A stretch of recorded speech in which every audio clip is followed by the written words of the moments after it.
Hello wonderful people, it's Dev here once again, and I am here with another big banger tutorial. Okay, so if you quite remember, we built an OMDB API clone, which is an open source movie database. Okay, so this is the documentation. We built it and even hosted it on Heroku. As you can see it here, it's hosted on Heroku. So this is the documentation for it. And all this was built in a tutorial that is hosted on YouTube. So I'm going to link it up there. So if you haven't watched it or you haven't checked it out, kindly check it out. Okay, so if you quite remember, I said we are going to implement this. We built this with Django Restfamework. So I promise you that I'm going to build a front end that is going to utilize the API. So I have fulfilled my promise, or I am about to fulfill it. So we are going to build this front end using Vue. So the project is going to be called Vue Django Movies. So it's Vue front end with Django REST framework back end. So we are going to use Vue 3 for this project. Okay, so let me show you what the project is about. Okay, so when you come to the home page, you see some of the videos or some of the movies listed here. You can see the next button here. When you hover on it, when you hover on a movie card, you get the title and you have a detail more. You can go to the detail, but first let me show you the next. So when you click on the next,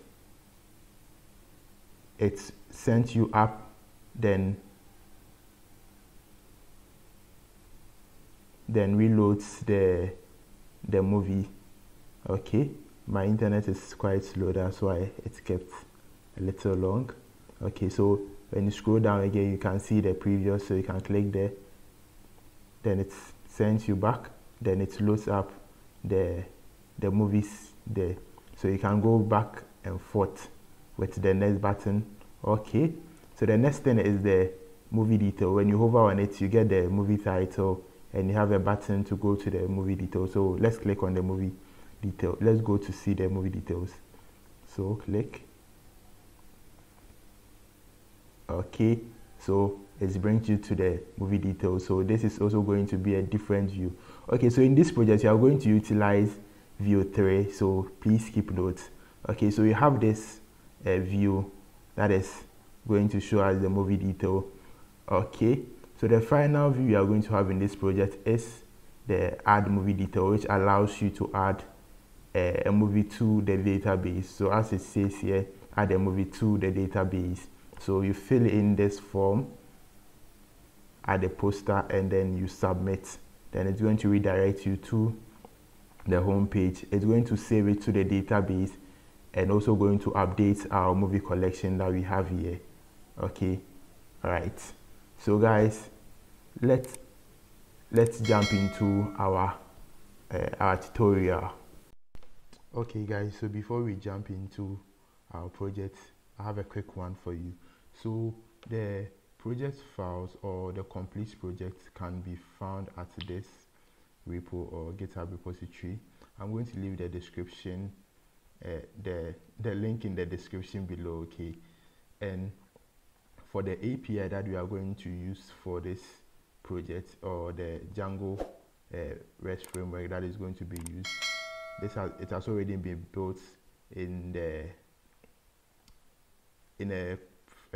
tutorial already. So this is the code, or this is the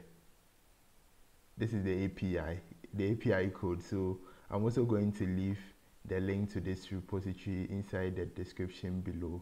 Okay, so guys, I really cherish your subscriptions and your likes, and also the comments that you give to me.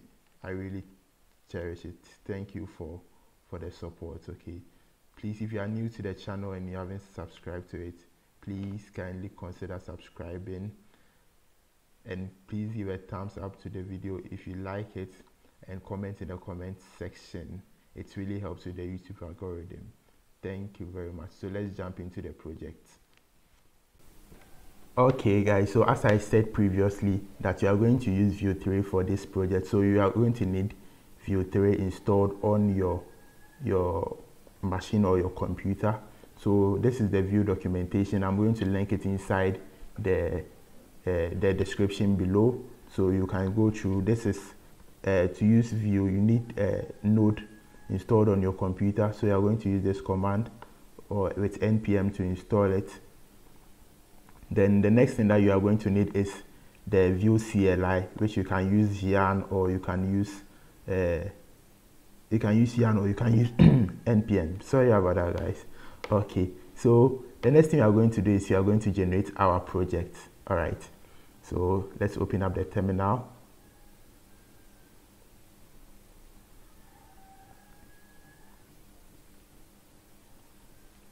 Okay, so since I have Vue, the Vue CLI installed, so I can run Vue create, then the name of my app, which is going to be Vue Django.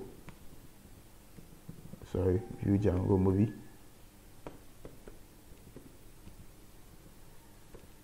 Okay.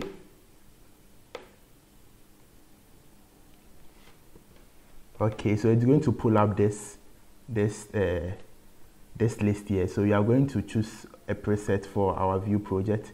So we are going to manually select our features. Okay, so first press space on this. Let's remove the linter. We are going to use the router, so press space on it. Then okay, I think that's also, you press enter. We are going to use Vue 3, so this, and with we are going to use history mode. Okay, so yes, inside, yes, in the next one is also going to be in a dedicated config file. So let's go save this preset for next project. No. Okay, so our Vue project is going to be initialized for us. Okay, so I've already done this, so I'm going to open up my project. Okay guys, so when you go through all that jazz with the Vue CLI, you are going to get this folder created for you. So let's open it up in VS Code or Visual Studio Code. That is the editor I'm going to use for this project. Okay guys, so these are the files. This is the folder open inside Visual Studio Code. Okay, so you can see some files have been generated by the Vue CLI. So these are it. So here you are not going to touch anything here. This is what you are going to deploy to our server or to Heroku if you want to host it. And we are going to make our changes here. This is where you are going to write our code, essentially. Okay, so you can see inside here we have two views here. So let's start the view. Let's save this file so that we see what is located or what can be found in it. Okay guys, so to save up the files here, let's open up our terminal and you're going to enter npm run save. Okay, so it's going to take some time to save up or to start up the development server. Okay guys, so our development server is ready, so let's open it inside our browser. So control and click.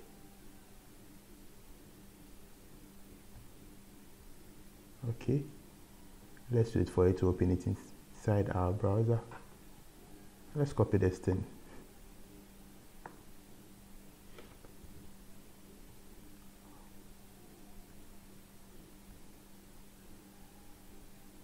Oh, I mistakenly stopped the file. The server. Let me restart it again.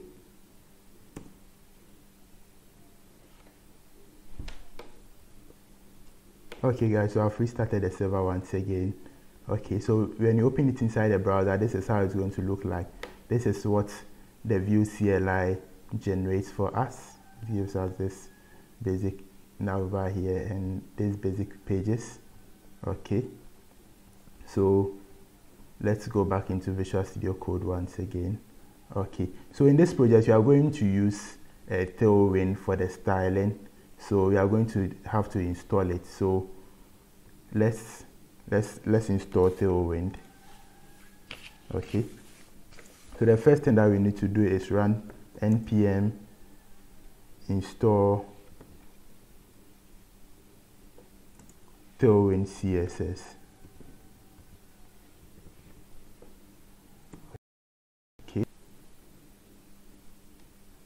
Okay, so it's going to take some time to finish. So I'm going to see you when this is done.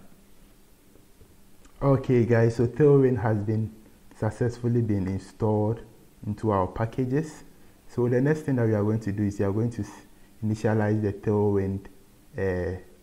Tailwind style file. So inside assets, you are going to create a new file called styles.css.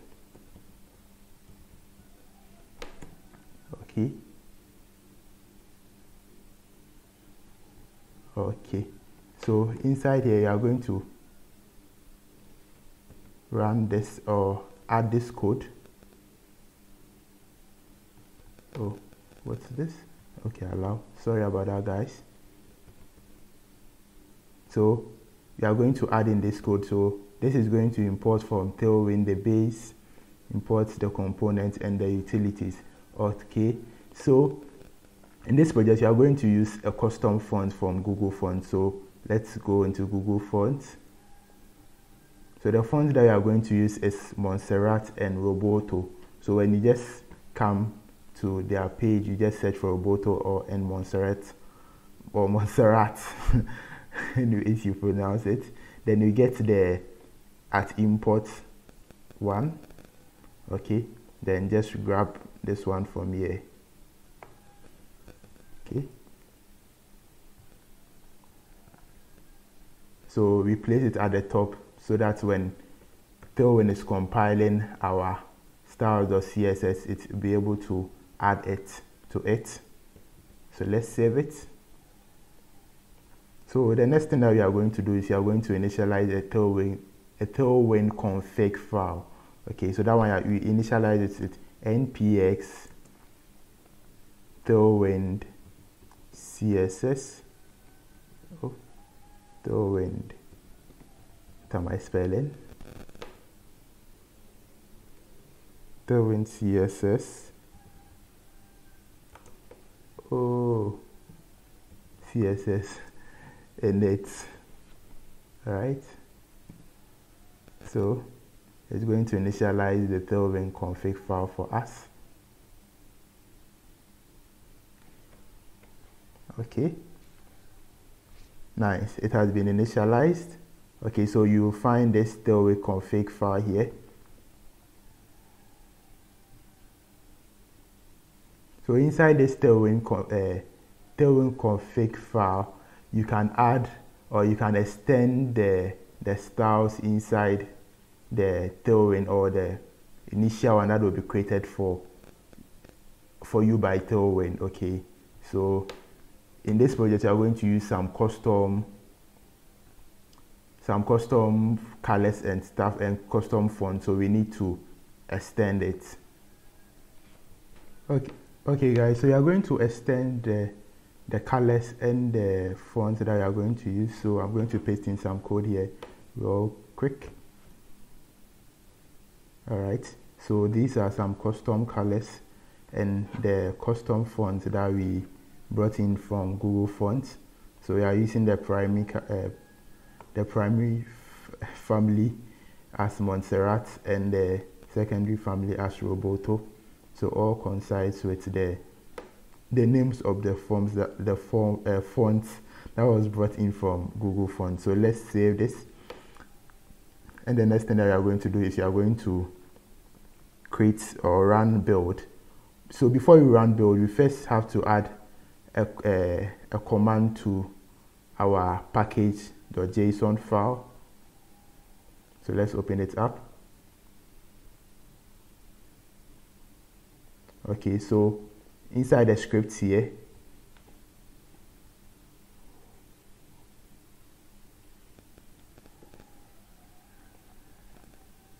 let's go down, add a comma, then you are going to give the script a name. So you are going to call it build CSS, and the command is going to be tailwind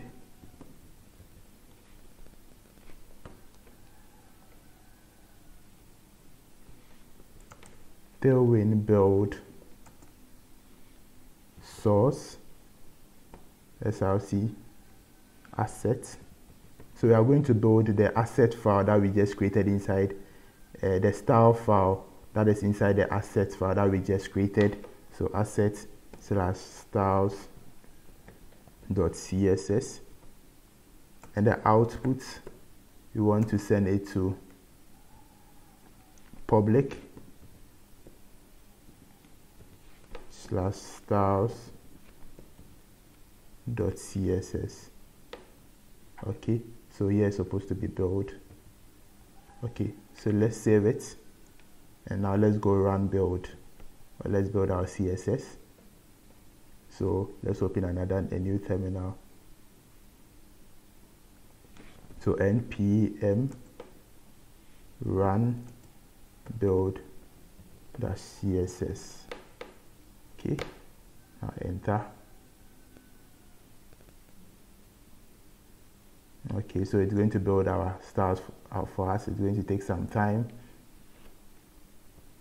Okay, so our styles.css has been built for us, so we are on track. So since our style.css has been built inside our public file, let's check it out whether it is there. So as you can see it here, styles.css. So let's add it to our index.html here. So let's open it here.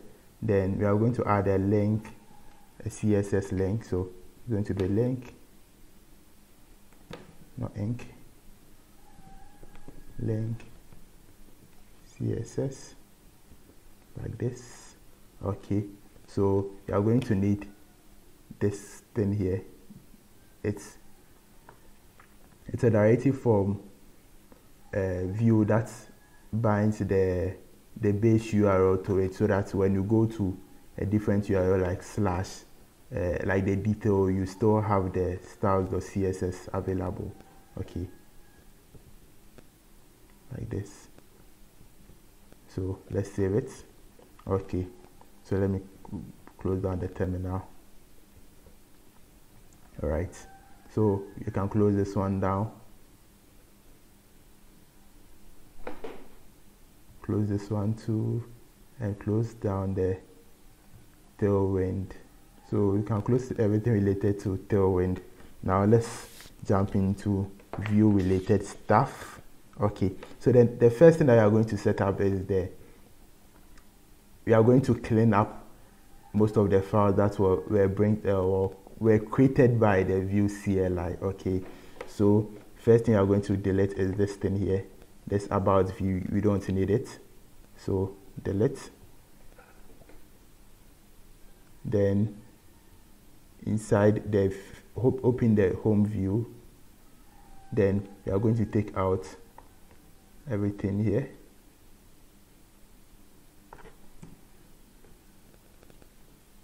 And you're going to take out this component. I'm going to delete this import.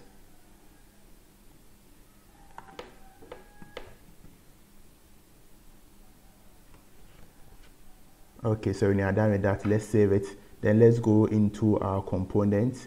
We are not going to use this home, hello world, so let's delete it. And inside let's open up our router. The index.js file here. So we are going to take out this object from here.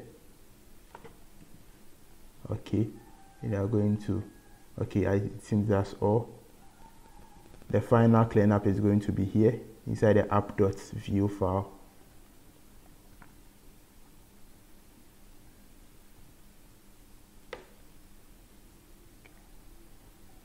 Okay, so inside the app.view file, you are going to clean this nav. Let's clean the whole div. Let's clean the whole div off. Then you are going to take out the style, and you are going to use tailwind for our own, so we don't need any styling from the view CLI.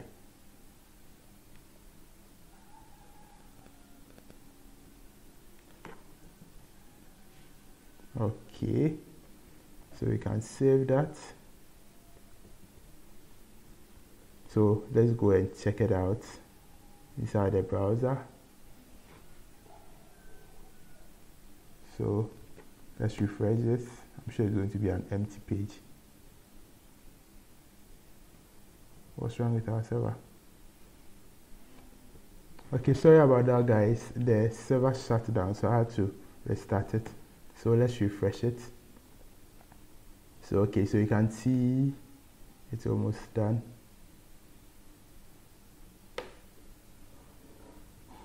It's still loading. Wow, it's an empty page. There's nothing here. So let's go to our home component. Let me shut down the server here. Let me shut down the terminal instead. Inside here, let's just put home to see whether it's working. Let's save it. Then let's go back to our browser and refresh.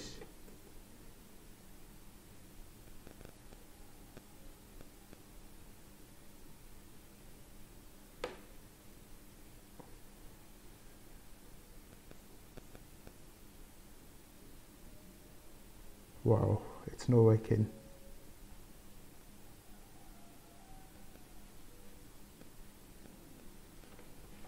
Okay guys, so I was having issues with Ubuntu. It was limiting, or it was preventing me from hot reloading my pages, so sorry about that. So now let's add home and see whether this is working. So let's save it and let's go back to our home page, and see. Okay, so you can see home is here. So now it's hot reloading for us. So let's go back. Okay, so the next thing that you are going to do is you are going to build let's take this thing off. You are going to build the nav bar for our website. So our nav bar is going to be inside the app itself, okay, or the app.view, just like what was there previously before we deleted it. So it's going to be a nav. So before we do that, you are going to put everything inside a body class. So something like this, a body div, so that we will be able to give a body styling to it. So this is going to act as a pseudo body, so that we don't have to go into the index.html located inside the public file and put in our styling from Tailwind. Okay, I hope you guys understand what I'm trying to say. If you don't understand, you just tag along, we are going to get it. So inside here, you are going to give it a class equals to bg primary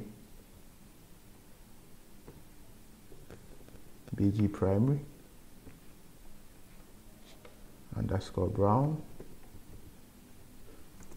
and you are going to give it a main height of the screen size, and the font is going to be primary family, and you are going to give it a padding top of 28. All right, pt 28. Okay, so let's move on to the nav. So the nav element,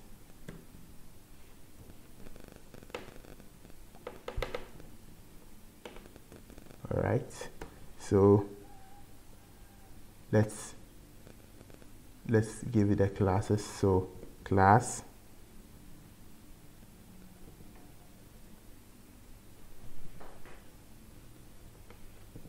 is going to be take the full width of its parent div. It's going to be fixed at top -0 and left -0, and it's going to have a BG, or a background of primary gold. So these primary colors that have been said, the primary brown here, the primary gold, are part of the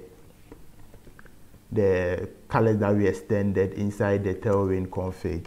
Okay, so we're going to have a padding y in the y direction of 4 and in the x direction of 10. All right, and so it's going to be a flex container, and we are going to justify between.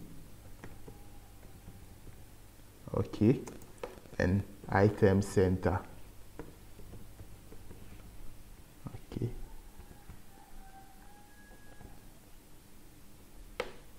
all right, so the next thing you are going to do is you are going to put in our span, or our title. So it's going to be called View Django Movies.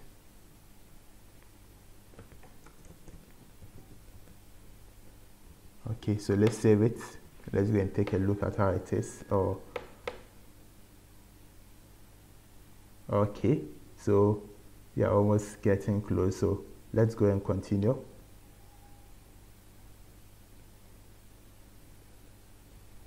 All right, so I want to have another one here, another A2 here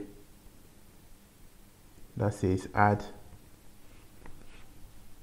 a movie. Okay, so let's start the H2 a little bit. So it's going to be of class. We're going to give it font secondary. All right, then it's going to be of text extra large. Okay, then the text, the color is going to be text gray 100. Text gray 100. All right, and okay, so that is it. So I want to style the view differently from the Django movie. Okay, so I'm going to create a span.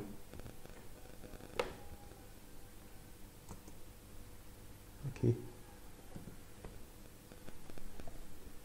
a span that's going to be view. All right, so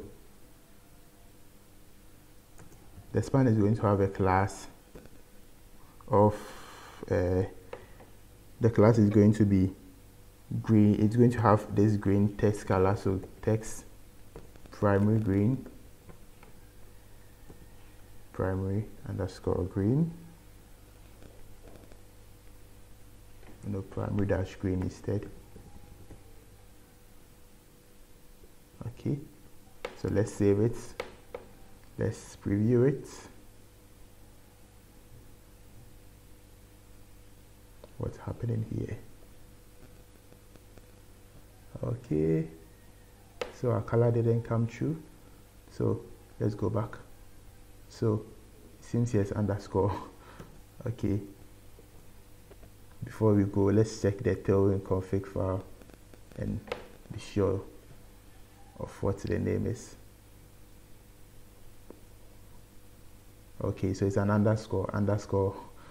Okay, so let's save it, then let's go ahead and preview it.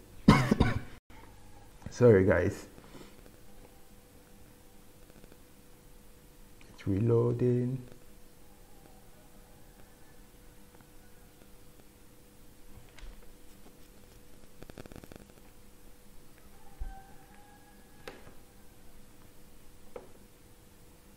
Okay, so you can see the view is a little bit the color is green and the rest is white. Okay, so that's what I wanted.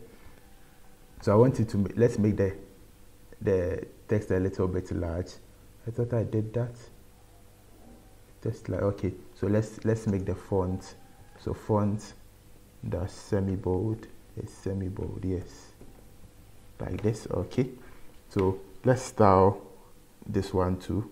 Okay, so the styling for the add a movie is going to be the same. So let's grab this thing here, let's copy it, bring it down, the space, to speed up our work. All right, so the next thing that you are going to do is you are going to put these things in a router link.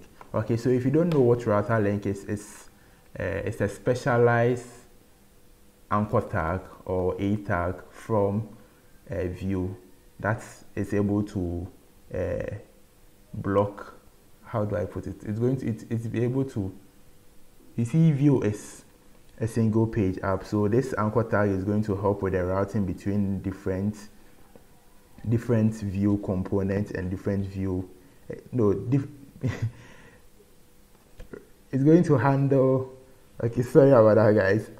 What the router view is going to do is that it's going to help with the navigating from one view to another view. Okay, so a view in Vue is going to be like, we have a home view and we want to move to the add a movie view.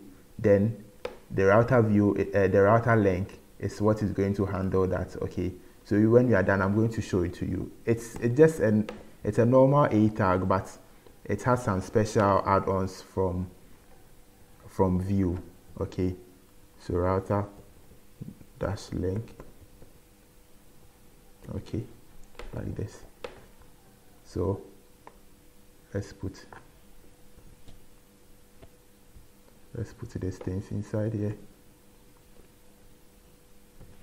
All right, let's do the same for this one too.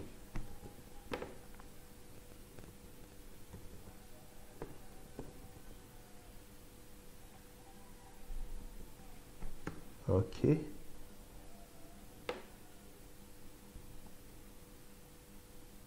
okay, so let's save it.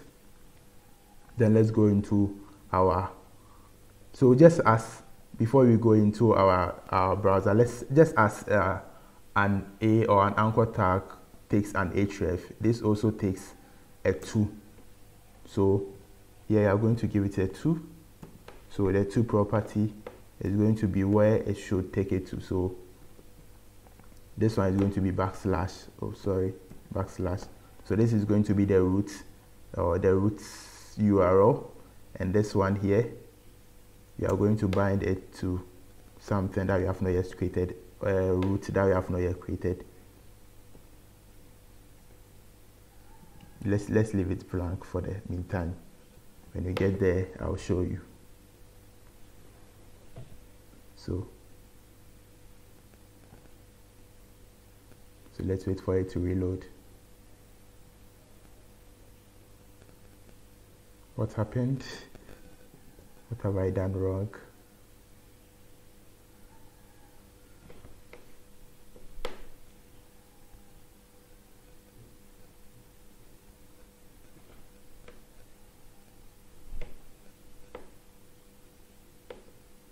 Okay.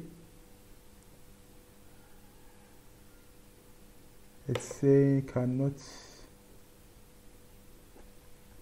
Wow, that's weird. Let me check the code first. Then grab that link. It seems everything is right.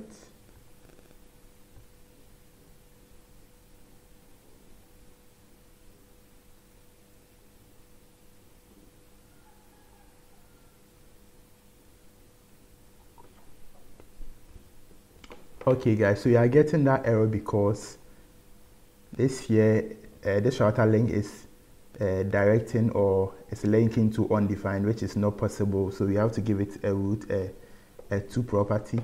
So yeah, let's just give it the root, just as we did for the app one. So let's just save it, go back and refresh our page here.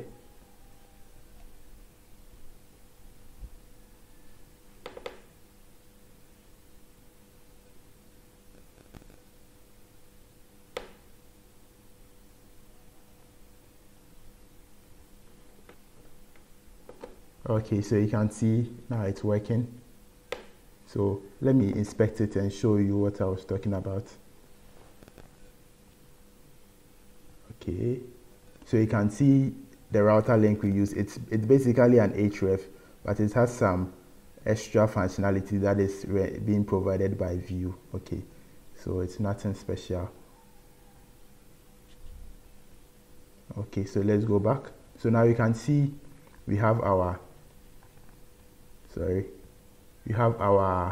nav bar completed. Okay, so the next thing that we are going to do is you are going to start with the home view.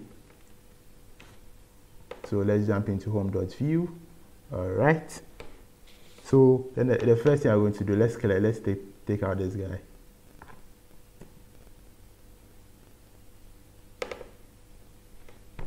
So first we are going to create a section. So yeah, let's build out our template. Okay, so we are going to build out, we are going to have a section that is going to have a class of MD. Okay, let's create a section first. All right, so the section is going to have a class of MD. MD is for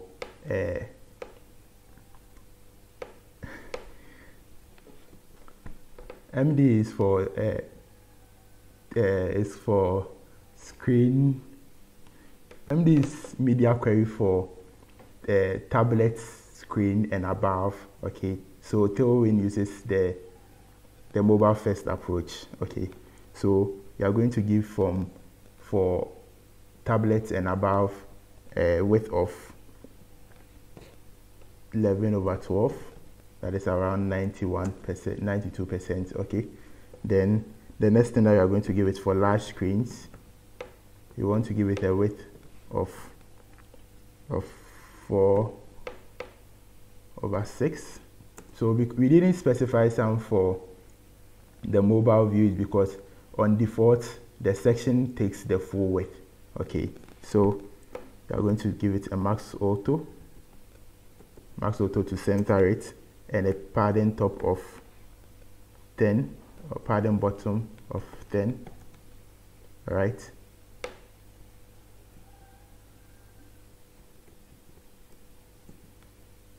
right, so the next thing we are going to do is we are going to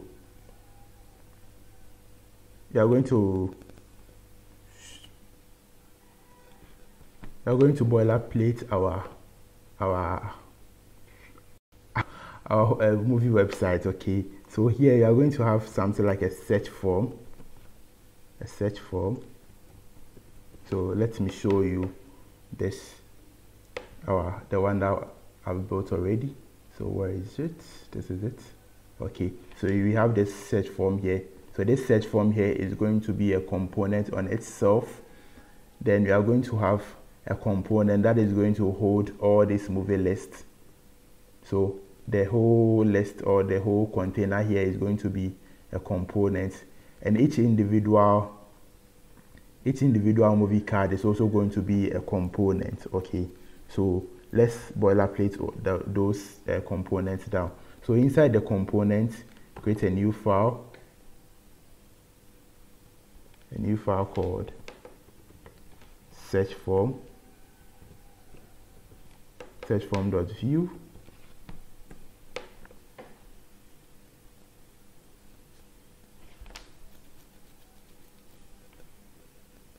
Okay, so let's boilerplate our view app. Okay, default.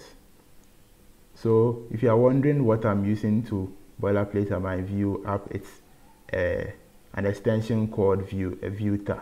So you can search for it inside the Visual Studio Code extension store. Okay, so the next component that you are going to build is, or you are going to create, is the movie list. So new movie list dot view.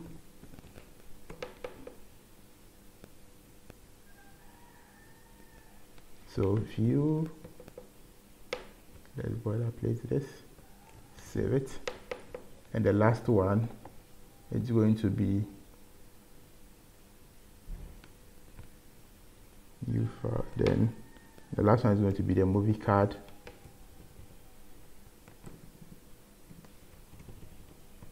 .view.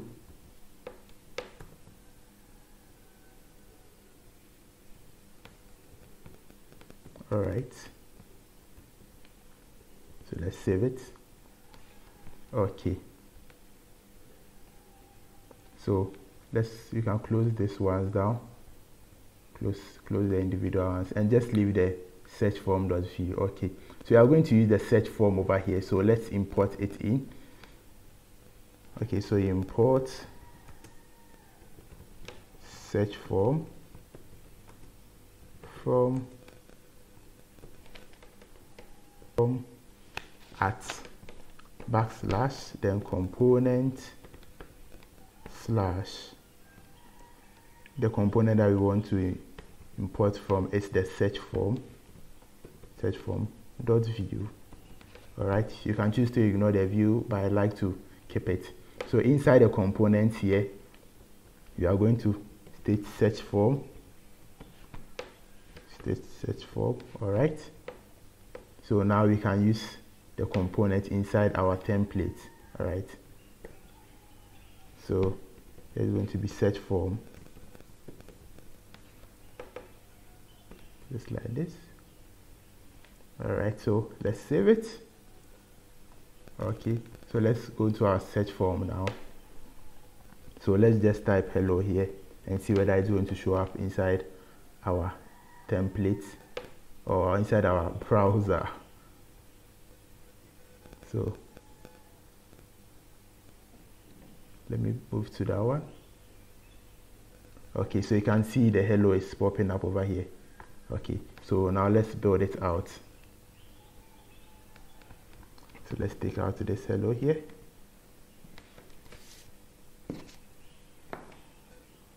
So the search form component, okay, is going to have a div. It's going to have a div that has a class.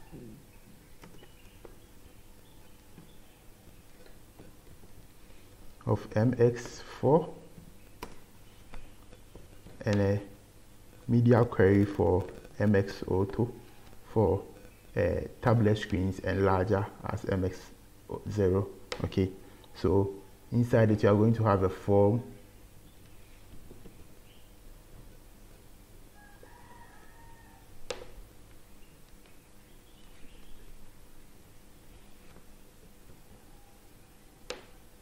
So the action, we are going to handle it ourselves. So let's take it out.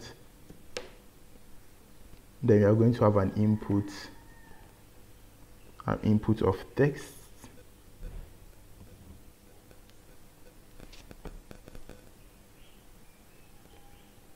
Okay, so let's take out the name. Oh, what's this?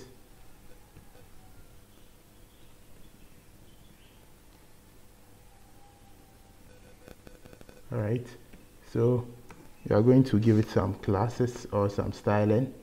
So first you are going to give it a class of p or padding in the y direction 3, a background of secondary underscore brown, and a text of the text color of primary underscore pink, and an outline. No, sorry, this is not how to spell outline. If I can spell outline none. Okay, then you want it to take the whole width of its parent container.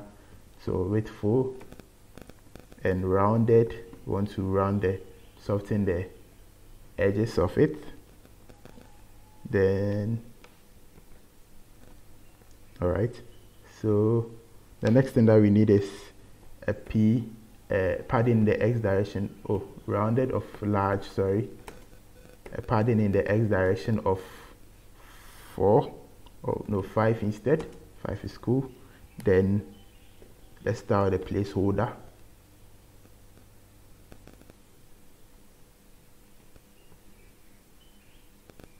What am I typing?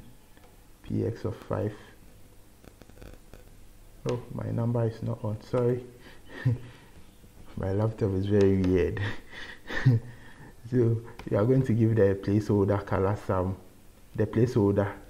text color. So placeholder of primary pink,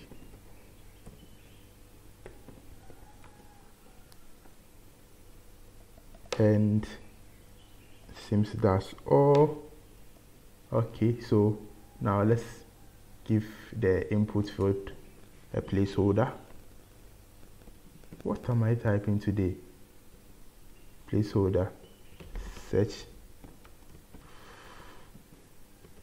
for a movie.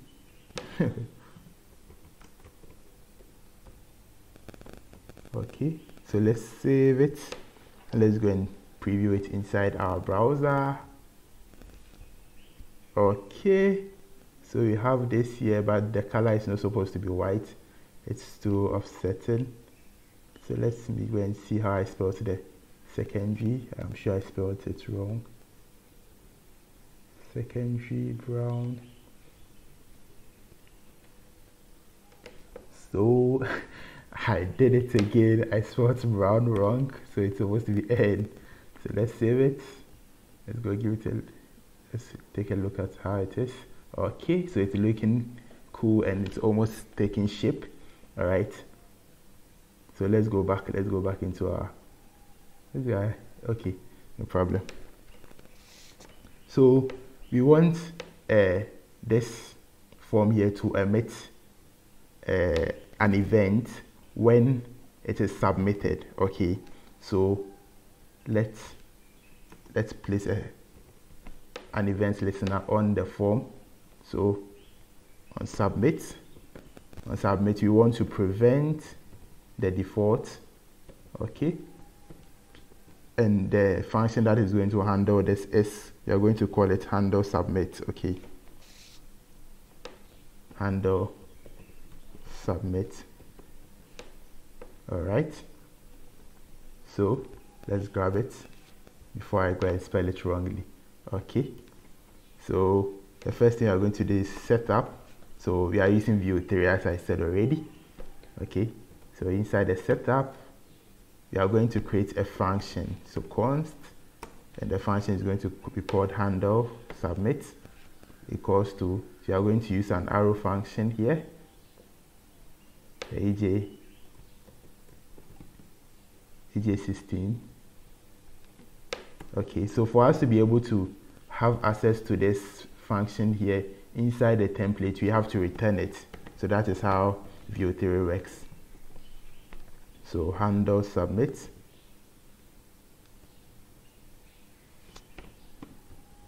All right, so now let's work on this handle submit. Okay, so let's just say console.log submitted to go and try it out. Let's save it. Let's go back to our browser. Let me keep this guy on top so that we'll be able to see the outcome.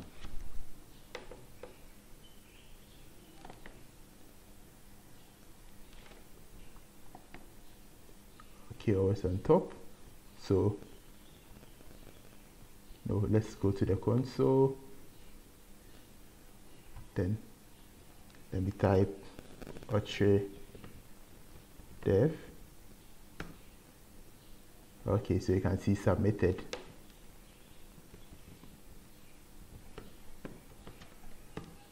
Okay, so it's working. All right, so let's go back and let's do something useful. All right, so this guy can go off now.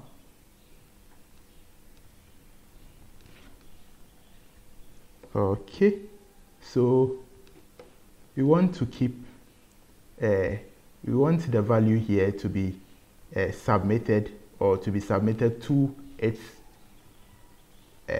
containing view, or the containing view. Okay, so we have to keep track of the value or the text that is entered inside this input field here. So to be able to do that, you are going to use a V model. Okay, so a V model provides a two-way binding. So V model between an input or a form field or a div. So a V model which is going to be bind to search. Okay, right, like this. So the next thing you are going to do is you are going to create a constant called search.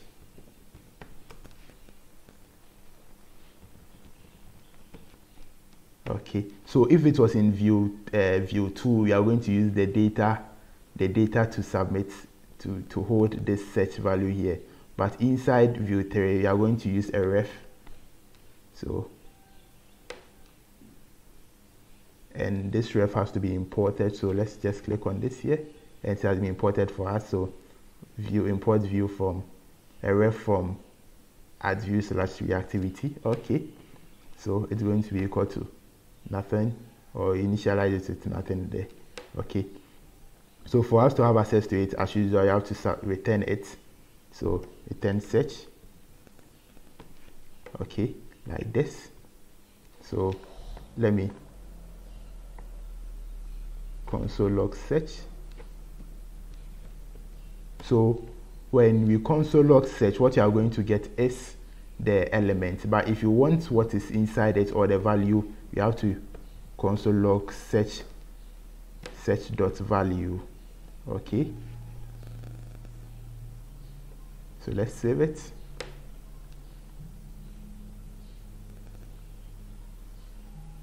Let me open up the console.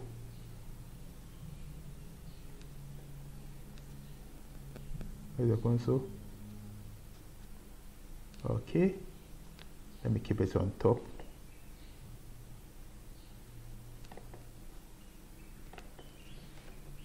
Okay, so now let's search for something. Let's say dev. Let's press enter. Okay, so you can see this here, this ref here is a ref value, a ref something here, and this one here is the content itself. Okay, sorry about that. The ref here, I thought you were using the normal ref. The ref here is going to be a ref value or a ref object. So for us to get the value out of it, then we have to use the dot value on it, so I will be able to get it. Okay, sorry about that wrong explanation I gave earlier on. Okay, so now we have a way of getting access to what the user entered inside the search form. Okay, so we want to find a way of sending this value here back to its the view that is holding it, this view here, which is the home view. Okay, so for us to be able to do that, you have to emit a custom event.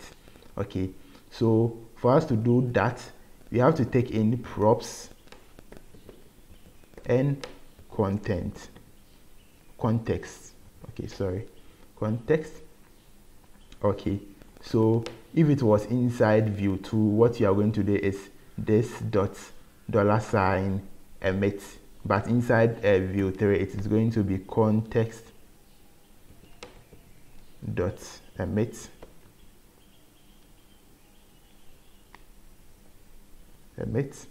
then we are going to pass in the name of the event. It's going to be search occurred or search occur, if I can spell occur. Okay, and we can pass in any additional argument. So in this case, we are going to pass in the search value. So search dot value, All right. Okay. So in Vue 3, before you emit something, you have to first state it on the component which custom event that it is going to emit. So for us to do that, you are going to state emit here, emit plural,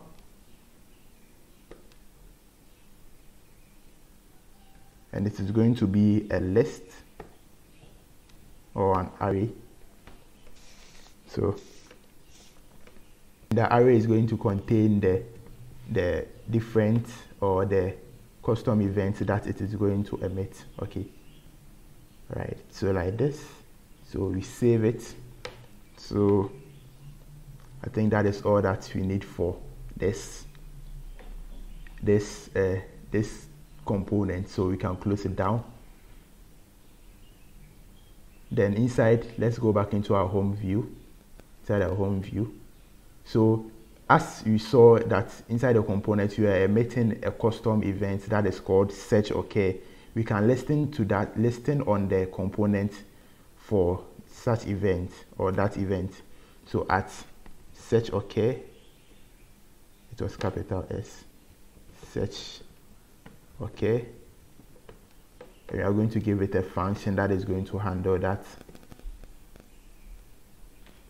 The function that is going to handle it, it's called handle submit. Let's space this out. Or handle search, sorry. Handle search, like so. All right, so let's hold on to this one here, and we are going to create our setup again. This is Vue 3 we are using. So all right, so we are going to create another arrow function here again, and it's going to be, let's console log search occurred.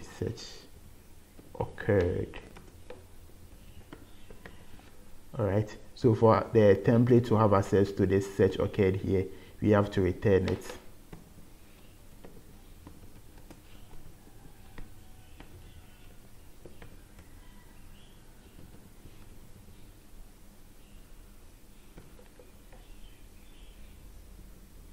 Okay,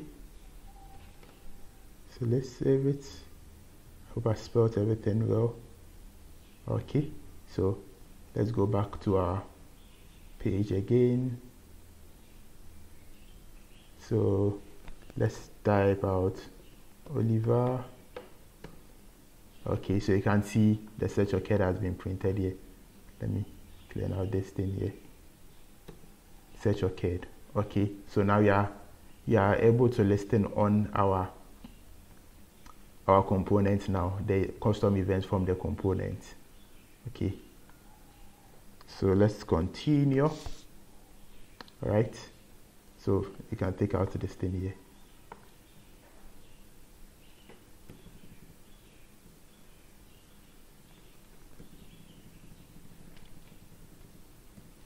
So you saw that we were emitting the custom event with an extra argument, so we can take in the extra argument in. So let's call it search underscore value. Okay, so it's going to be here. So we are going to leave the function as blank. We are going to handle that later. Okay, so you are done with the search form functionality part. Okay, so you are going to now deal with the part that holds the movie list. So the movie list part.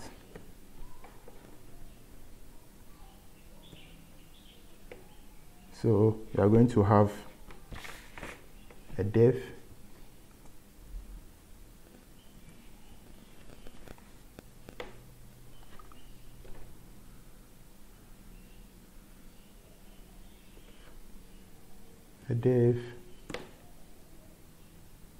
that has a class. So let's style it with our tailwind. We're going to have a class of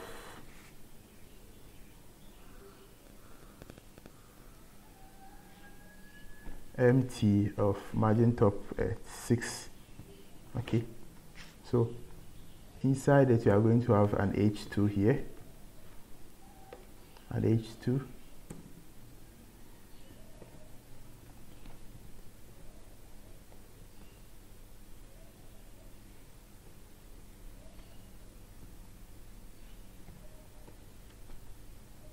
an H2 inside here. So the H2 is going to have this styling.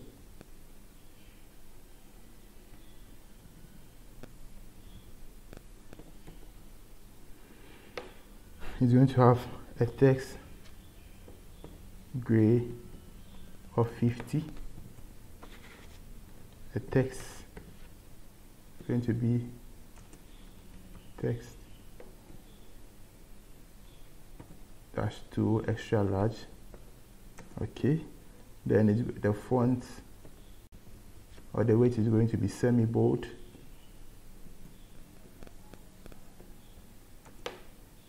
And a margin bottom of 5 and a margin top of 5. Why not? Let's go MY5, and give it a media query. Give a media query for ML-0. Okay. All right. Oh, I think here let's keep the MB is going to be ML-5. Okay, so inside it we are going to have 2 spans.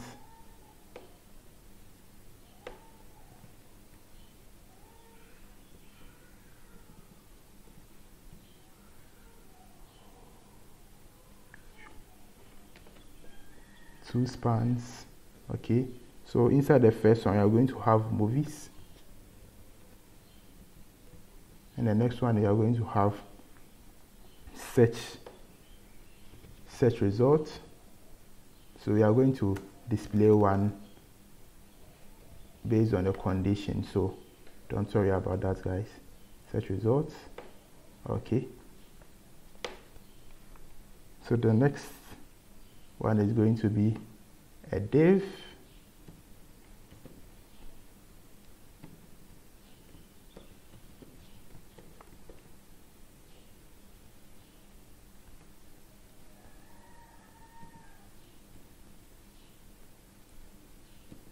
Here, and inside the div here you are going to have our movie list here, our movie list component. All right, so let's go work on that component. Let's import in the component first. Import. Oh, what am I typing? Import movie list from @/component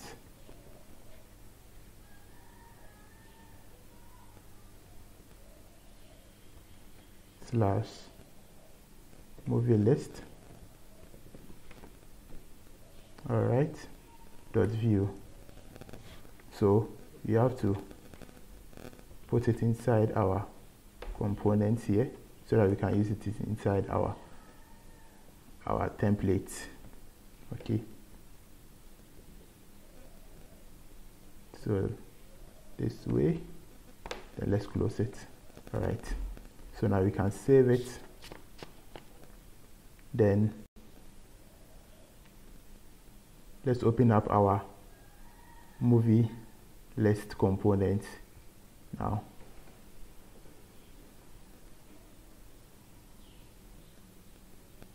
So let's just put in hello world to test it. Hello world. Let's save it and let's go into our browser and see whether it's working. Let's close up this guy. Okay, so you can see our hello world is coming in. So we have our components being mounted well. So let's go into our this one, our VS Code. So inside the template, you are going to have. So let's build a template for the movie list component. Okay, so you are going to have a div. A div, and the div is going to have a class of flex and flex wrap, so that it wraps when the elements are more than it. Okay, then inside it you are going to have a div that is going to have another div. Okay, so that div is going to have a class of group,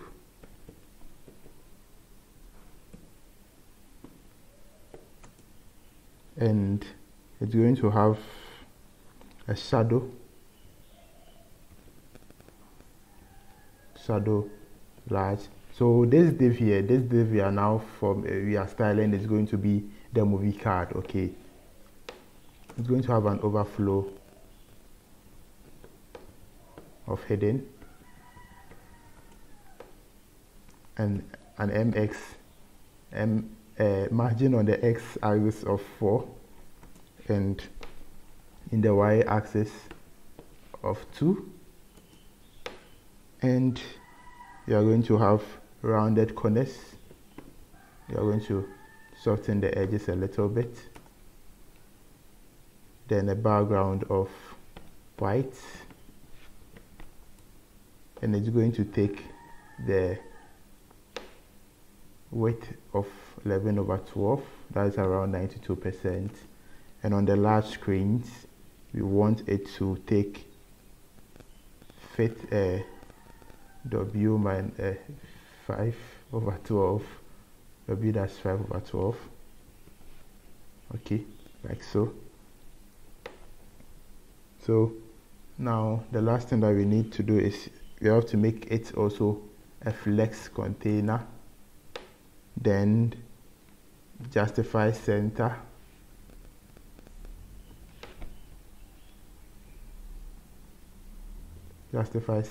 and items center.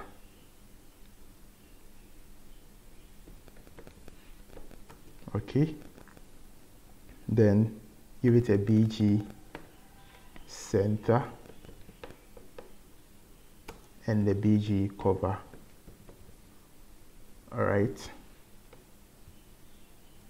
then last two is going to be BG no repeat, so that the background won't repeat, and relative, position of relative. Okay, like this. So you can save it, so you can put a command here. Sorry,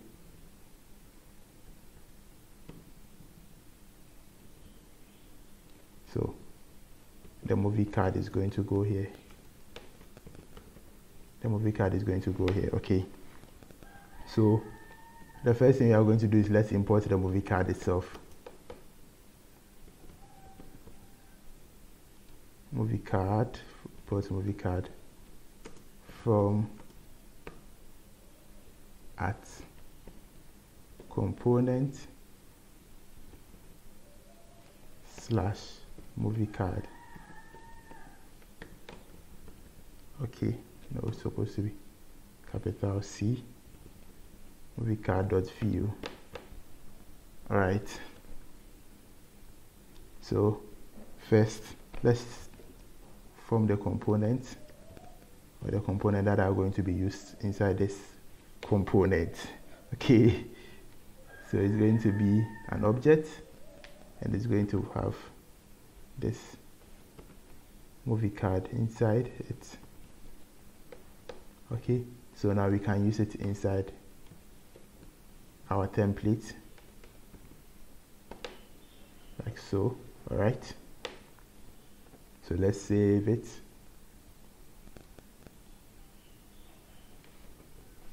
Okay guys, so we are using the movie card here. Okay, so here is supposed to be components. Sorry about that. We are using a movie card here, but there's nothing inside the movie card currently. So let's save this here and let's go and build the movie card template. Let's save this one here. Let's go and build this one here, the movie card. Guys, please, if you have not subscribed to the channel, please kindly subscribe to it. I really cherish your subscriptions, okay? So please kindly subscribe to the channel if you haven't. And you can give a thumbs up for the video by liking the video, comment in the comment section. It really helps with the YouTube algorithm, okay? So inside this, the movie card, you are going to have a div. Okay, you are going to have a div.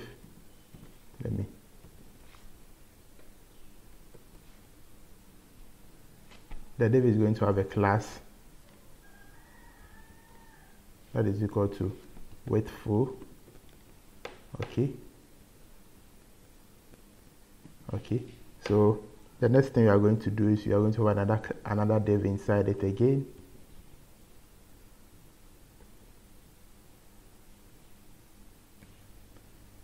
It's also going to have a class that is equal to width full. You're going to have rounded dash large, or no, the rounded top. We are going to round the top of MD. Alright, okay, and you are going to give it a height of 56. Okay,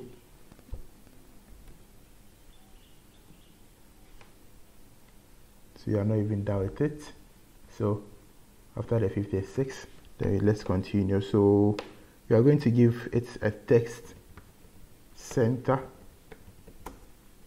give it a BG, a background of gray 700,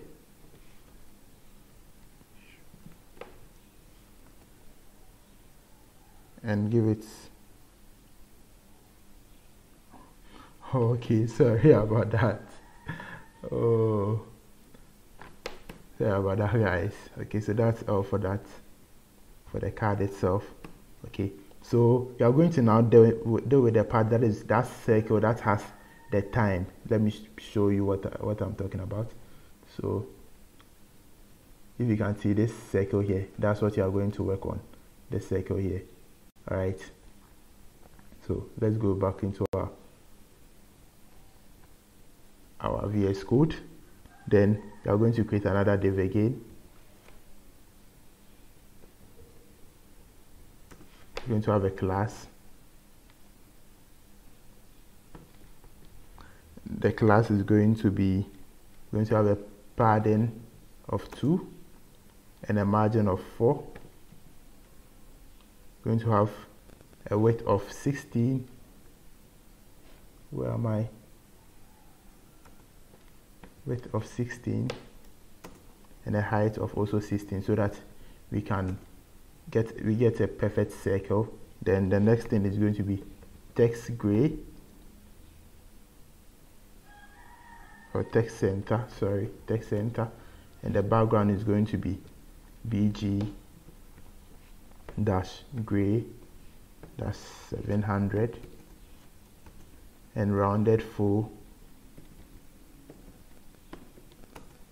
You're going to have a text white, and you're going to float it to the right. Then you're going to give it a hover, or hover, however you pronounce it. A hover of, when you hover it, you are supposed to get an opacity of 2.5, so 25 here. Okay, so inside it you are going to have two spans. You're going to have two spans.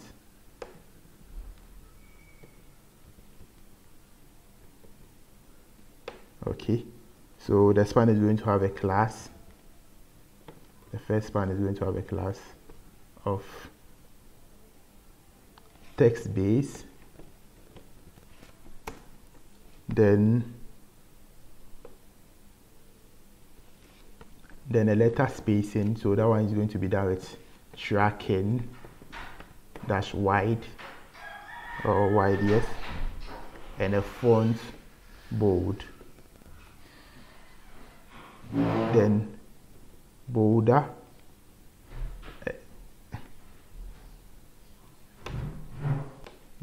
border, it's supposed to be border B, so that one is going to give us a border bottom wide width of 1. Okay, so then the next one is going to be the font. The font you are going to use a sans. Okay, so inside here we can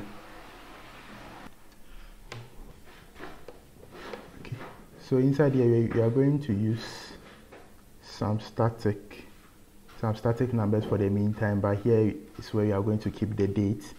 Okay, so date. So for the meantime, we are going to enter 12. We are going to put another span down here. That's where the month is going to go. So we're going to get a class.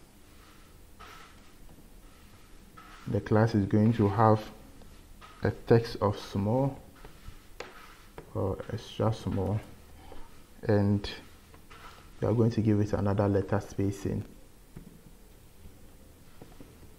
tracking wide. Then the font is going to be font bold, or the weight of the font. They are going to make it uppercase, capitalize it, then make it block, and the font also is going to be font sans. Okay, so inside here also here is where the month is going to go,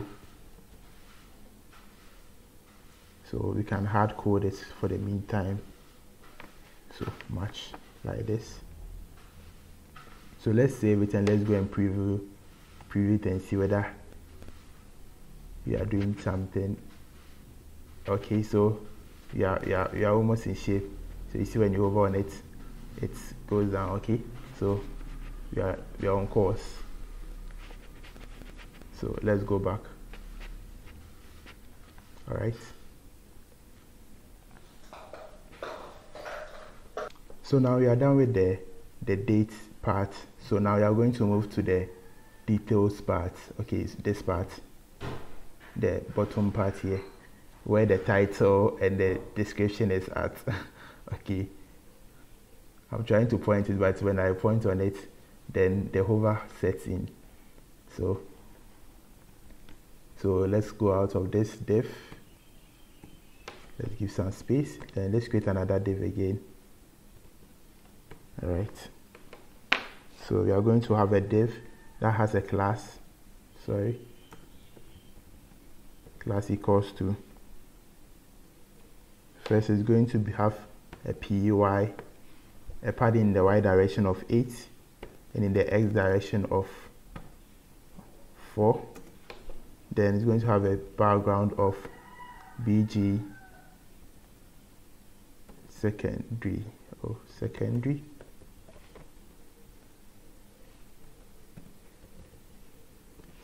brown,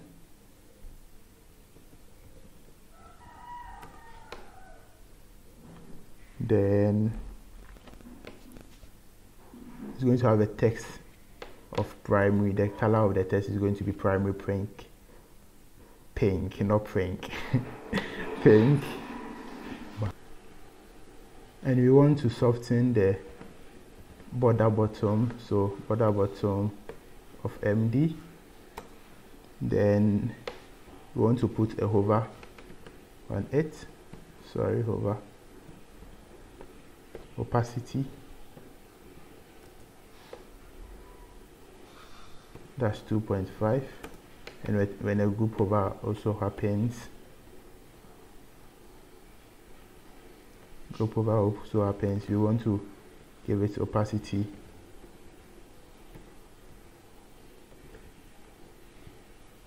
what am I spelling? Opacity of 2.5. all right, then okay, so that's it for now. So now let's go inside it and let's give it, so you are going to have two span also in it, one for the title and one for the description. Okay, so span,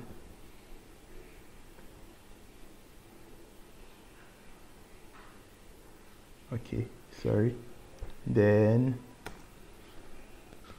we are going to have a class of,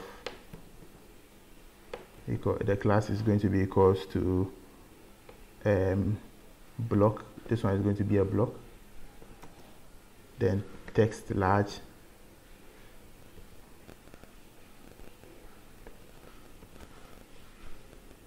then font, going to give it a font bold, and letter spacing with struct and wide. Okay, so let's do the next one. That is where the description is going to go.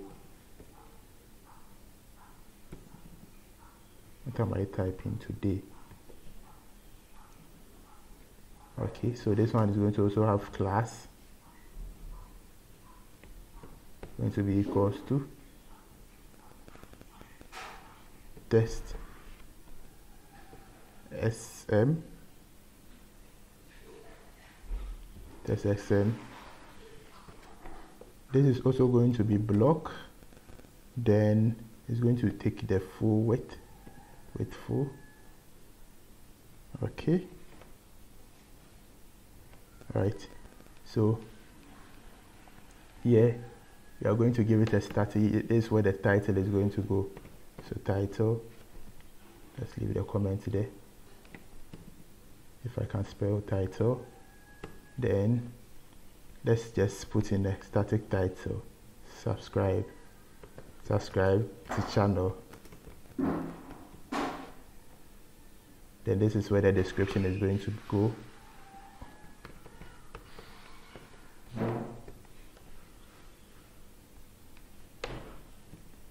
So for the meantime, I'm going to use lorem.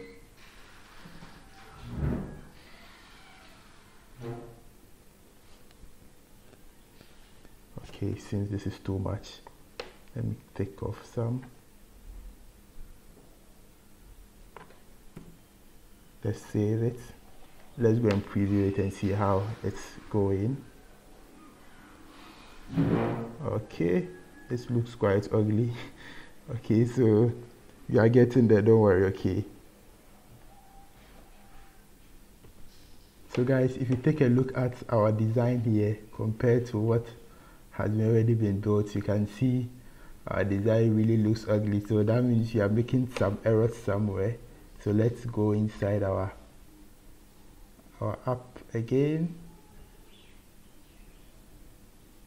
Let's go into the movie card component. Okay, so this div, the div here is supposed to be outside, it's supposed to be its own div, this whole div here. So let's bring it out. Okay, so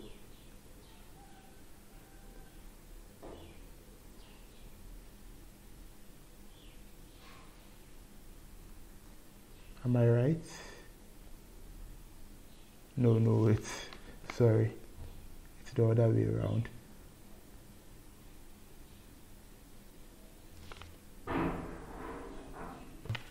So guys, what you are doing wrong is that this div here is supposed to be the image and the date.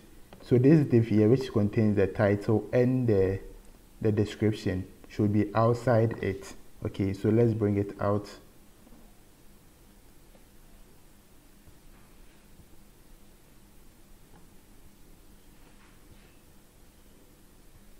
this. Is it right? So let's check. Okay, so we are right. Let's tap this one forward a little. Okay, so here is supposed to be px, not ps. Px, sorry about that too. So let's save it, and now let's go and take a look at it once again. See whether you are close. Okay, so now you can see it's now taking form. It's looking perfect now. All right. So the next thing that we want to work on is the hover effect that happens. So when you take out a look at this one, the one I have built already, when you hover on it, you see the card that comes in from the left. Okay. All right. So let's work on that quickly. So that one is also going to be in a div outside. Okay guys, so let's work on that one. So that one is going to be absolutely positioned. So let me close down this one. Okay, so let me minimize. So that one is also going to be outside this waitful class div. So it's going to be a div. Let me do it right way, this way. Then class. It's going to have the class equal to absolute, then top 0, then the left we are going to do it minus left dash 0 dash 4. That means that it will be negative 100%. Okay, the left, let me over upon it so that you see it. Oh, this thing is not working, but it's going to be minus the left is going to be minus negative 100%. Okay, that's what you can see here. Yeah, okay, so let's continue. The next thing that we need is a background. We're going to give it a BG of gray 700, gray 800 instead. If I can do the right thing, that's 800. Okay, then we give it a width full, sorry, width dash full, not dash dash, width full, then height full. Okay, so it takes the full height and the full width. Then we give it a transition of all, and the duration we want to be 300 milliseconds. No, 300, just 300. Okay, so inside the div we are going to have two things, or two spans, two things, the title and the bottom. Okay, so the first, the title is going to be in a span. Okay, the span has a class. Oh no, has a class equals to text 3XL and font bold, then text white for the text color, text, if I can spell text. Okay, then we are going to give it a tracking white for the letter spacing. Why am I having typos? Okay, then they are going to give it a leading relax. Right,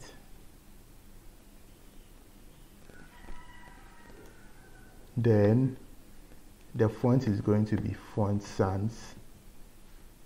Right, okay, so this is where the title is going to go. So title, so for the meantime I'm going to make it what's the name, for the meantime I'm going to give it a title called subscribe to channel, and please guys subscribe to the channel. Okay, the next one is going to be a div.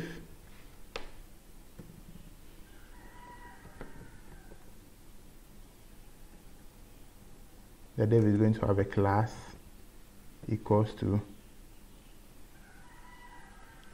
pt, or padding top of 8, and text center. So text center because you are going to place a button in it, a button inside it, so we want the button to be centered inside the div. Okay, so we are going to give a button here,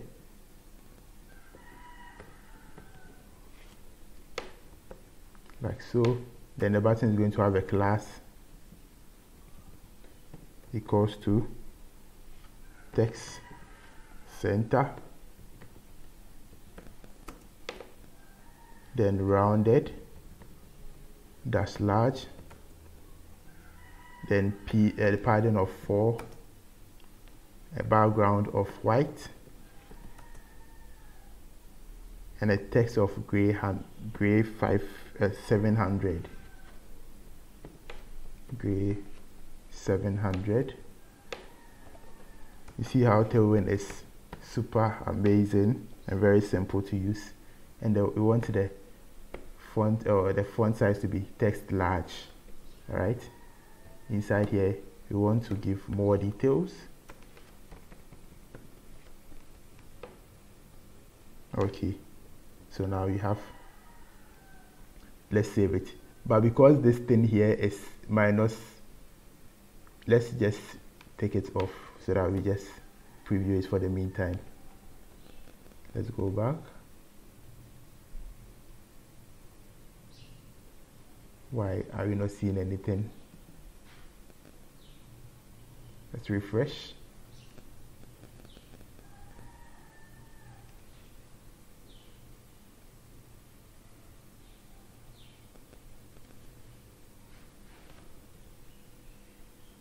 Okay, and it seems something is not working out well. Let's go back and let's have a look at why this is happening.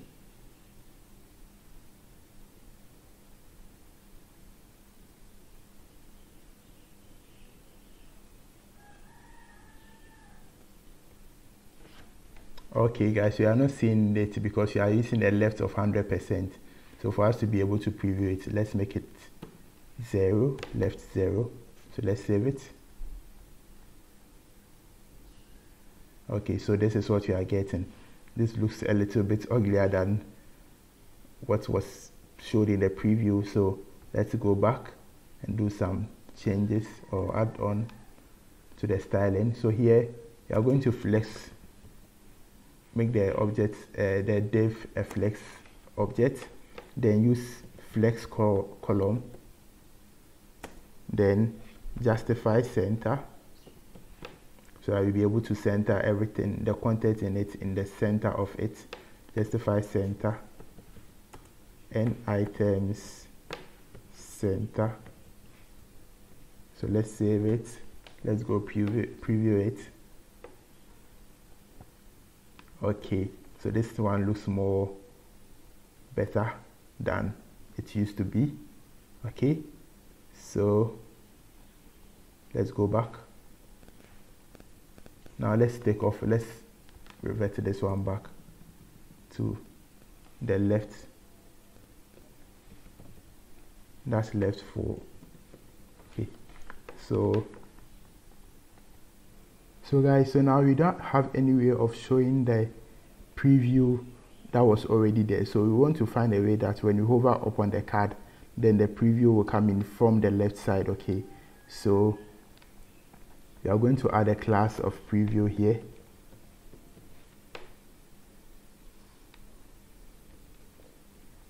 Then we are going to add in our custom styling. I promise you, this is the only custom style that we are going to use inside our project. So let me paste in this styling. So it looks for a hover on the group, and when the hover occurs, the preview that we just set, it's set to the left from minus minus 100% to 0%. Okay, so let's save it and let's go and preview it.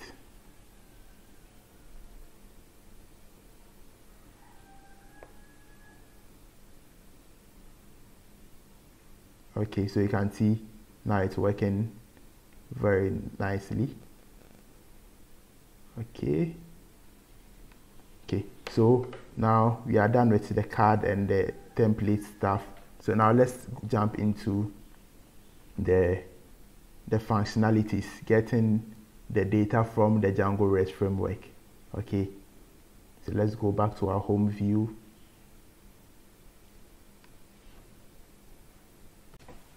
Okay guys, so now we have our UI looking great, but we have no data to pass to our movie list for it to be rendered. Neither is our search functionality also working. So let's focus on fixing that. So the first thing that we have to do is we have to spin up our Django server. So this one, in this tutorial, we are going to use a local Django server, the one we created already, the movie database that we created already. So I'm going to spin up that one. So, and I also made some small changes inside the Django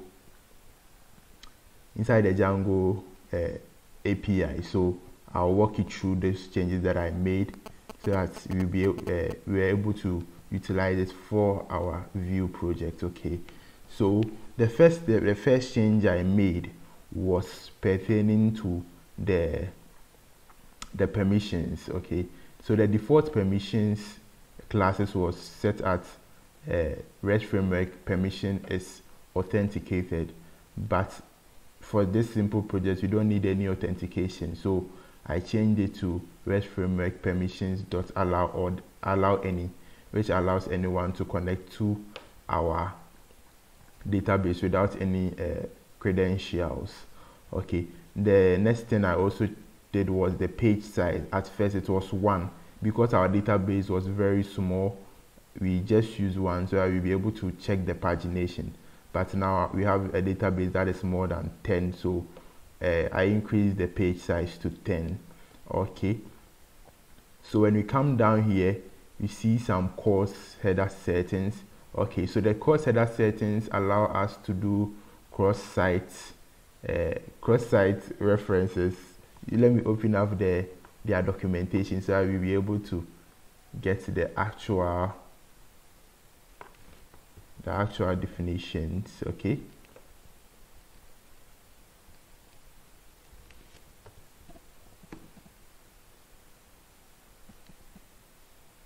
so while that's opens up, let's give it a few seconds. It's going to open up. Then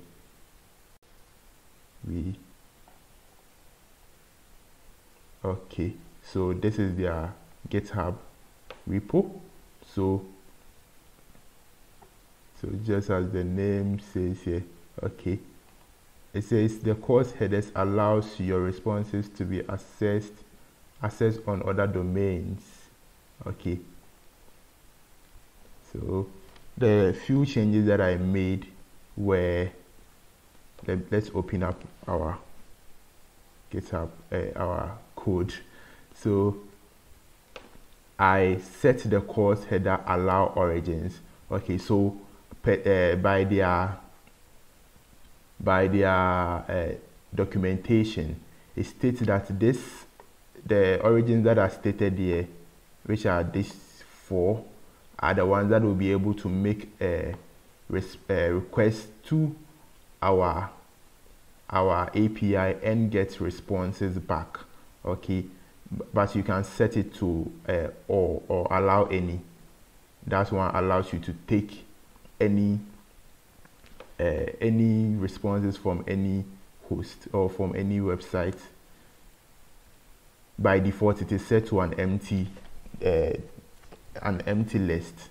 Okay, so I set the origins to the port on which the Vue is going to run on, which is the local host port 8000 N 127.00.1 8000. The 8000 is for, let me cross check this thing right now. Okay, sorry about that, guys. It's 8080. The 8000 is for the Django, and the 8000 is for the 8000 is for Django, and the 8080 is for the local the view. Okay. All right, and I also set the course allow method. This is the method that allow in the course headers. So I didn't want anyone from outside the API having access to delete our data, so I set it to only get options and posts. Okay, and also Django provides us with protection through the CSRF token. I always get that thing wrong, so we have to set a CSRF trusted origin, so that we will be able to exempt some origins that do not have CSRF how do I put it? CSRF a way of generating CSRF tokens. Okay, let's keep it that way. All right. So I also set that one to the Django the view service, or the service that the view is going to be run on. Okay, so those are the few changes that I made. All right, this one here is supposed to be 8,000. Okay, all right, let me save it.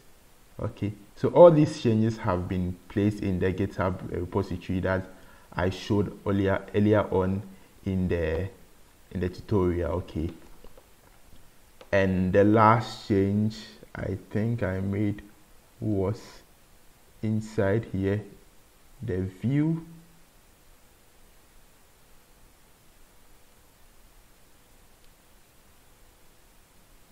Okay, I think these things here, these comments in here were some things I was trying to sketch out. Okay, the change that is important is the movie detail view. So at first the lookup field was the title, but there are some challenges with using the title. They can have the same, we can have a movie or the same movie inside the database, or two or more movies inside the database that have the same title, because we are not regulating who can post to the database, and we are not checking the titles to see whether that particular movie already exists. So we can have challenges with that. That even though that is something that can be fixed easily, I decided to change the lookup field to the ID so that it makes the project very simple and easy to go ahead on. All right, and I think I also made some changes in the serializers.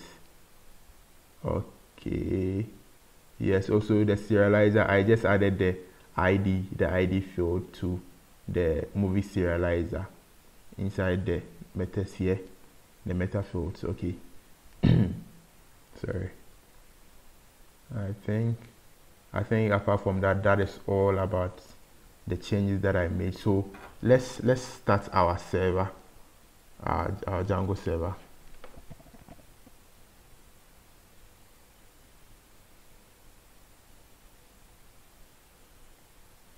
Okay, so first I'm going to source in my .env files, and the next thing is we are going to run python manage .py.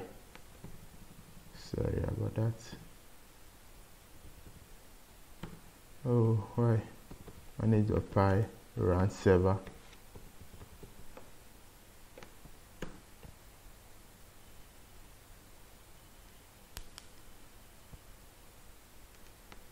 I'll give it some few minutes whilst it's connected to the database. Okay, so our server is running Okay, so let's open it up inside the browser.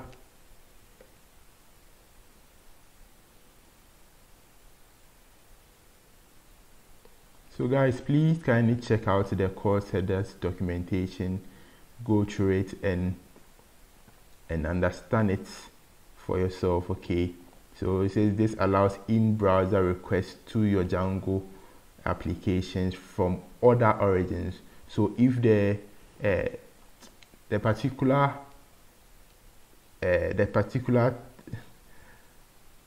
let me put it in a simple way.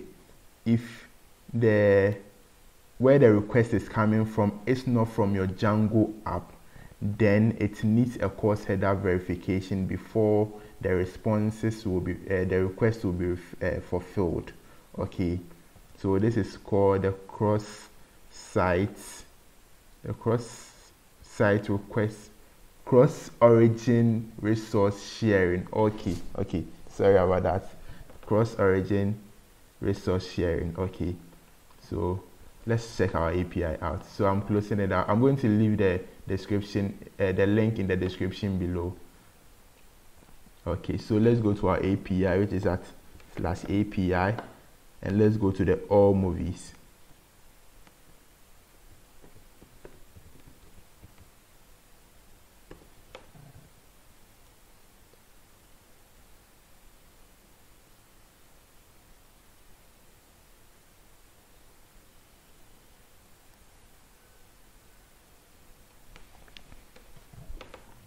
Okay,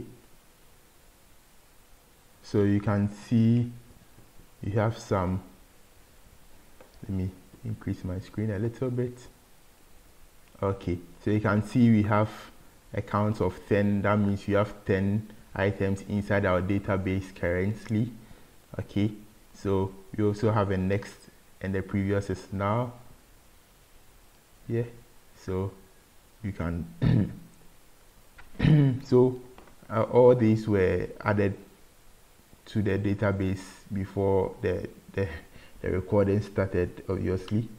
All right, but we are going to add 1 or 2 to the database whilst through our view project. Okay, so no problem, no worries about that. So you can go to the next page. Okay, so since if you quite remember, I showed you just now that the pagination is now 5. So each result contains 5 arrays, or five objects, sorry, five objects or dictionaries. So this is it. Okay, so now let's go to our API, our view. So the first thing we are going to do is let's grab the URL to our API. Okay, so let's grab this one. Okay, copy it, and now we can close. Let's open the Visual Studio Code that has the view. Okay, so here, so inside our setup, that is where we are going to get all the movies from the database. Then we pass it to this movie list here for it to be rendered to our screens. Okay, or to be rendered to the UI. Okay, so the first thing that we are going to create is a const that is going to hold our URI or URL. Okay, so const, call it URI, going to be equals to, then we are going to make it reactive because we are going to change it based on some certain conditions. So ref is equal to, so if you don't know ref, I think I've talked about ref already. So ref is a reactive value, just like how when you specify something in a data inside view 2, it's also reactive. That's how ref is reactive inside view 3. So let's import ref. So import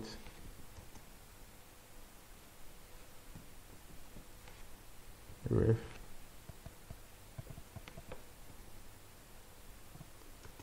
from, oh sorry,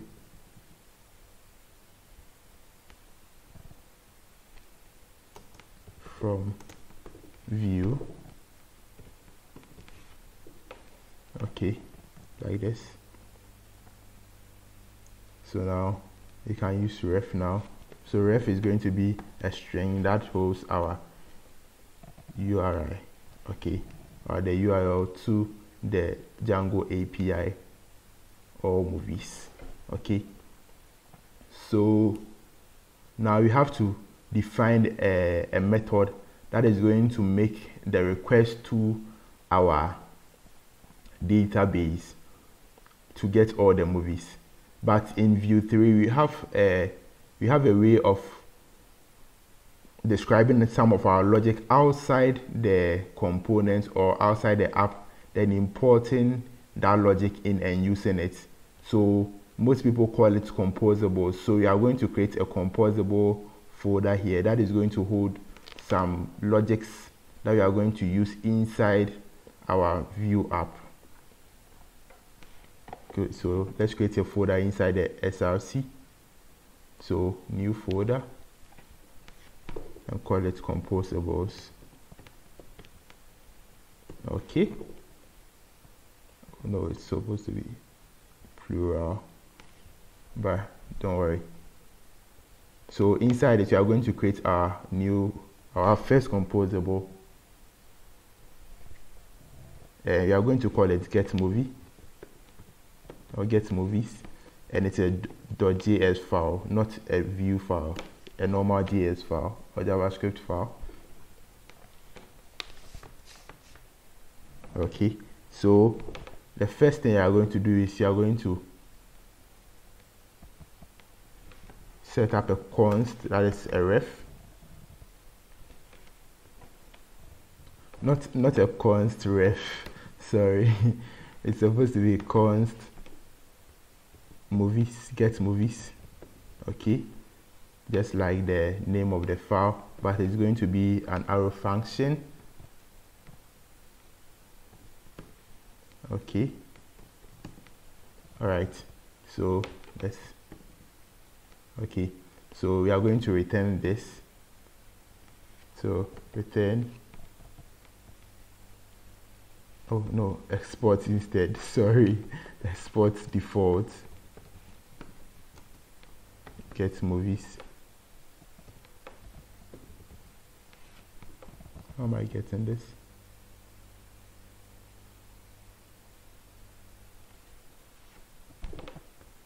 I think it's for my Visual Studio Code, so no problem. So inside this thing, we are going to return some stuff. Okay, so what you are going to return is, I'm going to return the movies. That is going to be a ref. Okay, we have not yet created it, but we will be creating it very soon. The next thing you are going to return is the error. Okay, if there is any, and you are going to return fetch movies. That is going to be a function that will be called to fetch the movies. And the next thing we'll create is return is the next link if there is any, and the previous link if there is any also. Okay, so let's create this thing that we have stated here. So the first one is going to be a const that is movie that is equal to a ref. Okay, so let's click on this to import it. Okay, so ref has been imported for us. So now movies is going to be a list.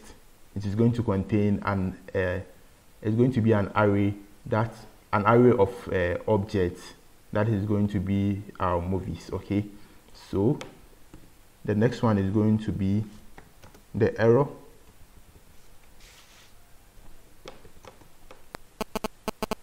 It's going to be also be a ref.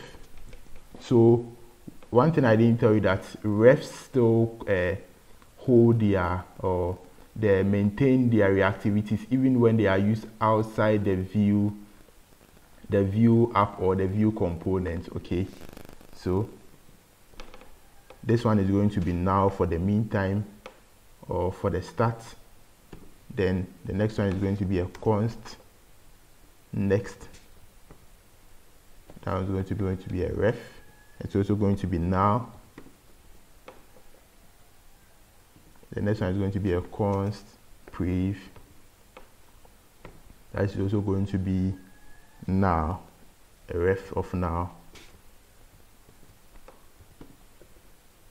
All right. So the last thing that we need is, or we have not yet created, is the fetch movie. The fetch movie is going to be a function that is going to be called. Then it is going to make a request to our API, then store the data inside this this movie ref here. Okay, so it's going to be const fetch movie. It's also going to be an arrow function. Const movie fetch movies going to be equals to. Did I spell fetch well? No. Fetch movies. Okay.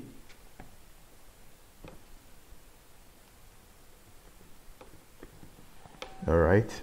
Then fetch movies is going to take a URI. Okay. So, and it is also going to be an async. So because you are going to use await in it with fetch. Okay, so the logic that you are going to pass to this fetch movies is that the first time that we enter into or we start to fetch a movie, we want to set the value of this error to now, so that if the person has if the user has tried already, then the value will be set. If the user has tried fetching the movie and there is a value inside the error already, then it sets it to now again. But if it's already now, it doesn't hurt setting it to null again. Okay, so it's just to make sure we clear the error before starting the process. Okay, then inside a try catch statement,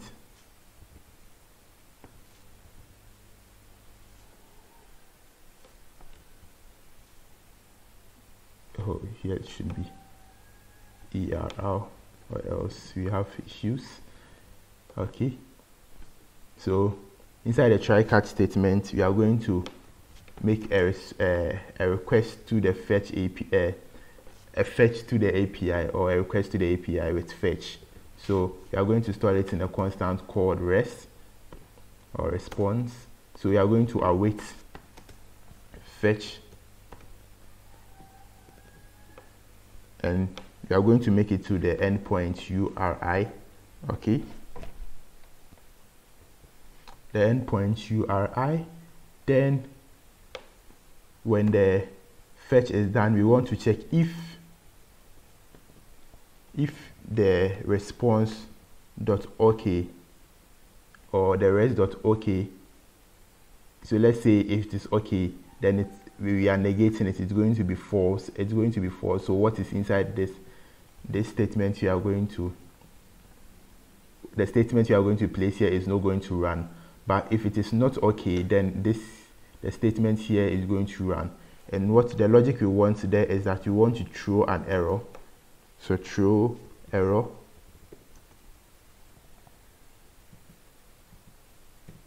If I can spell error. Okay. Then the error is going to say, sorry, could not fetch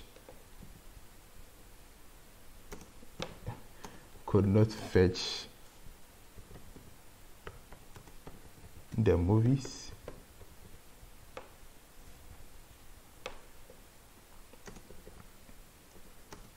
Please try again later.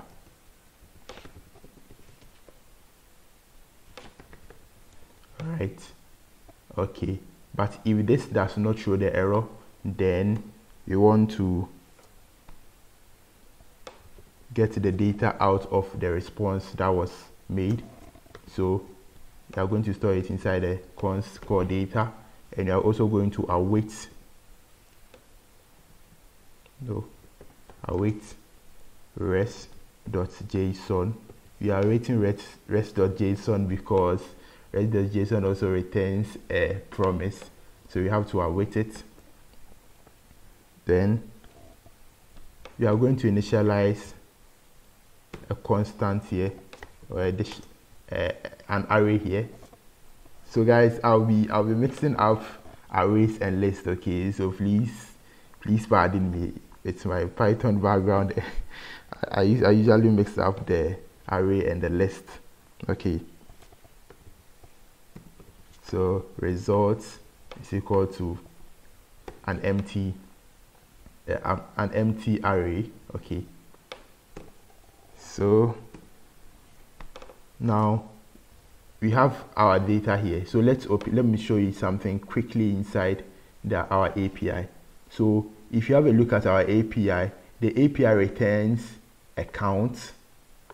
It returns a next if there is a next page. It returns a previous page if there is one available, and it returns a result. The result is a list of objects. So this is the first object. Let's go down.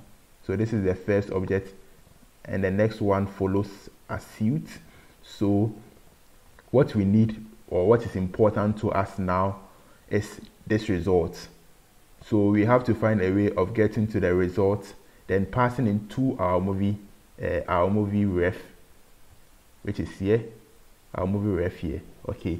So inside the data that has been passed to JSON, we can get hold of the results class, the results that I just showed you, which is an array. So we can run a for loop on it, or a for each. Okay, so we are running a for loop on the result. So at init iteration is going to take in a movie. Okay, so each movie is going to be an object. So we are going to push it to result. So let's make it result. Let's make it plural. Sorry. Oh, it's okay. Let's keep it as still results. Let's keep it result. Let's make it result. Okay. So let it make so it's going to be result dot push the movie. So this here is going to become an array of objects, okay? Then the next thing that we are going to do is you are going to get the next value. The next value, let me show you. You are going to get the value that is inside this next, and the value that is inside this this previous, okay? Let's go back. Okay, so that one we are going to store it directly into our next ref here and our previous ref here, okay? So that one is going to be next dot value is equal to data dot next. All right, then the prev is going to be value, a prev dot value is going to be equals to data dot prev. Okay, so before we get out of the try statement, we want to pass the movies here, the movies that has been stored inside the result, back into our movie ref here, okay? So going to be movies dot value is equal to result. Okay, so inside the catch statement we are going to, so if you get an error, we want to console log that error. For the meantime, console log error dot message dot, let's shift here, Okay, and let's update our error value. Value is also going to be equals to error.message, like this. All right.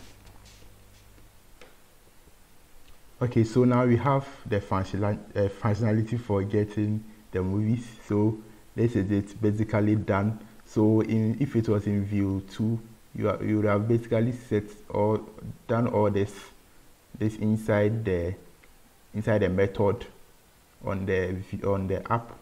Okay, so by in view 3 we can state it, we can place the logic outside the app or outside the components, then import it in. Okay, so let's go back into our home view. That's where you're going to get all the movies. Okay, so here we have to find a way of getting the logic that we have stated here. Okay, so but if you quite remember, down here we exported get movies, and get movies is returning the movies, it's returning the errors, it's returning the fetch movies, the next and the previous. Okay, which are all ref values except this function. Okay, so let's go here. So we are going to import in the get movies that we exported as the default. So import get movies from at composable / get movies dot view. Okay, so now we have get movies, so we can call it so that it returns the object that we have stated here, the object that has been stated inside its return. Okay, so let me just grab this thing here. Okay, so we are going to have a const that is going to be a destruction of the object that is being returned from the get movies. So we are going to call get movies like so. So get movie is going to return an object which we will destructure here. Okay, all right. So okay, so now this get movie is returning all these things here. This currently is a ref, that is an empty array. This is just a function. This is now. They are currently of no use to us, but we can call this get function fetch movies here. That is going to populate this movies, or populate this one and populate this two over here, the next and the previous also. So we have to find a way of calling this fetch movie. Okay, we can call fetch movie directly inside the, you might be thinking of calling fetch movies directly inside the setup over here, but fetch movie is an async function, so we have to await it, and since setup is not async, it won't work. So we have to find a better way of calling it. So we can either use a lifecycle hook to do that, or we can use my favorite one, which is the watch effect, to do that. So the lifecycle hook, is the event that are run before or in the lifecycle of the view component. Okay, so in our case, we are going to use the watch effect. The watch effect runs immediately when the view is mounted or the component is mounted, and it also runs when a value that is stated inside it changes. So we are going to state this value inside the watch effect. So when it changes, you are going to run the watch movies. Okay, even if you don't understand, please stay with me. It's going to be clear very soon when we write the code. Okay, so first you are going to bring in watch effect.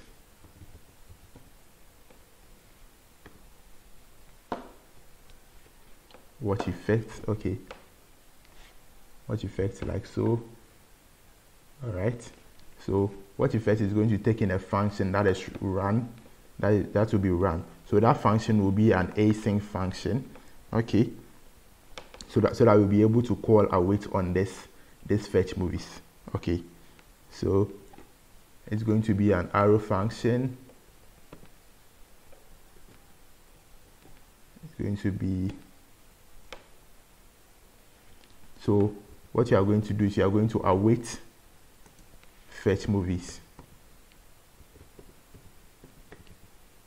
Okay, so oh if I can spell await well. Okay, so when we await it, so let's print out, let's console.log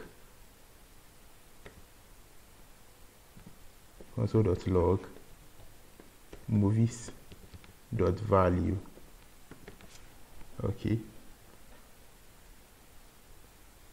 so let's save this and let's go and check our console and see if everything is working out.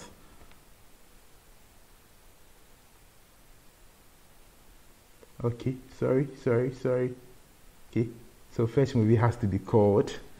Okay, and it's going to be URI. You have to provide it to the URI. So it's going to be URI.value. So I will be able to get the value inside the ref. If you pass it to the URI directly, they are going to get a ref object, which is not going to work. So we have to pass in the value inside the ref.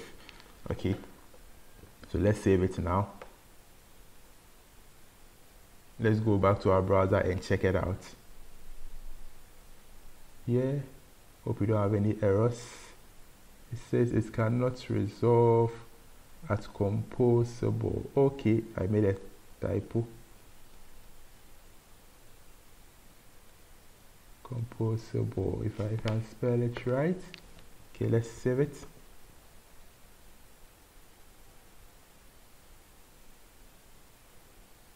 What's the problem again?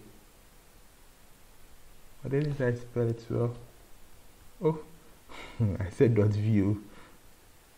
It's not supposed to be, it's a JavaScript file, so it doesn't need any extension. Even though you can put a .js there. Okay. I hope you don't get any errors. And our Django server is also running, so few minutes since everything worked fine. So let's open up the console.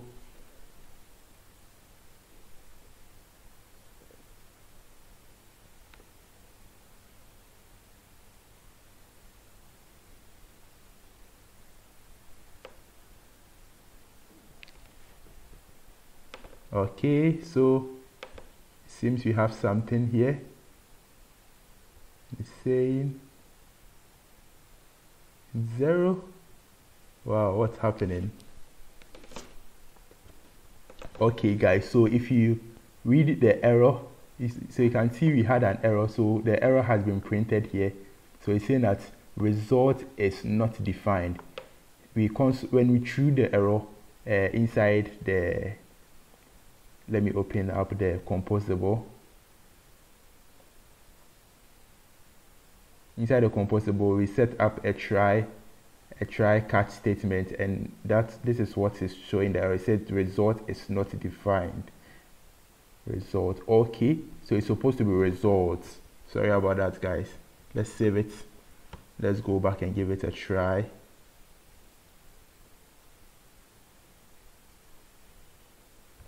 First, let's refresh this.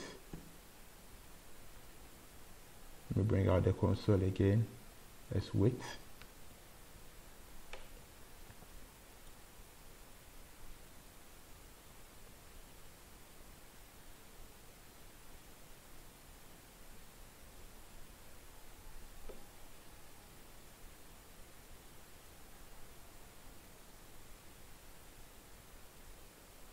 Okay, so you can see we have some values.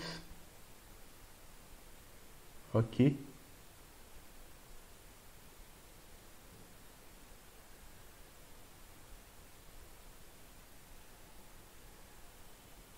Why do you have nested values?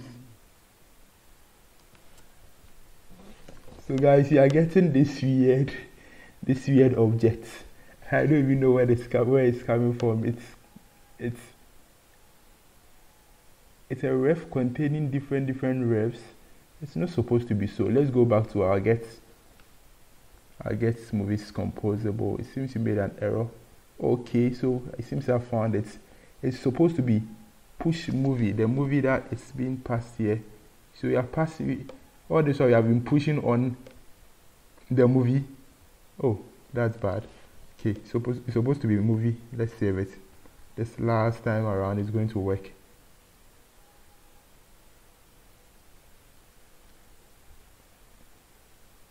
Oh, sorry. Let me try and bring out there. Let's refresh this first and bring out the console again. This time around, fingers crossed, it's going to work.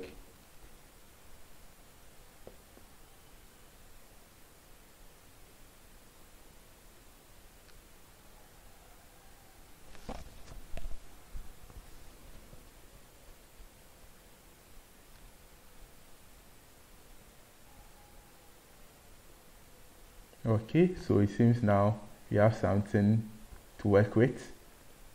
So you can see now we have our data coming in. Oh, that was quite tough. It was not that much tough, but it was quite challenging. Okay, so now you can see we have our data from the back end. You have the actors, you have our country, so the details about the movie. Okay, so now let's go back, let's jump back. Yeah. Okay, so now our movies now contain our results. What am I saying? Let's here. You're supposed to go to the home view. So now this movie.value now contains the object that we need. Okay, so you have to find a way of passing this movie back to this movie list here for it to render it. Okay, so we are going to pass it as a prop. Okay, so let's pass a prop here, and the prop is going to be called movies. It's going to be equals to movies. Sorry, so we have to bind it.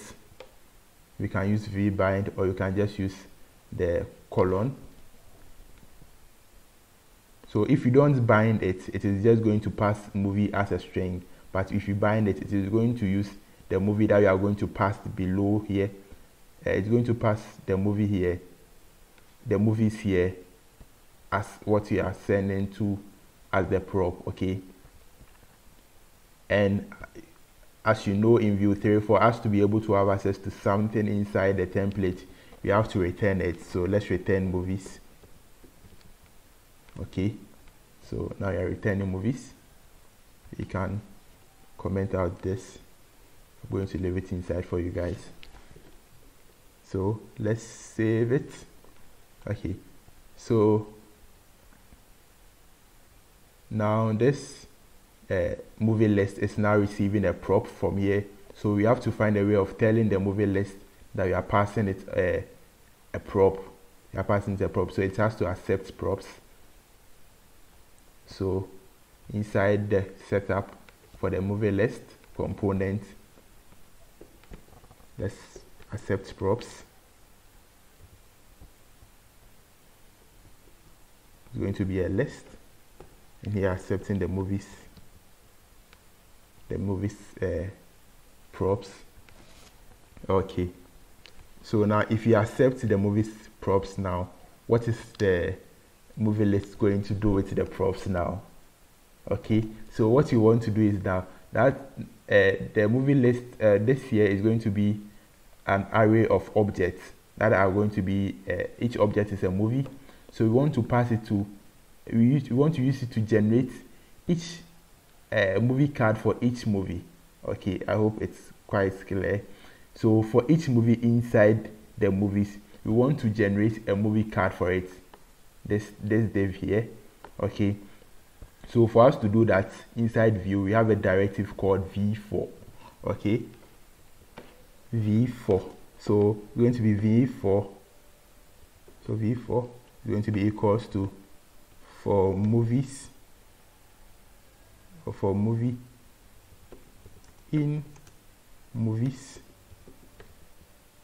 Okay, so for when you use v4, so you can see I'm getting this quickly red error here. So when you use v4, you have to bind it with a key, a distinct key. Okay, so key is going to be equals to the movie's ID. Okay, no, not the movie ID, movie.id. Okay, so that's why we return the movie's ID. Okay, all right, so now we are passing this one here. So let's save it and let's go and check it out in the browser. Let's save it.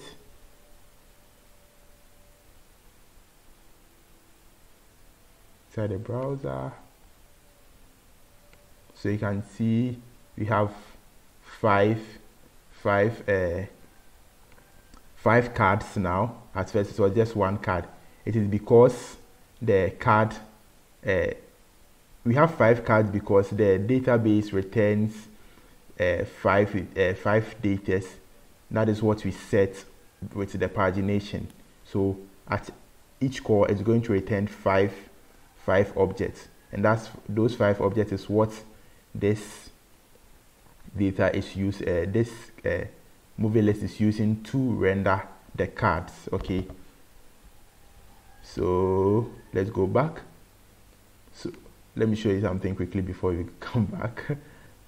So you can see now we have the cards, but the data is blank, nothing is still having the same data. So we want to make the data dynamic for each card so that it has its own card stuff. Okay, so let's go back. So we are going to pass in, just as we did for the movie list, we passed in a prop with the movies.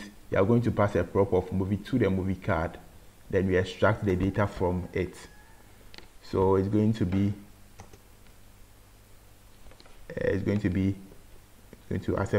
accept a prop called movie, and it's going to be the movie here. So for us to, let's bind it. Okay, it's binded. Let's save it. Then let's jump to our movie card so that we'll be able to use the data inside the movie object. Okay, so the first thing that we need is the title of the movie. Okay, so first you have to accept in the props first. Okay, so props, no, props is going to be a list, and it's going to be movies, or a movie, sorry, singular. Okay, so from here we can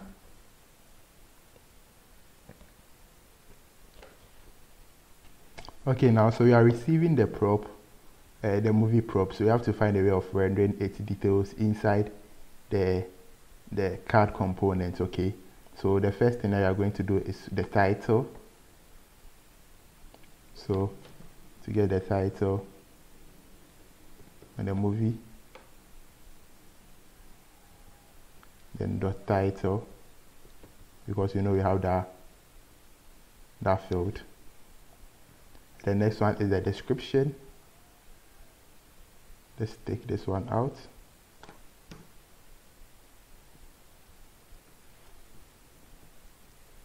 It's going to be movie, no movies, movie dot description,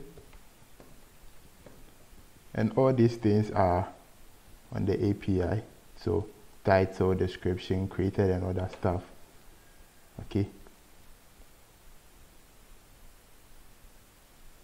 so the next thing that we need is we need the movie title here too. Okay, to be movie dot title,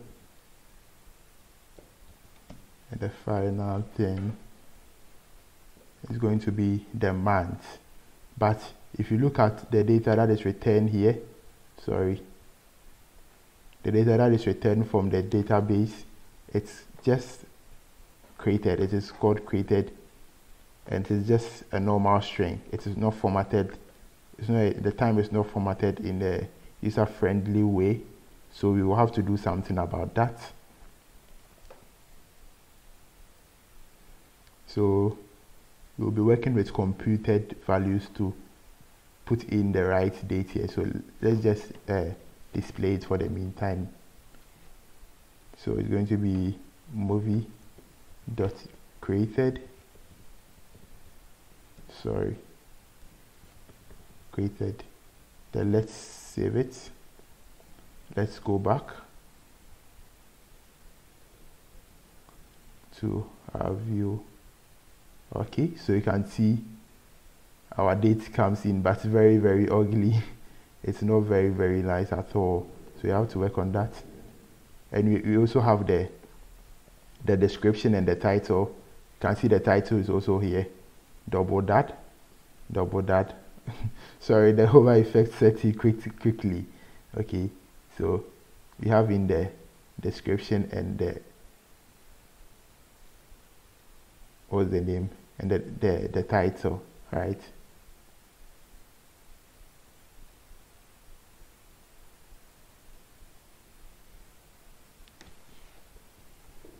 Okay guys, so let's go work on the time. And if you look here, or you look at here, you see there's some white space beneath this one. So it's because this one's description is longer than this, so we are going to auto shorten the description and make it a fixed number of words for each of them. Okay, and when you are done, we come and fix the image, which is not displaying yet. Okay, so let's go back to our code. All right, so let's go down to our script, and inside our setup, let's format the time properly. Okay, so our setup again.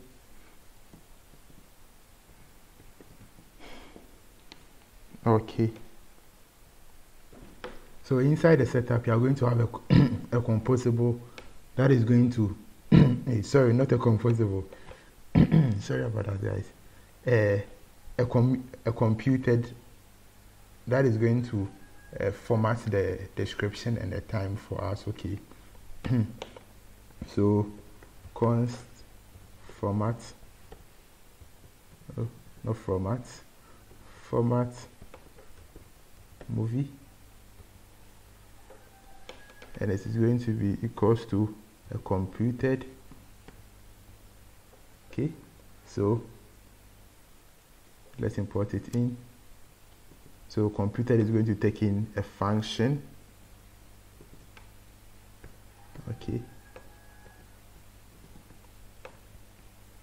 Okay, then inside computed we are going to generate our date.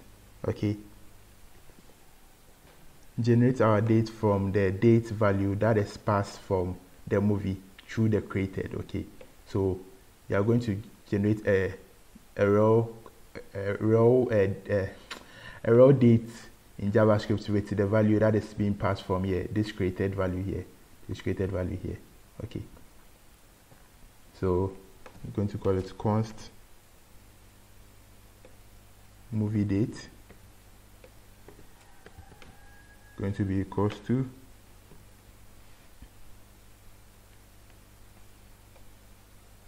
it's going to be equals to new date. Now going to pass it. So for us to be able to use the movie here, we have to pass it as a props. For us to be able to use the movie here, we have to pass that as a props to this setup over here. So we're going to pass its props. Okay, so this setup takes props and context. Okay, the context we have already used before. That's what we use to emit the event inside the subscribe, the search form. Okay, so now we can use props dot movie dot created. Okay, then this one is going to return us a date, so we can get the day. We just want the day and the month. We just want the day and the month. Okay, so const day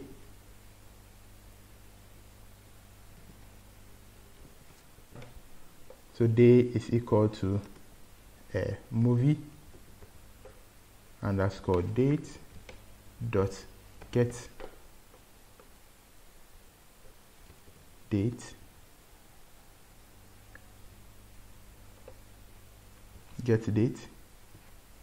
like so. All right, so it's going to return us a number, and now we want the month also, so month, no month, what oh month, really what's happening, month is equal to the movie underscore date, then to local string, then you are going to pass in some arguments. It's going to be default. So this is how we get the month from the date over here, and we want to specify in which format do we want the month as. So we want the month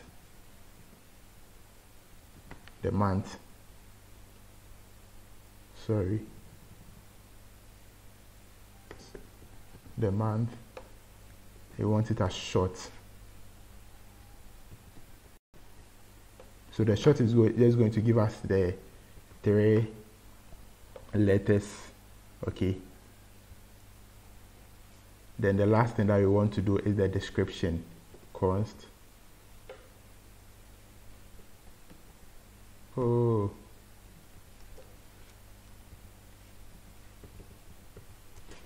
this is going to be equals to move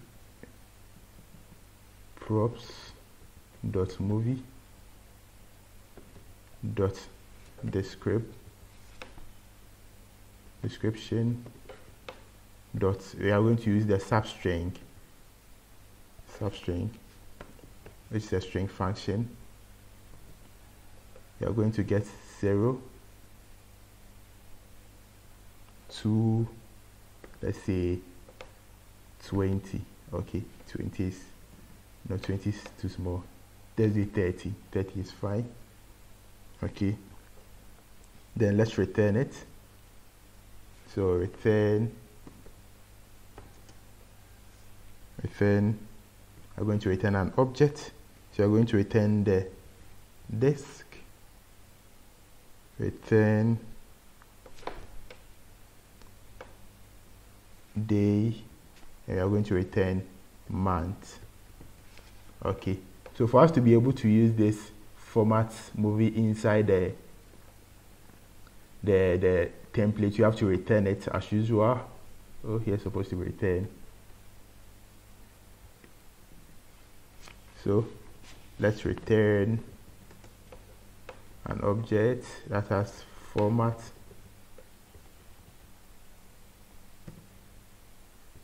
I need to go back to typing again. Format movie. Okay, so let me see, I had everything right. Okay, so now we can use format movie inside our component now. So the first place you want to use format movie is here. So format movie dot disk. Okay, and here we want to return format movie dot day. Okay, format movie dot day, and here we want to return format movie dot month.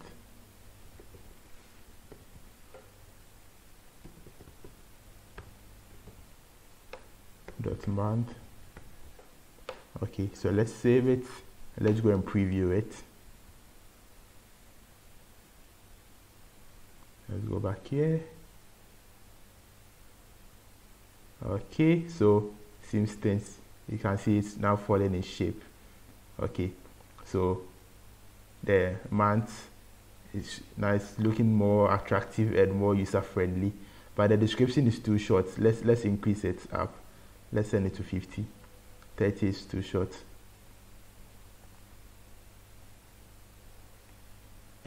Send it to 50.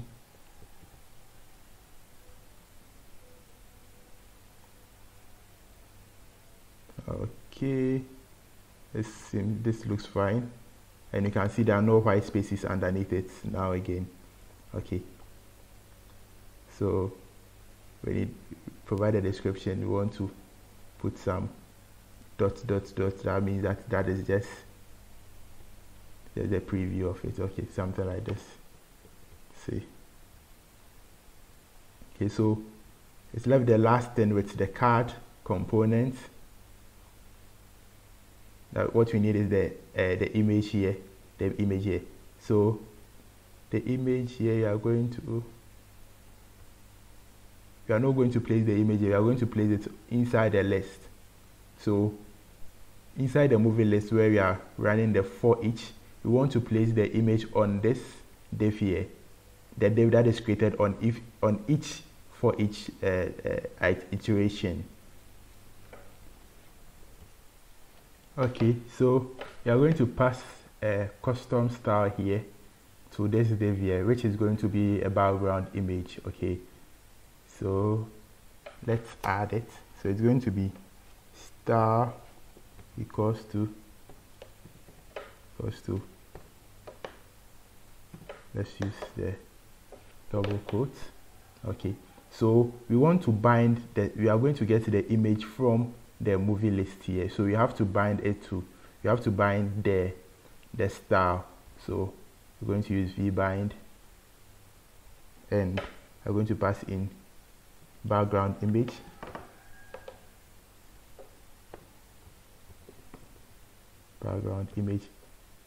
because you are using JavaScript and minus we have bind here, because you are binding this thing here, we can't use the dash image, or else you will get an error. So you have to use uppercase image like so. Okay, then it's going to be the semicolon here, then the value is going to be URL. Okay, just follow me, everything will be clear very soon. Sorry about that. This one. So plus movie dot poster, if I can spell poster, plus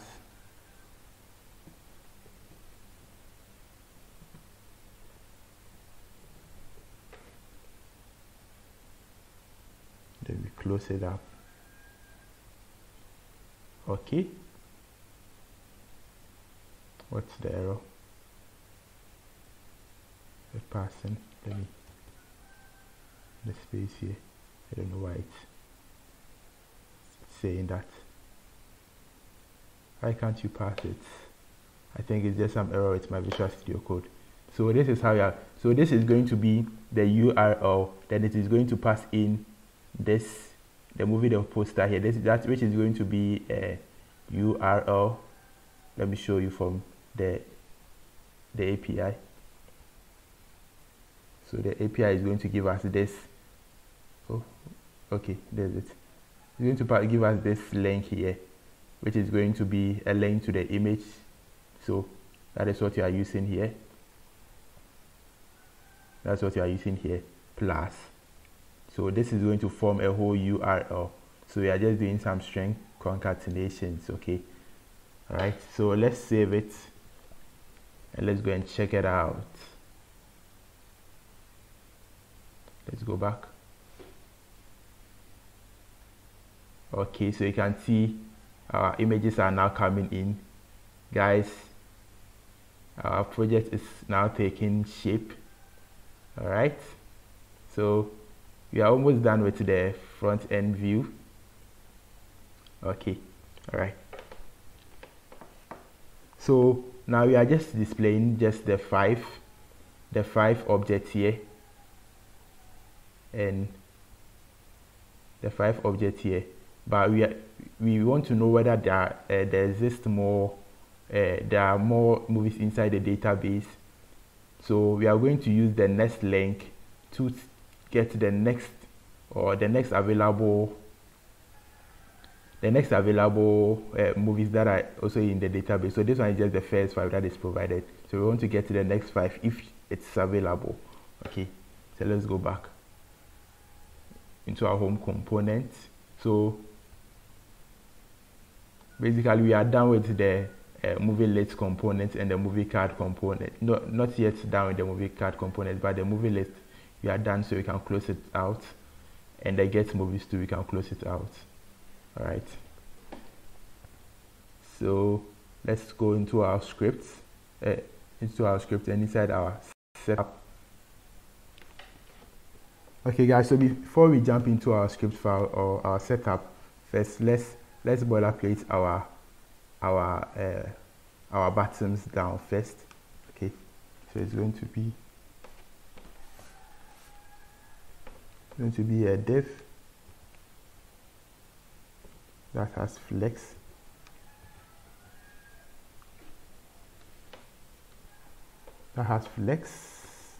Okay, so inside it, so the flex, let's add onto it. We are going to have justify center and item center. Okay, then we want a margin in the y direction of 5. Okay, so inside the div here, that's where our buttons are going to go, our next and our previous buttons. Okay, so button, so the button is going to have a class of text center,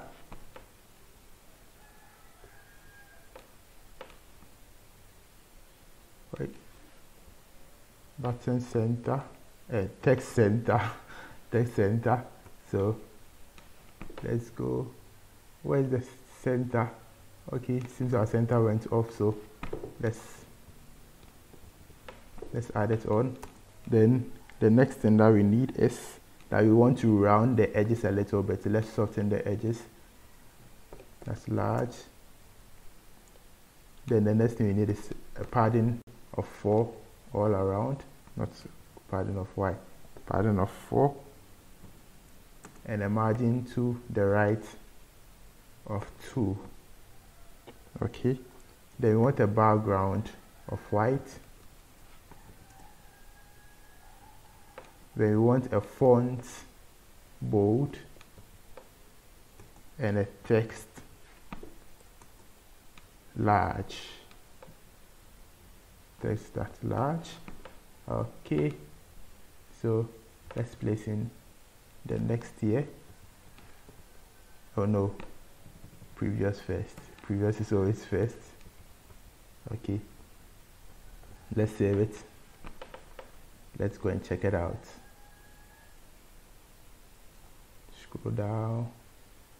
Okay, so we have our button here, but we have some white space in here. I don't know where that is coming from, so let's go back.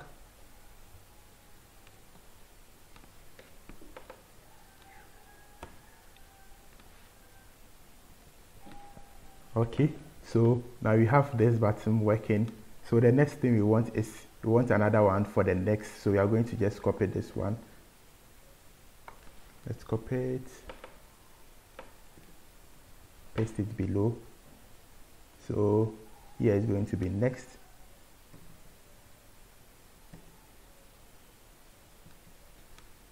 So next.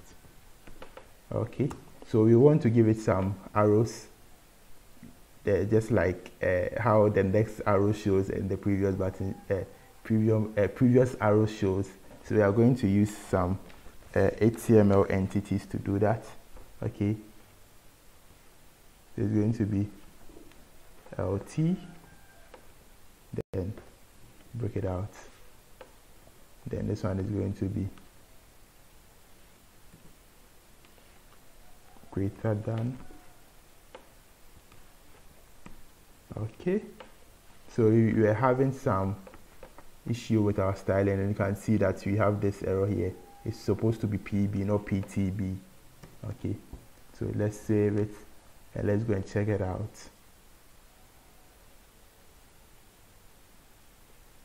Okay, so they're almost together. Let's space it out a little bit. So here, I don't know what's this. It's not supposed to be double dash, just one dash. But this one you're going to change it to L, so it goes to the left and right. So now you can see that we have everything working nicely.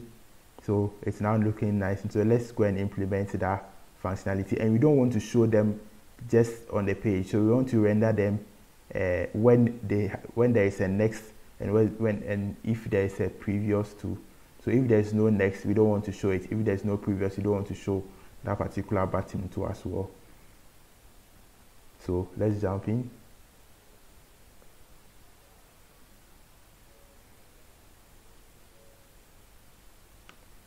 Alright, so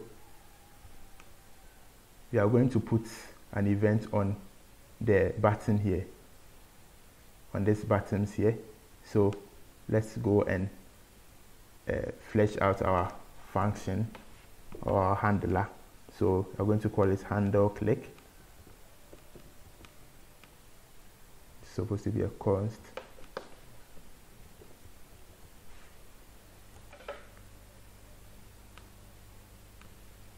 Okay, it's going to be an arrow function,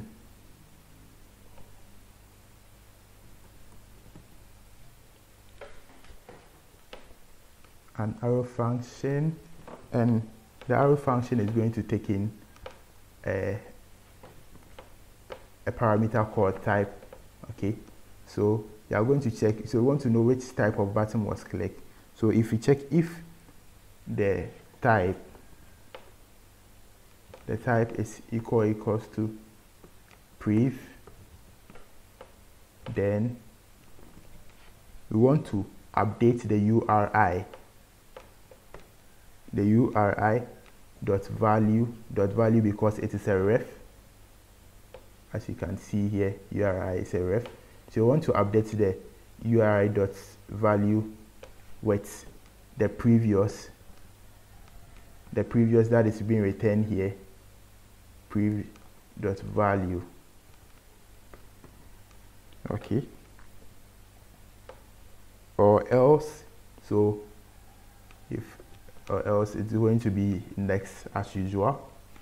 So else you want to update URI dot value with what? With next dot value, like so. Okay, so we have to return, we are not next dot value. Okay, so we have to return this handler here, or that function, so I'll be able to use it inside the template. Control V. Why am I getting an error? Hey, what's all these mistakes? Sorry about that, guys. Why is the error again? Unexpected. I think this is JavaScript something. VS Code something. Not JavaScript. Okay, So we want to use that function as to handle the click event for these buttons. So at click, we want to handle this with the function handle click. And so when we click on this button here, we want to handle it with handle click by and also passing it the argument prev, the argument prev,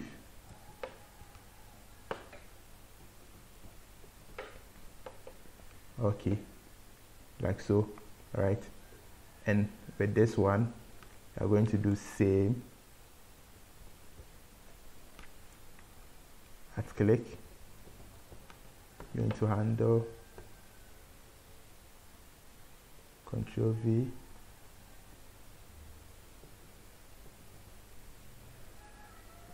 I'm going to pass in next.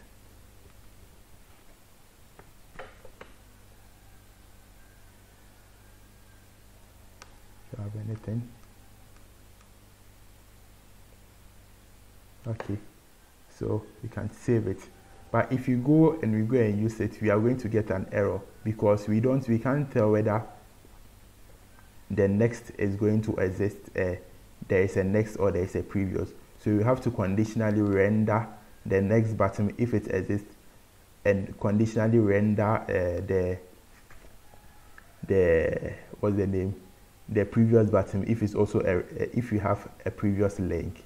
Okay, so the previous links are being passed by this thing over here.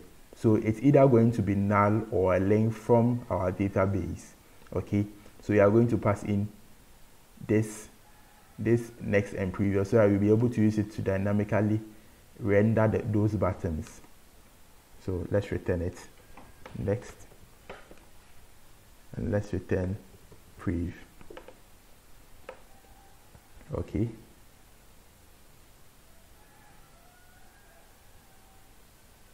and the first condition that you are going to place on this thing, on this section here, is you are going to place it on the div first. We are first going to check whether if the next or the previous has a value before we render this whole div. If both of them don't have a value, then we don't render the div at all. Okay,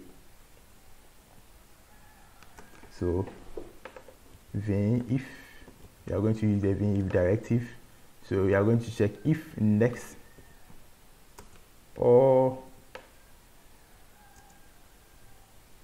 prev. So next is going to be a link or null. So if it is null, it is going to be false. Okay, then the next thing that we want to do, the next condition we want to place is on the individual buttons. Okay, so if,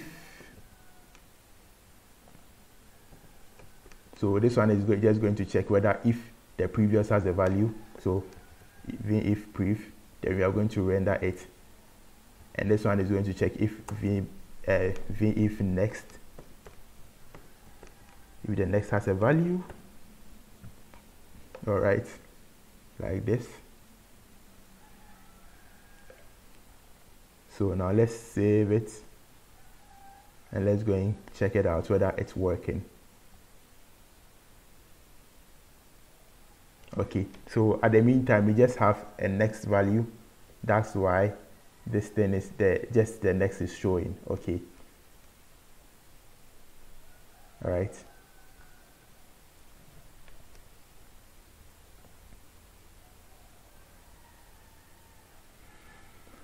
Okay, so now we are updating the URI, but how are we going to be able to call this fetch here so that it is going to update the movies that have already been fetched inside our database?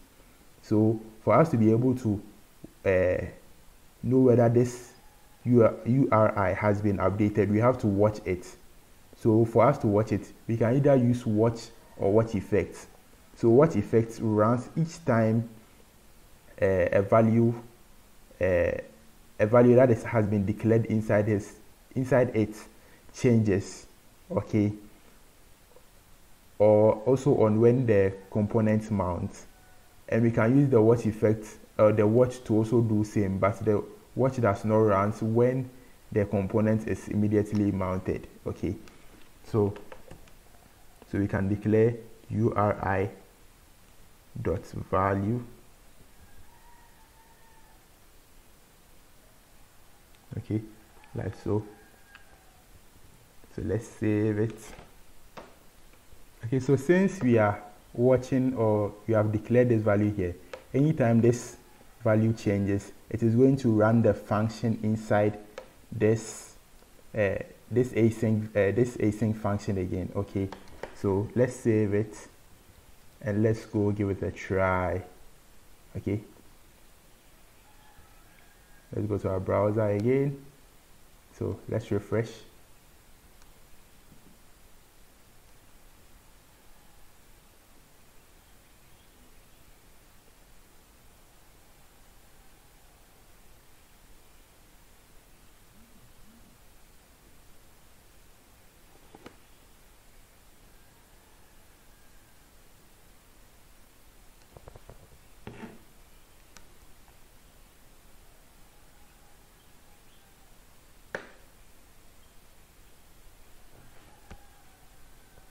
Okay, so now let's go and click on the next.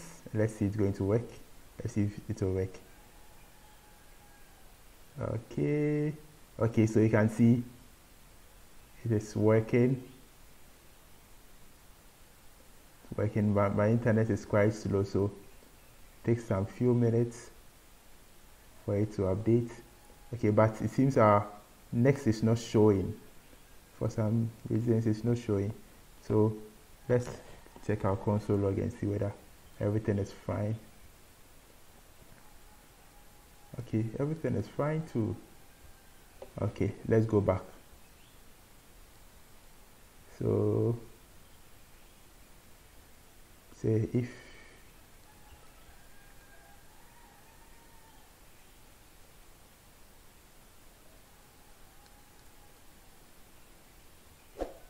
okay,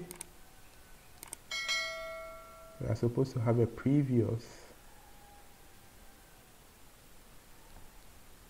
Okay, let's check the composable. Maybe we made an error there.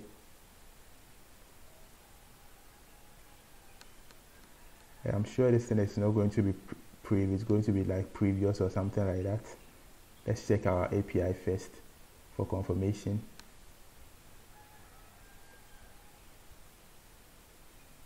Okay, let's scroll up. Okay, I said it is going to be previous. You see it's previous, so let's update our get movies composable quickly. So it's supposed to be previous. Okay, let's save it. Let's go back. Go back here. Let's refresh. Okay, so it has refreshed for us already. So let's click on the next. Takes a few seconds to update. You can see that it has gotten the next movie, and you can see you have our previous here. You can click here and go back, but you can see when it updates, it doesn't scroll up. It doesn't scroll up. That one I'm going to leave it as a challenge for you guys. So you guys fix that. You can leave a link to your solution if you are able to do that. Leave a link to it inside the comments below. Okay, I'm going to check it out. All right, so that is a small problem you guys can work on. Okay, so now you are done with the movie list area and the next and previous button. So the next thing I want us to work on is the search form here.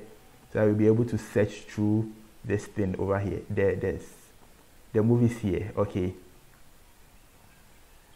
So okay guys, so let's go and work on the search functionality. So let's go back into Visual Studio Code. Okay, so let's close this one down. Okay, back to our home.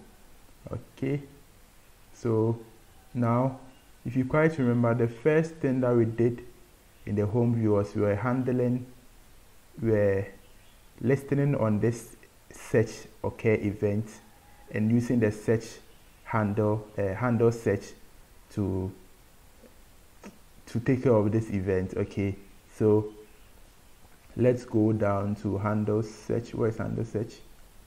Okay, so this is handle search. Let me space it out a little so that. Okay, handle search. Okay, so the first thing that we are going to do is we are receiving the search value or the search item that the person wants to get from the database here. So, or the particular thing that was entered, what's the title that was entered here, the title that was entered here. That's what you are receiving inside this search value here. Okay, so we are going to use the same get movies composable. That's one good advantage, or one of the advantage of Vuejs, that you can extend the logic outside, then you can use it multiple times inside the same component or inside the same view, instead of having it in just one particular method. Okay, so you are going to check if the search value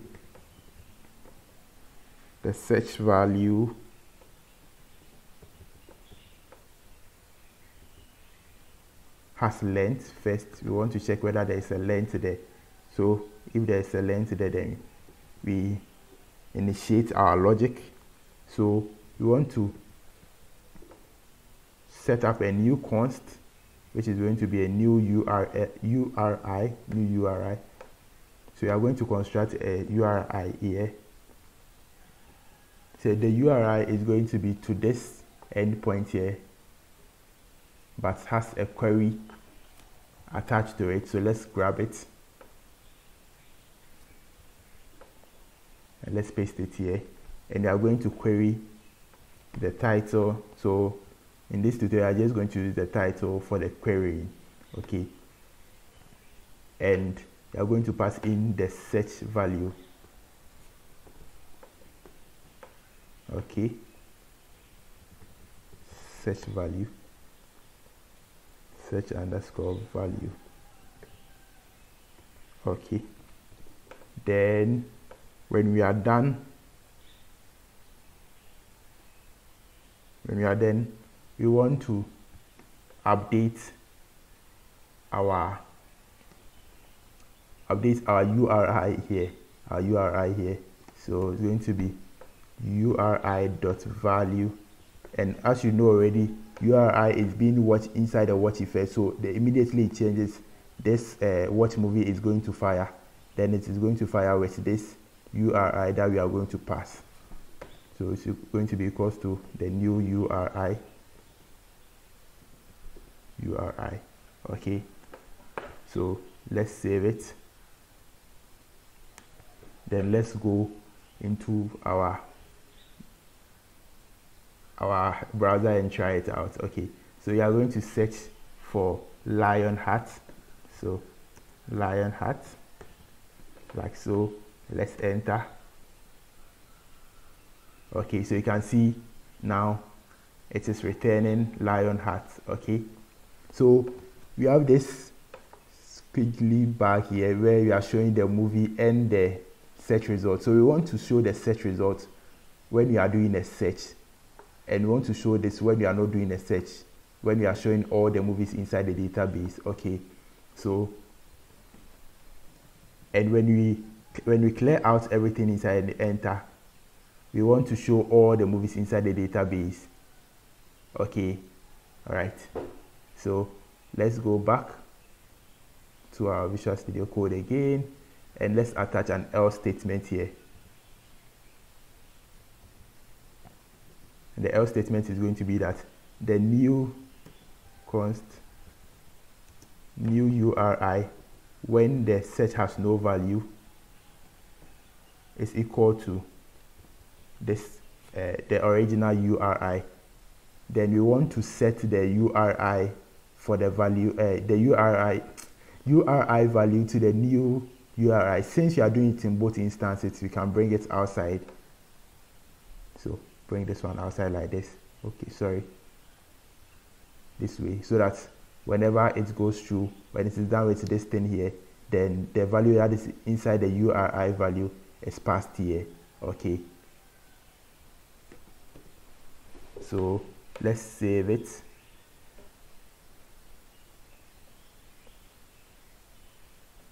Okay, so let's go and give it a try. So let's search for double that.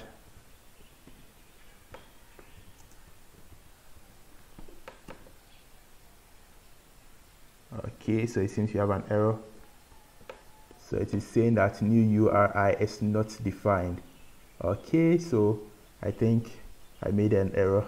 It's supposed to be stated in each one of them. Sorry. So this one is going to have its own. Sorry. URI.value is going to be equals to the new underscore URI. Okay, so let's save it. Let's go and try it again. Let's refresh the page.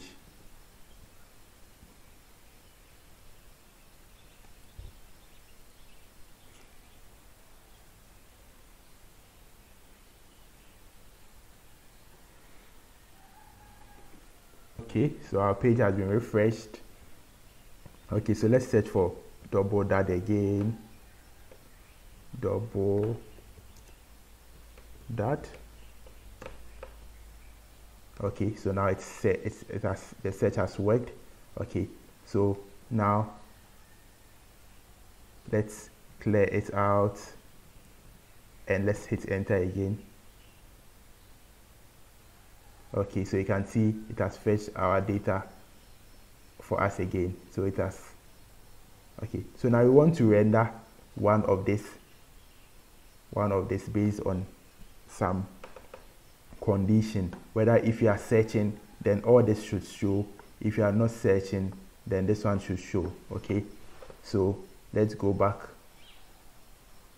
So inside our setup, we are going to declare a ref. So const search, and that's is going to be equals to a ref that is false, a boolean false, not a string false. Okay, false like this.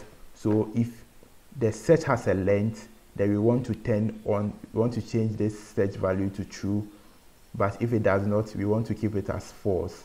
Okay, so let's go down here. So search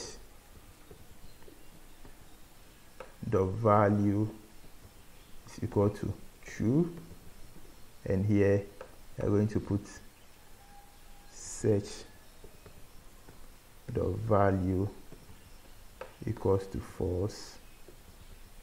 Okay, like so. Let's save it. And since we want to use this search value inside our template, we are going to pass it or return it. So search here. Then let's go into our template, and we have a span here. We want to render if the search is on. So if the search is not on, we want to show just this one, but if the search is on, we just want to show this. Okay, so you are going to use v-if. So v-if search, and since search is by default false, we want to negate it so that the opposite will happen here. But if v else, let me bring this down so that it becomes more easy to read. So v else, okay, so either this one shows or this one shows. Okay, so let me save it. let's go back and let's check.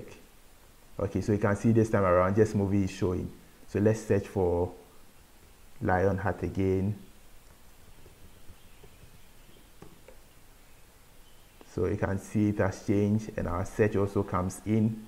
Okay, all right, so when we clear everything and just hit enter, we just go back to our movies again and our movies comes in. Okay, all right, so we are done. We are basically done with the home view. So let's jump onto the detail page.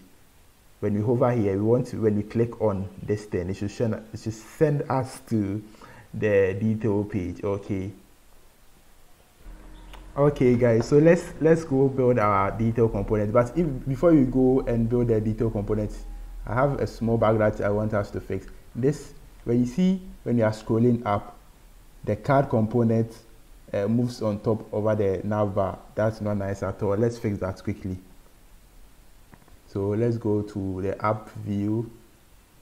Inside the app view where the nav bar is, I think we used a z index, didn't we? Okay, so let's give it a z index, a z index of 50, and let's save it. Then let's go back to our browser, see it out. I'll close this console out.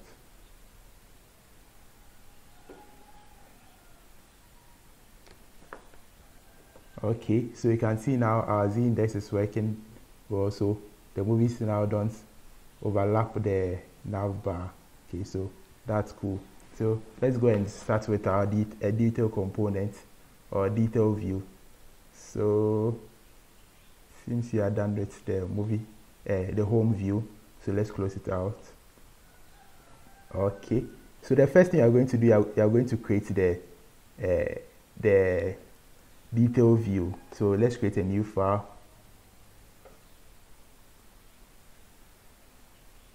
So it's going to be detail.view.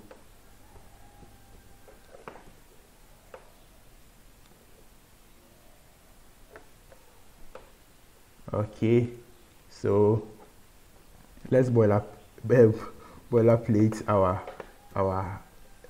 view. Okay, so the next thing I want to do is we want to set up routing for this detail view. Okay, so this, I always confuse these views with the VUE. So it's very confusing. So let's set up routing for it. So I'm going to set a route, and it's going to take a path parameter. The path is going to be to \detail and \a dynamic ID. Okay, sorry, ID. Then let's give it a name. A name is going to be detail. The component that we are going to use is going to be the detail component. So we have to import it in. So let's copy this one down. Okay, let's change this thing to detail. Control D. Detail, like so. All right. And then we want this thing here to be passed as a prop to the detail view. So, or for that route. So we are going to accept props.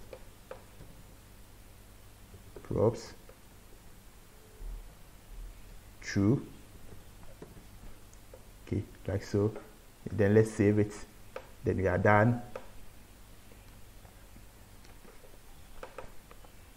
So let's move back into our detail view. Then let's put in detail here. Let's put in our H2 instead. H2.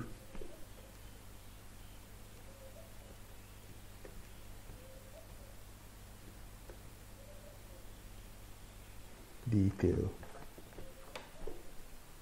All right, then let's go back to our browser and check whether our routing is working perfectly. So we said backslash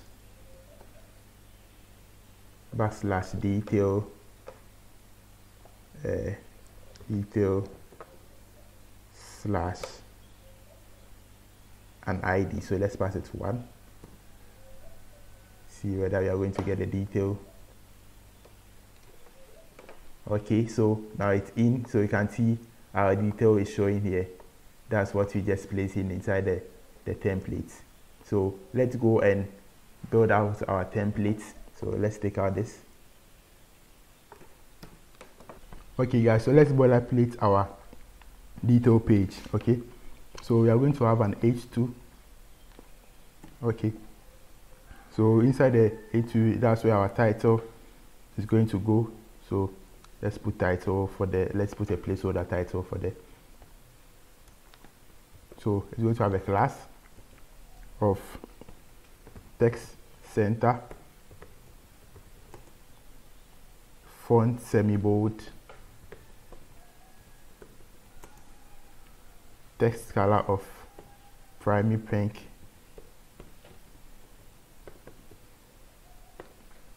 and a text size of 5XL.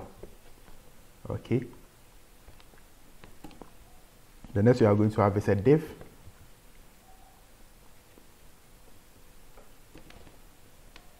We're going to have a class of with full. It's going to be a flex.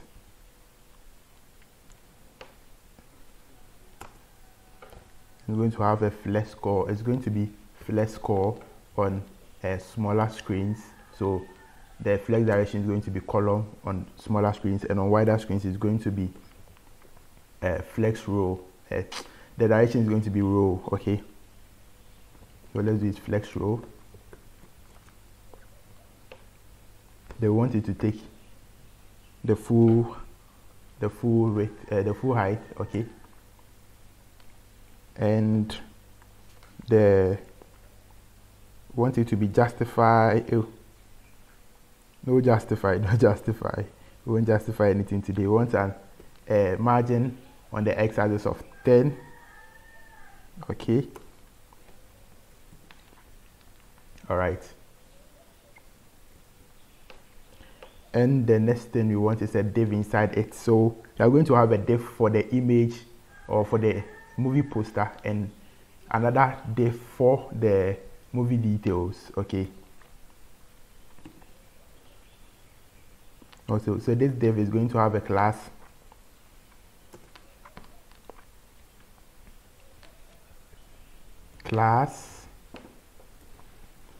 so we are going to give it a class of width 10/12. That is for smaller screens. So for bigger screens you want it to take width of 4/12. So you want to also make the margin on the x-axis auto, and also make it a flex container, and justify center and flex, no, item center, not flex center, item center. Okay, like so. Then let's jump into the div itself. The div itself is going to have another div. So let me push this thing inside a little bit.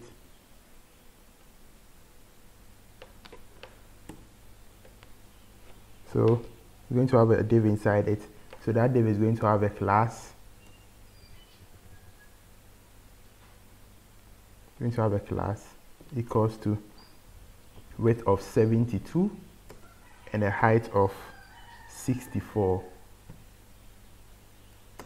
All right, and we want to give it a background of BG bg primary pink for the meantime. We will take it off later. Primary pink, and inside that div you are going to have an image tag.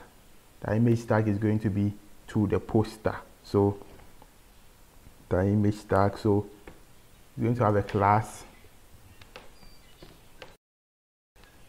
width full, so that it takes the full width of its containing parent container, and height full.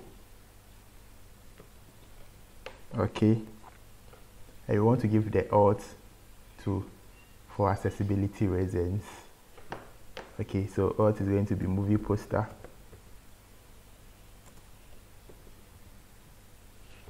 Okay,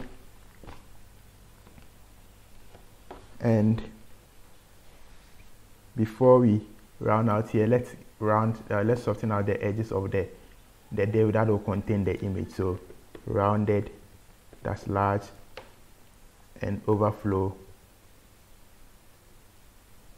hidden, overflow hidden, hidden.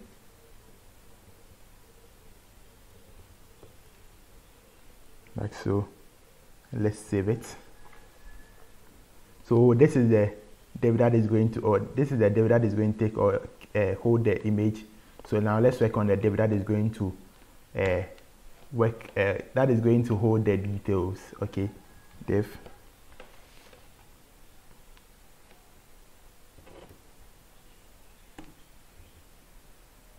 So it is going to have a class of width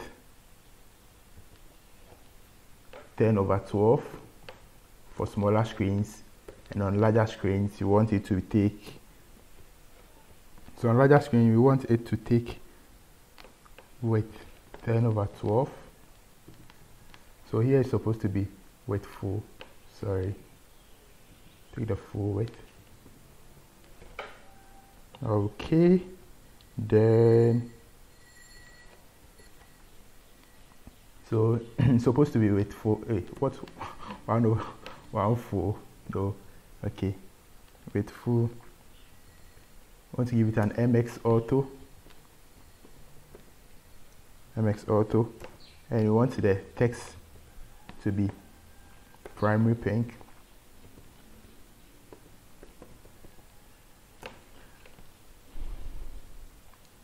And the text size to be text large. The font is going to be semi-bold. No, semi-bold.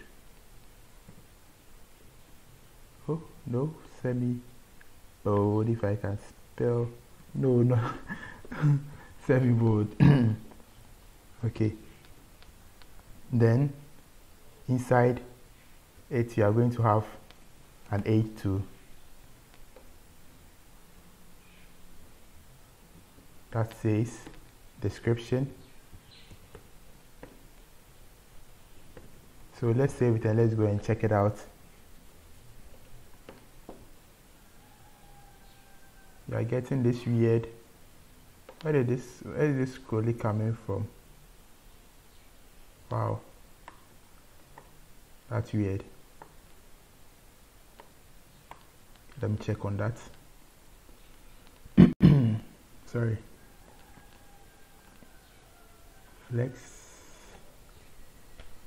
Okay, so we're getting that weird squiggly stuff. I think it's from here.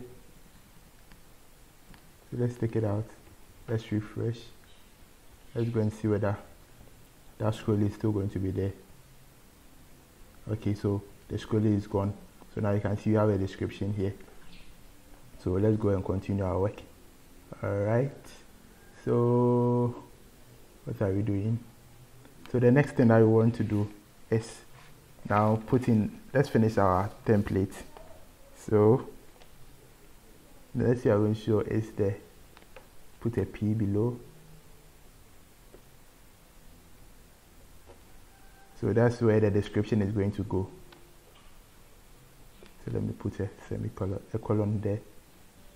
For the meantime, I'm going to populate it with Lauren of 3. Oh no, 3.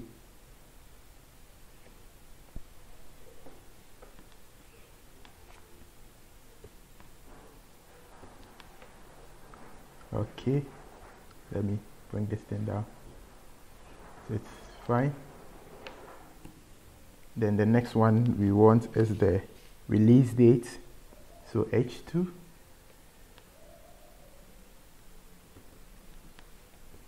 Release date. Is that how it's spelled release? No. Release date. So let's leave a comment here. Date. Let's just put in something. Let me put in something reasonable. 12 March 2021. Are we in March? I don't even know. Okay. The next one is going to be the rating. So I'm going to paste in those one quickly so that we can move ahead. Okay.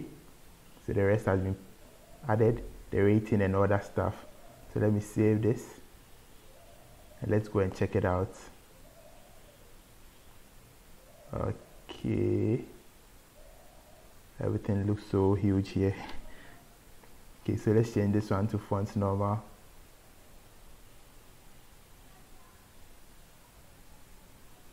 There's no space beneath, so we'll add that too.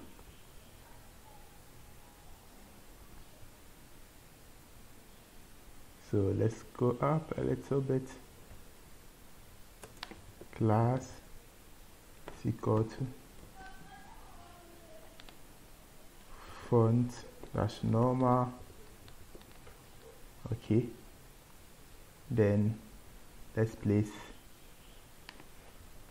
font normal and let's add a padding bottom here of PB-20. Okay, let's save it and let's go and check it out. Okay, so now you have some space beneath and some allowance, and this is now easy on the eyes a little bit. So this is the template done. Let's go back. So now it's time to implement the functionality that is going to get to the single movie and then going to render the needed information here instead of using the ones we have statically placed here. Okay, so let's get on that one. Okay guys, so now we have to write the functionality that will get to the movie from the database and fill it inside this, replace it with the static data that we have inserted here. Okay, so the first thing that we are going to do is that when we check the URL from the detail page, you can see we are receiving a dynamic ID here. So first we have to receive it as a prop. So inside the index.js where we listed our routers, we told the path that will be accepting the dynamic ID as a prop. So let us accept it inside our view. So first here we're going to accept a prop. So props going to be an array, and we are going to accept ID. Okay, so now we have the ID. So the next thing is let's use the setup function. Inside the setup, you are going to use the props. So let us pass in the props. Okay. All right. So the next thing that we want to do is that we want to use this ID to fetch that particular movie instance from our database. Okay. So the first thing that you are going to do is you are going to write a function or a composable that is going to grab the movie with that ID that was passed inside the URL. Okay, so let's just create as a new composable file. So you're going to call it get single movie.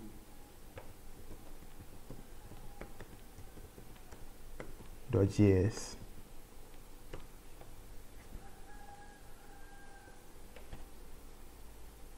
Okay, so inside it, the first thing that you are going to have is a const that is going to be the movie object that will be returned from our API. Okay, so we're going to have a const movie, which is equal to a ref.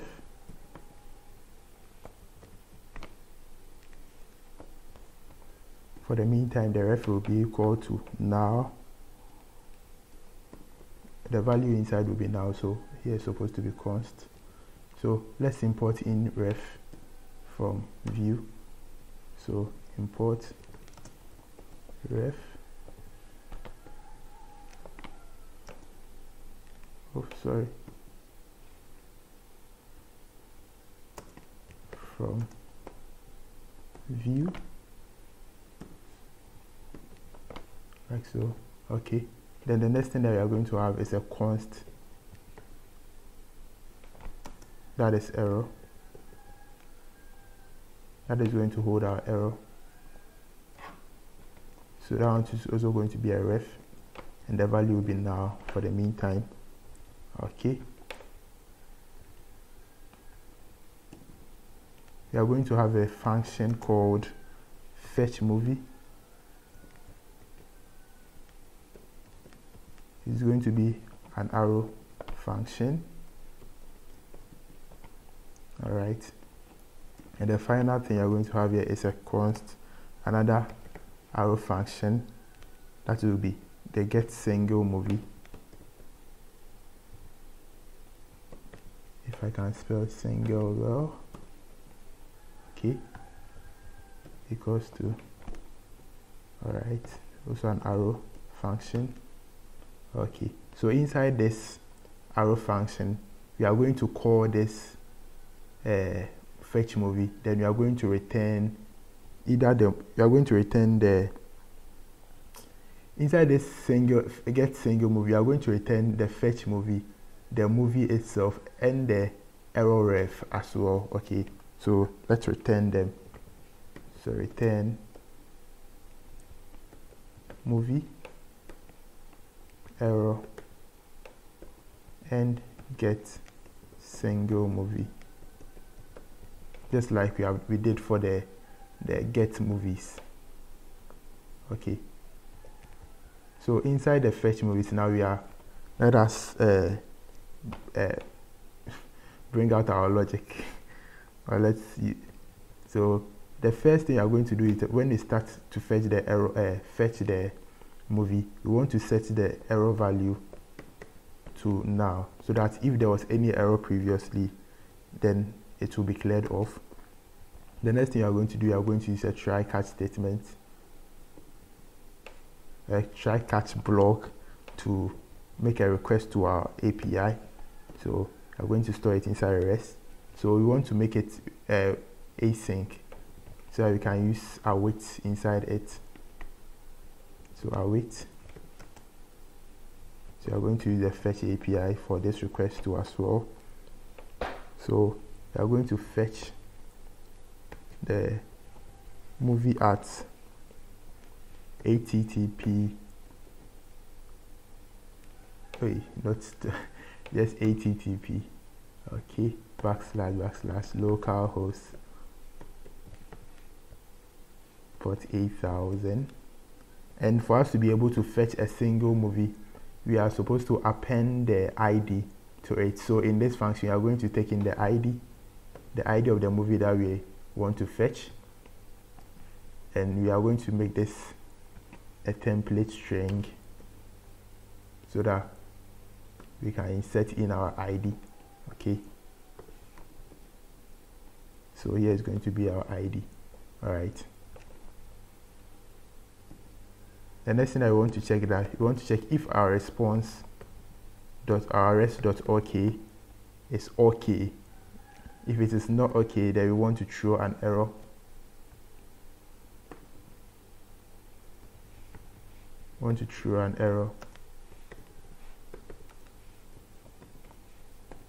Sorry, could not fetch the movie.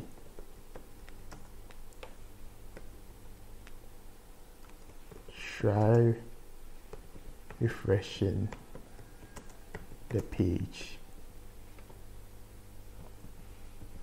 Okay, so if you are able to bypass the res.ok, then the next thing that we want to do is we want to get the data out of the response. So we are going to use JSON.json on the res const or the res variable.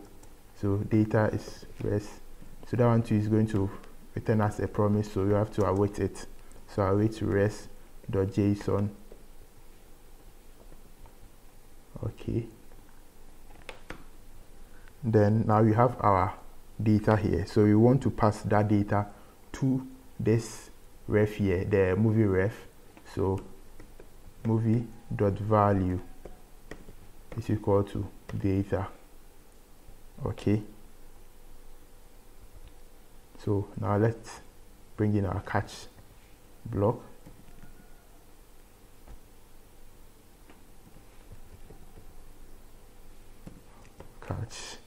Okay, and you are going to take in the error. All right, and you want to set the error value or the error message to this error ref here, to the value of that error ref. So error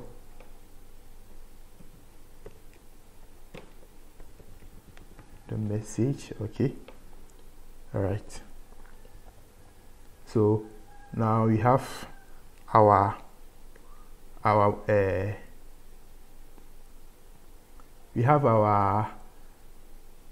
function for fetching the movie or the single movie. You have to return it. It's not supposed to be get single movie. The function cannot return itself, so here it's supposed to be fetch movie instead. Sorry about that. So let's save it and let's jump back into our detail view. Okay, so the first thing that you are going to do is you are going to import in the get single movie that we exported inside our composable, just down here. So sorry about that, you are supposed to export it. So export default get single movie. All right, like this. Hope I got everything right. Okay, so let's save it, then go back to the view again. Now we are ready, so let's import it in. Import get single movie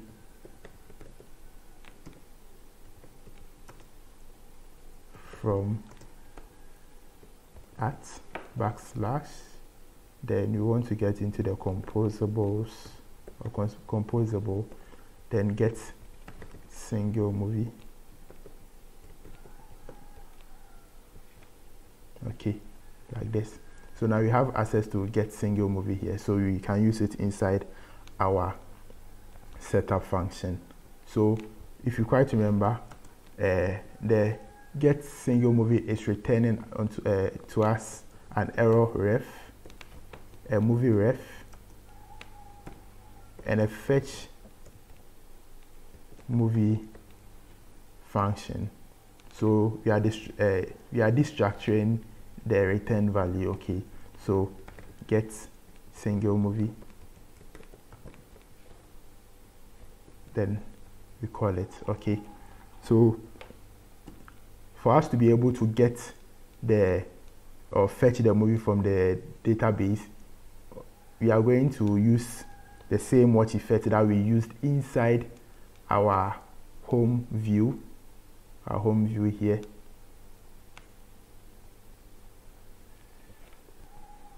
Over here,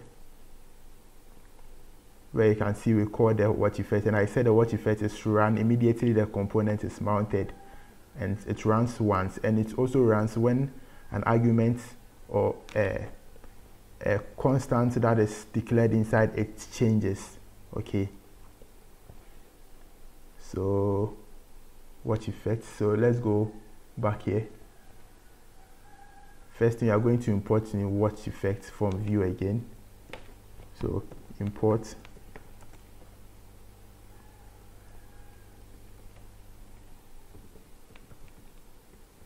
watch effect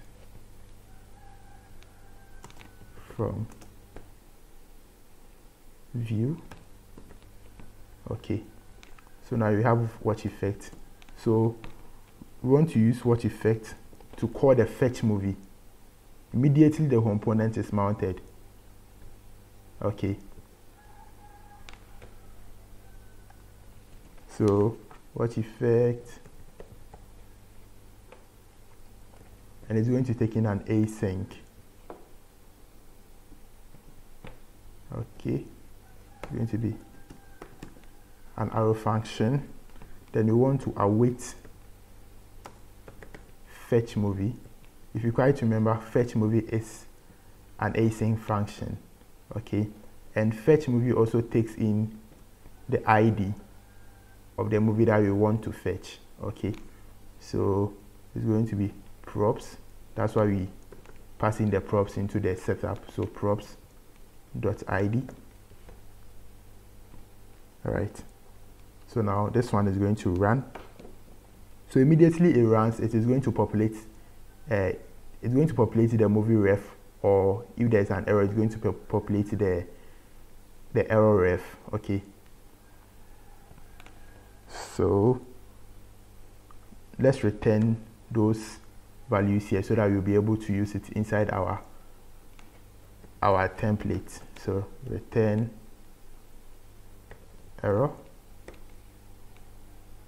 and movie.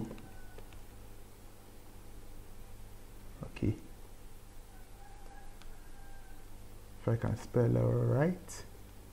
Okay, error and movie. So let's save it. Now let's go up there and let's now start using it. So we know our movie has a title property, so we can bring it in. Oh, not capital letter. Okay, so movie dot title, like this. Then we want to pass it the poster over here, but for us to be able to pass it to this SRC here, we have to use vim bind. So vim bind, and here is going to be movie dot poster. All right, the next thing is here. So here we want to pass in the description. Okay, so we can bring out this thing. Let's take out this.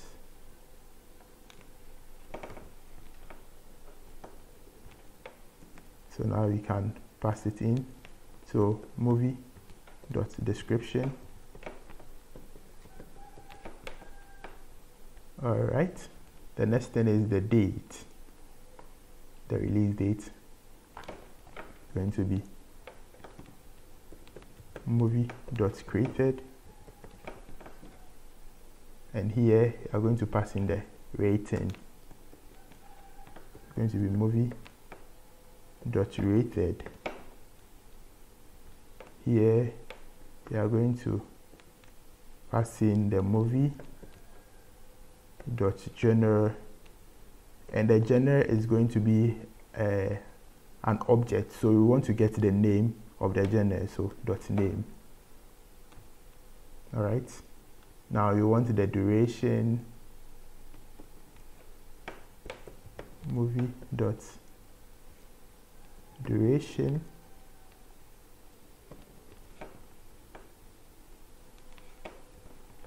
The next one is going to be a movie dot director.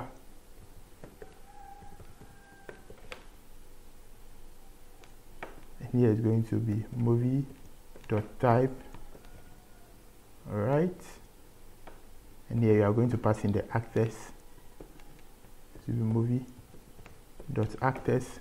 All these properties are from the API. So movie dot or the language. Okay, so let's save it. Let's go and check it out. Okay, I think you have to refresh this one here.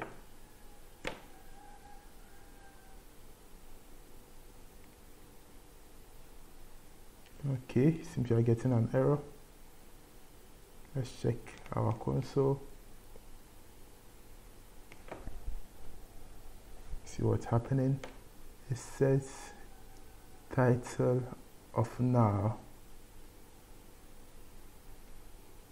Okay, so let's go back. Okay guys, so it seems we made a mistake inside our get single movie. So instead of it being port 8000, we entered port 800. So let's save it. Then let's go back. Let's go back and refresh and see that everything is going to work now.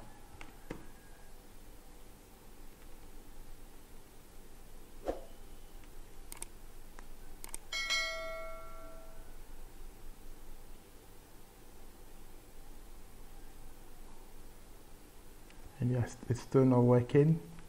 What is happening? Title. Can I read the 30th now? Wow. And I think the error is still from the get movie. Okay, so you can see from here saying localhost. You are supposed to have all movies before /21. Oh god. Sorry about that, guys. This hour.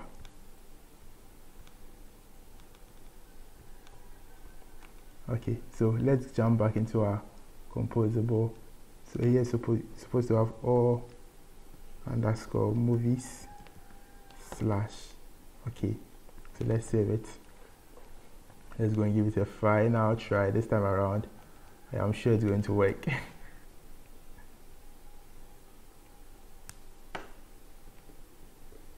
Let's bring up the console and see whether you are safe.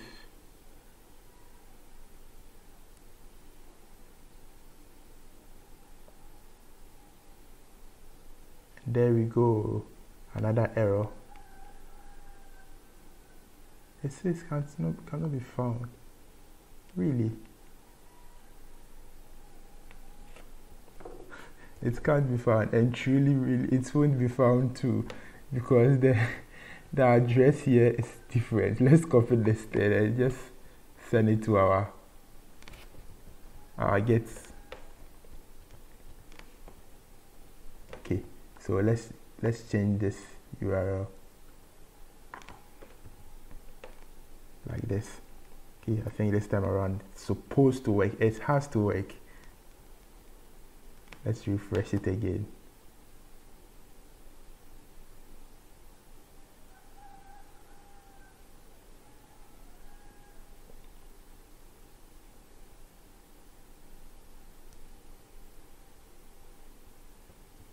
Guys, this is really strange.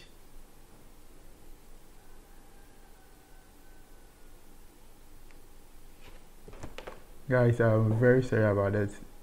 It's not intentional to waste your time. Okay, so it seems the URL is what I'm getting wrong. It's not supposed to be all movies. It's supposed to be movies for the detail view for a single movie. So sorry about that. So let's change that quickly. Let's get our API or our app working. So let's save this. Let's refresh.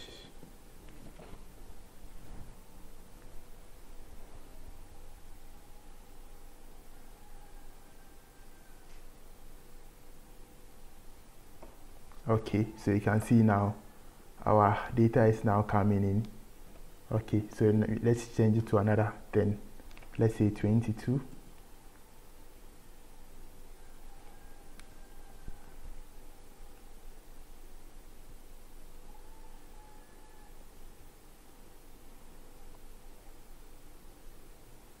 Okay, so you can see our data is also coming in. Our details are coming in perfectly.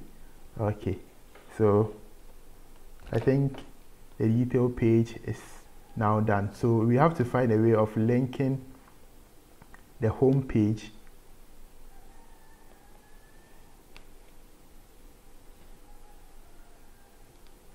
let me refresh this thing quickly.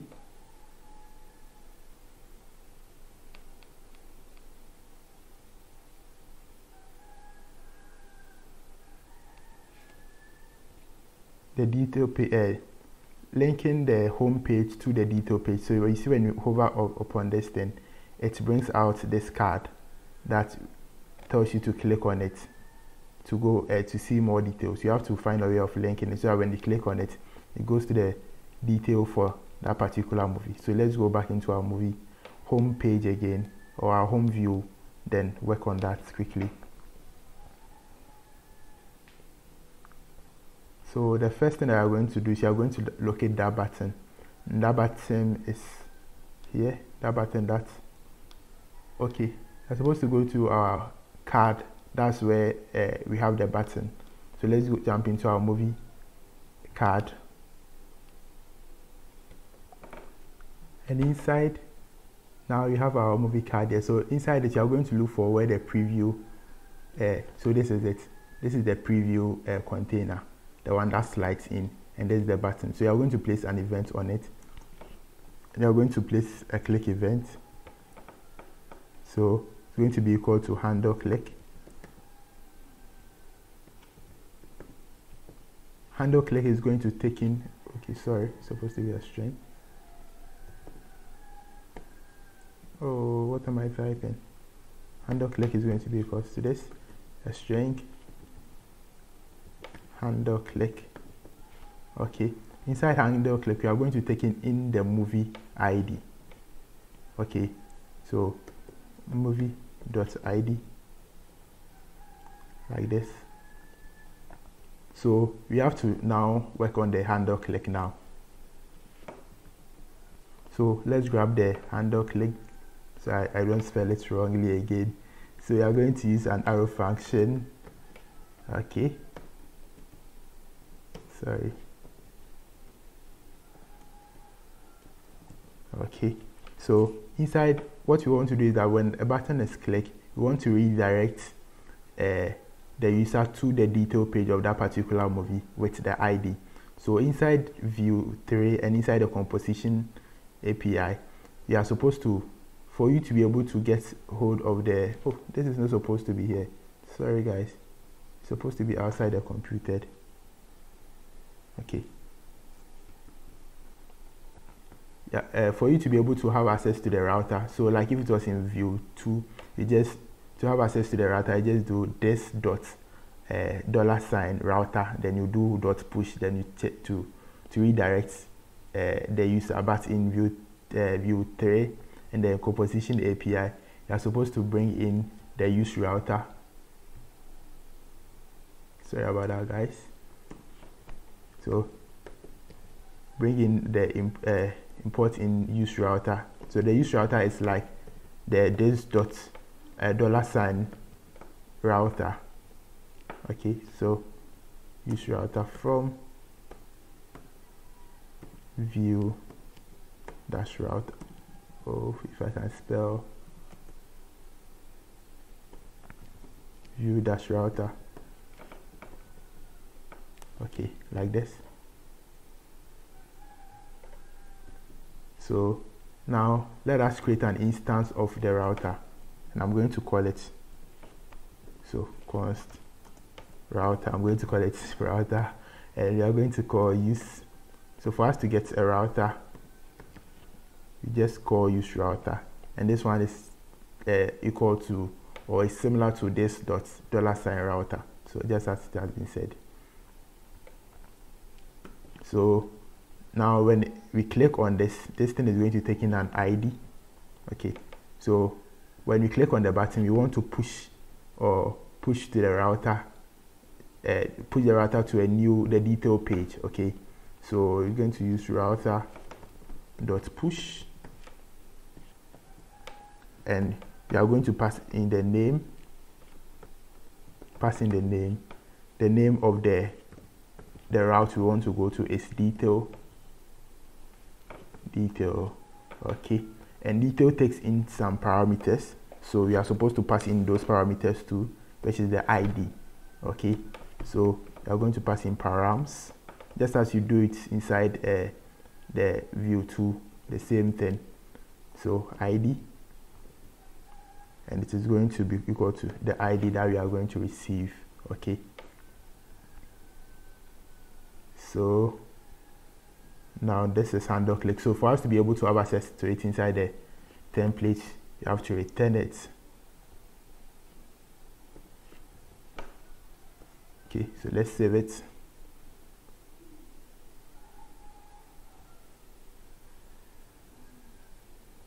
Now let's refresh this.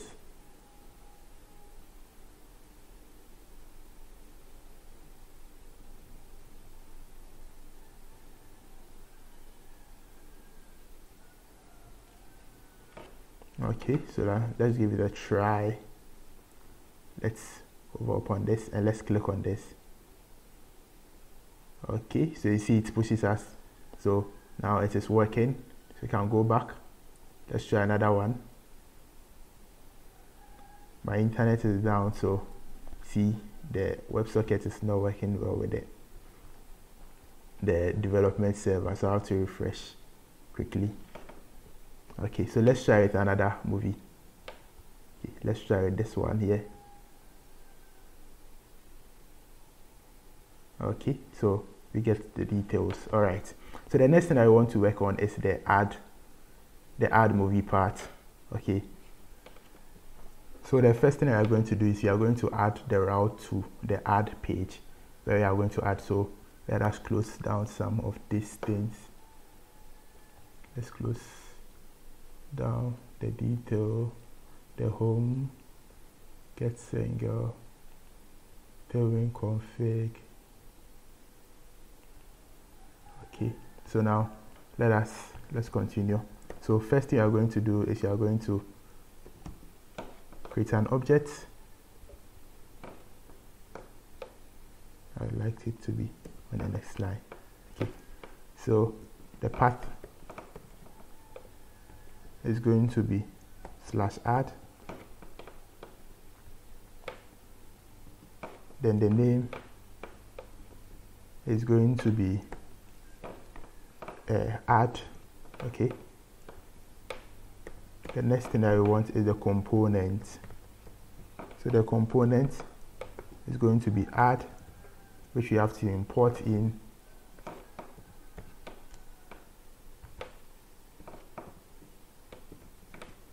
And which you have to create too as well. So inside the views, okay, let's create a new one, call it add.view, enter, and let's boilerplate, or let's scaffold it. Let's save it. Then now we can save this one. Okay, so guys, if you enjoy what I'm doing, please kindly subscribe to the channel. There are a lot of videos coming up. There are a lot of projects that are going to be built. Give the video a thumbs up, and please comment. Let me know what you think about the project inside the description below. Okay, I really cherish your comments and your likes. All right, so now let's go ahead and start boilerplating our template. So first you are going to have an h2 that is going to say add a movie to the database. Okay, then it's going to have a class of font semi-bold, text primary, pink, and text for Excel, then it's going to be text center. All right. Okay, so going along, I'll be pasting in some of the HTML snippets so that you'll be able to go move ahead faster with our project. Okay, so that we don't spend much time writing the templates. So, but I'll make sure I explain most of it to you. Okay. Okay, so the first one I am pasting here is this one. So let me close this form here.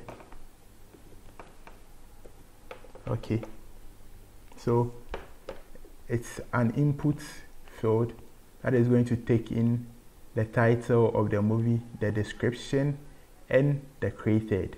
Okay, don't worry about these VBinds now. For now, I'll explain to you later. And the next one here is the rating. It's a select. We are going to use a select element for that. So you can see each one of them has a value that corresponds to the one that is going to be displayed. Okay, so this is with regards to the values that are being accepted by the Django REST framework. That's how we coded it. Okay, so let's save it and let's check it out. So first, let's go to the add.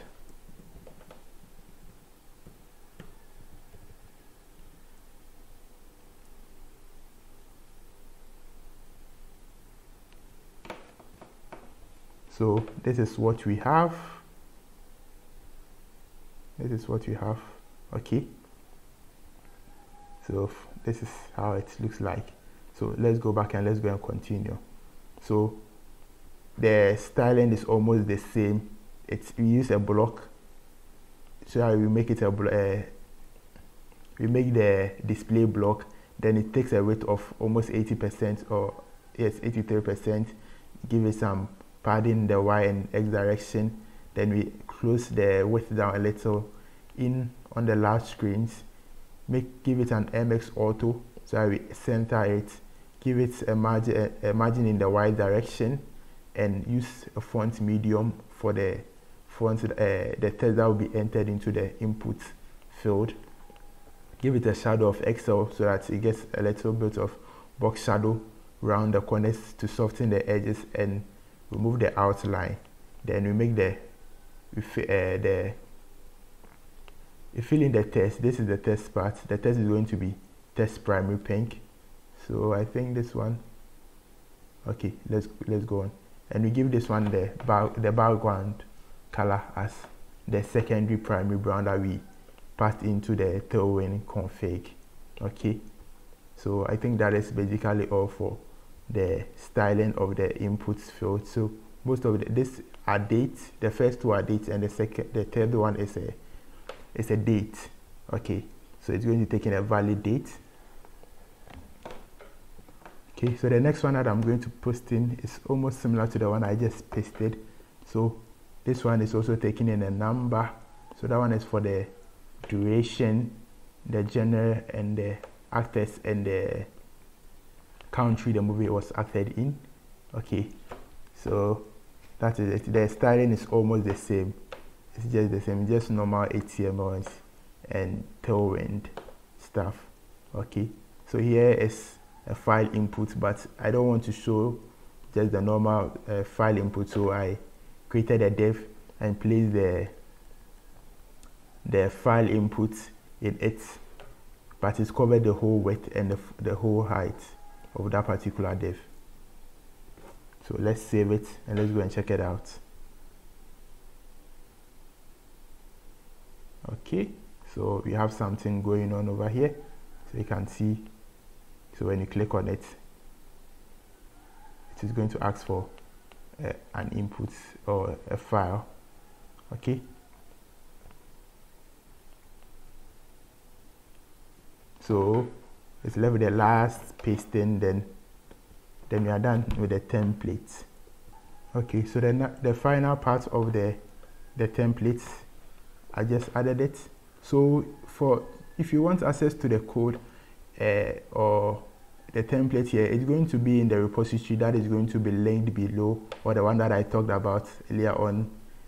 at the beginning of the tutorial. So I'm going to leave the link as usual inside the description below.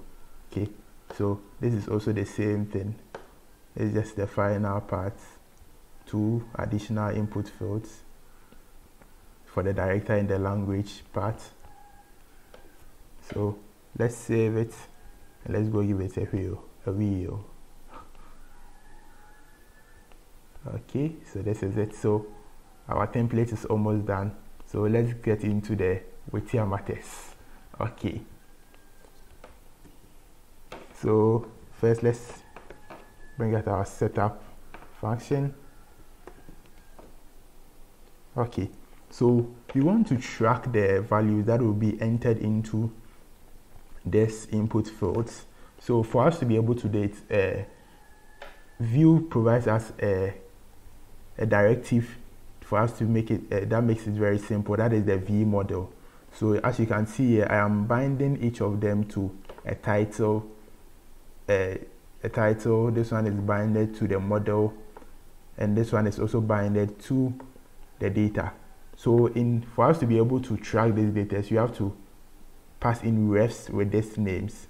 Okay, so if it was in Vue 2, you are going to use the data with a description, a thing in it. Yes, so yes, something like that. So but let me do it in Vue 3 to show you how we do it in Vue 3. So you are going to have a const title. So it's just a normal ref. So ref.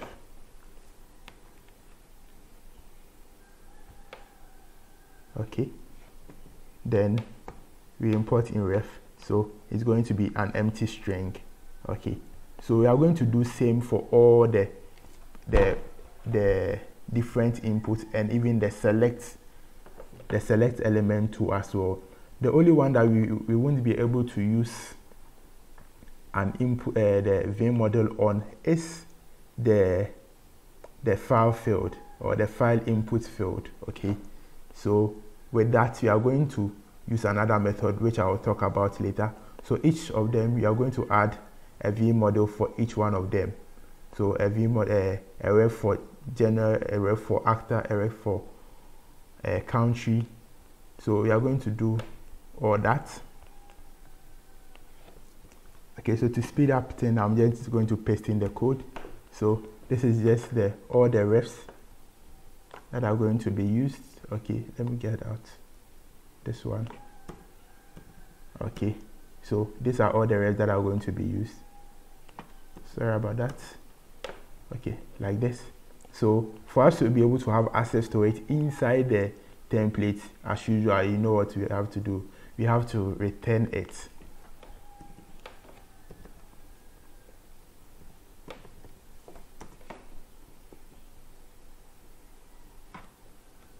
We have to return it, so let's return them. So like this. So I'm just going to return all those refs that we have declared here, so we'll be able to have access to it inside the template. So you'll be asking why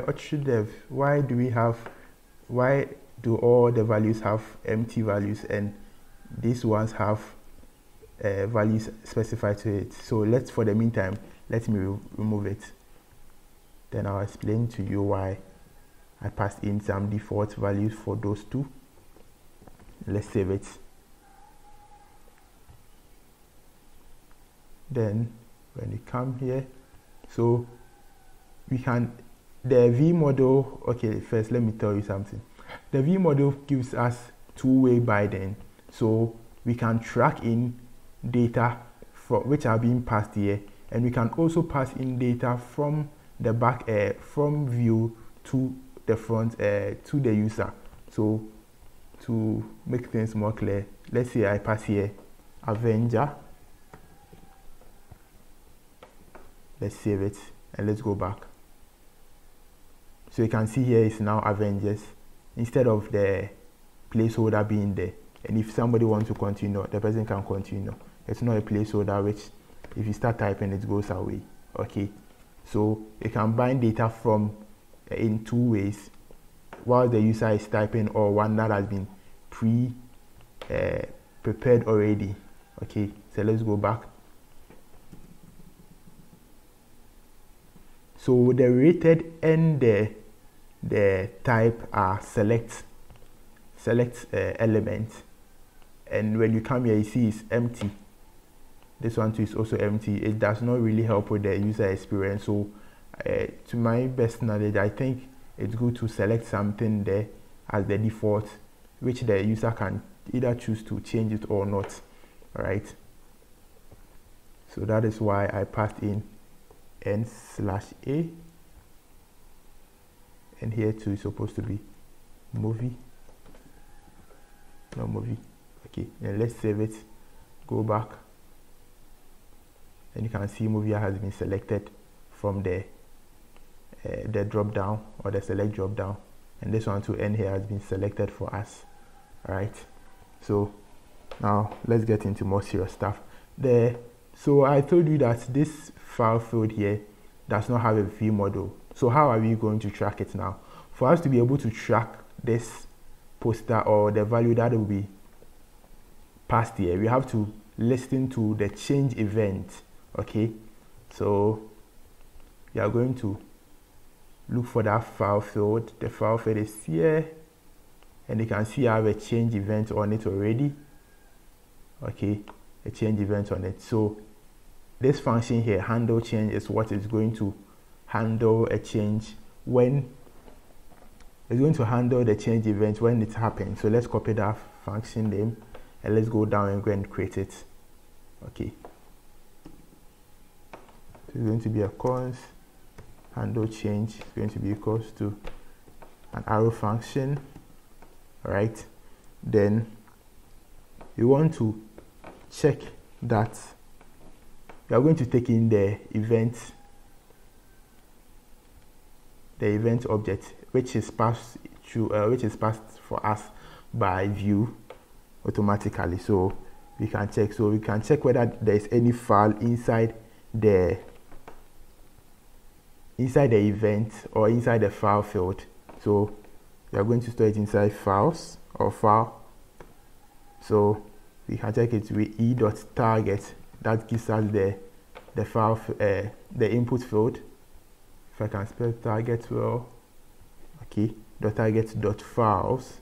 That gives us an array. So we just want the first object or the first file. So we index 0. Then when you have that particular value, you want to pass it to a poster. So, or a poster ref, so that we'll be able to have access to that reactivity in case it changes. Okay, so const poster going to be equal to ref, that is now, okay, like this. So when it changes, you want to get that one. So poster dot value is equal to now. Hey, sorry, it's not equal to now. It's equal to file. Okay. So now we have access to the poster, the file that is being selected by our user. But for us to be able to have access to this handle change, as usual, we have to pass it or return it.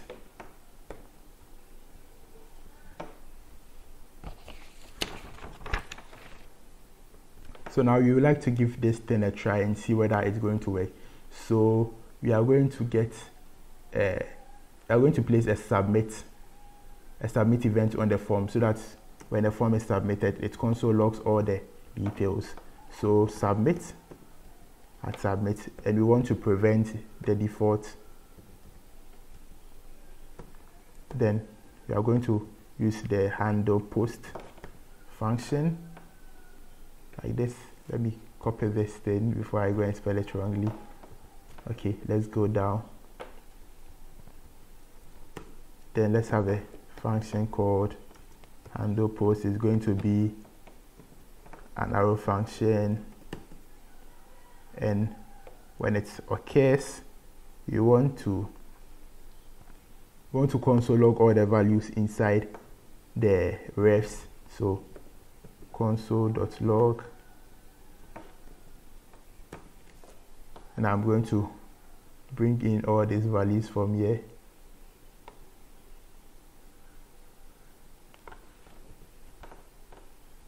All right, and as usual, you know, this one's are ref, so we have to get the values out of it. So I'm going to attach the dot value. Okay, then the last one, let's just add the poster dot value. Okay, then let's save. Let's go back. Let's go and give it a try. Say Avengers, then Marvel movie, whatever date, give it 4/20 action. Oliver. I don't even know the actor's name. I'm sure it's in the USA. It's a movie. Then let's give it a poster. I'm going to choose a random poster. Okay. Then the director, Marvel. Then I'm sure it's English. So now let's press the submit button and check our console, and we have error. It says error is not defined. Okay, since you made an error, so errors, where are errors?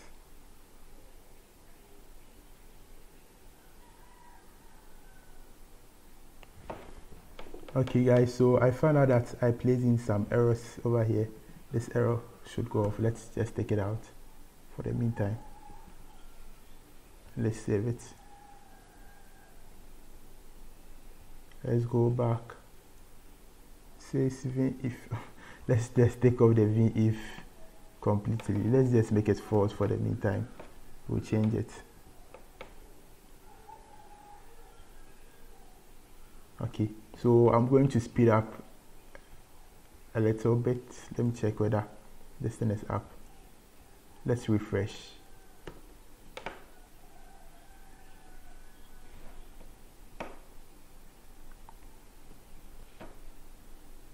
Okay, let's check whether our console is still safe. Okay, I'm going to be a little bit faster now. Okay guys, so I'm done entering in the data again. So let's submit. Let's check our console. Let me pin it to the top. Then let's submit. And it seems it's not submitting. Nothing is happening. Okay, so you can see our data is not being submitted, or it's not console login. So it seems we made a mistake somewhere. Oh, and we forgot to return it. This error again. So let's copy it and add it to the return so that our template will have access to it. Let's save it. Let's go back. So I'm going to do the same thing, move faster. So I'm going to block out again. Okay guys, so I've entered the same data once again. All right, so let's bring up our console. Then let's try submitting. Okay, so you can see this time around we have our data, and here it looks very nice. All right, okay, so these are the the datas, and the rest is the last part is just the file. Okay, so you can see all came true, the dates and everything. All right, so let's close down this. Let's go back. All right, so the next thing we don't want to console log these things here, the value that we get. We want to send it to our Django Rest framework. so it adds it to our database. Okay, all right, so we are going to use a composable to handle that, just as we did for the other ones. So we extend our logics outside. So this one is going to be called a post movie.js. All right.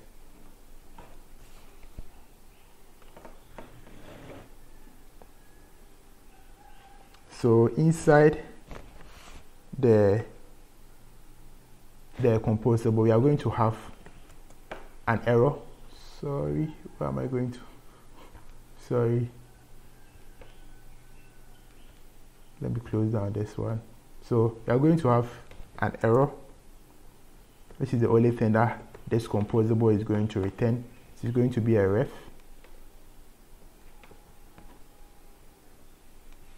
Sorry about that. So we have to import ref. Okay. Then the next thing that we want to is going to be a ref of now for the meantime. And the next thing we're going to have is a function called post data. So that is what is going to post the data to our database. It's going to be an async. Okay, and it is going to take a form, not from. Going to take in a form data. Okay. Okay, or an object, anything, just a name or a variable. Okay, so this variable here is going to be an object that contains the name, the particulars of a movie. All right. So the next thing you're going to have is so as usual, when we start the procedure, we want to set the value of the error to now, so that if there was any error already, we clear it before we start. The next thing that we want to do is we want to make a form data. So our Django REST framework is going to expect a form data, not just any normal, not a normal request body. So it wants it inside a form data. So we are going to create a new form data. So new form data. All right, like so. Let's initialize it. Then we are going to append the particulars of the movie to the form data. Okay, so it's going to be fd dot append. Then we pass in the title. Then it's going to have form dot title. Okay, sorry, it's not supposed to be in it. It's okay, like this, not in double quotes. All right, so we are going to do same for the rest of the values that will be passed here. So I'm just going to paste them in quickly. So this one is for the poster, the description, the rated, and it's continuous. All right, so now we have our form data that has all the data that we need to be posted to the database or to our REST framework. So now we want to make a post request to our API. So it's going to be REST, and since you are using await here, we can use we called the function async, we can use await in it. So we are going to await a fetch, and it's going to be to http / localhost port 8000 /API /movie. So add a movie. This time around we are not going to make any errors, hopefully. So add a movie, then / okay. Then because this is a post request, you are supposed to add the method. Okay, add another object, and here you are going to specify the method. So the method like so. and it's going to be a post.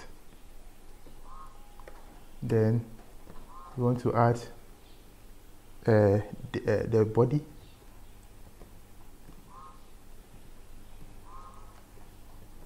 Like this. Then it's going to be FD, which is the form data. Okay, so now we are making our post request. So we want to check if the res.ok is okay. So if it is, if it isn't, then we want to throw an error.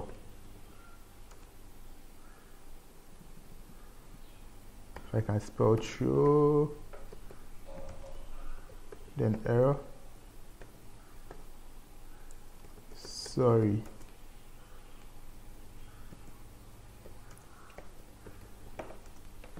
There was an error.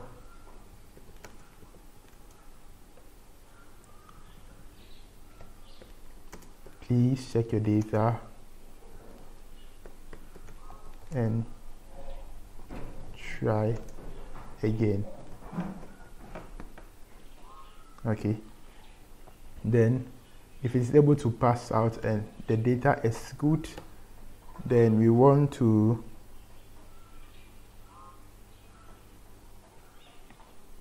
we don't want to do anything again. Okay, so the next thing I want to do is we want to build out our post movie function. This is the one that will be exported. So this one, instead of it returning the post data and the error, this one it is going to call the post data itself and it's going to return the error. So the error is going to contain null, or it is going to contain an error if there is one.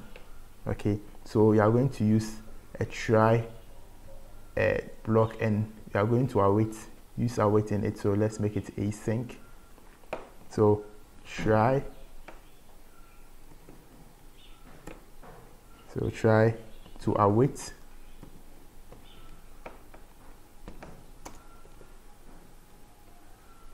Post data, and post data takes in what form. So this post movie has to take in a form.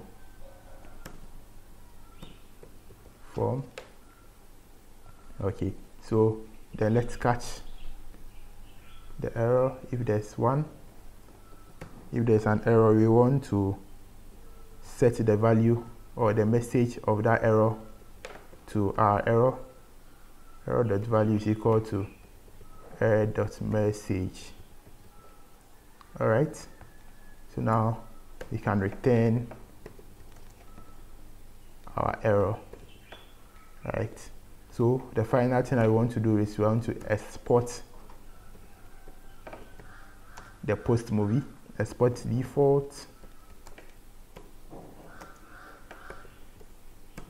post movie. All right, so let's save it, then let's go back to our add view, sorry. So the first thing that you're going to do is you have to, as usual, import it in. So import post movie from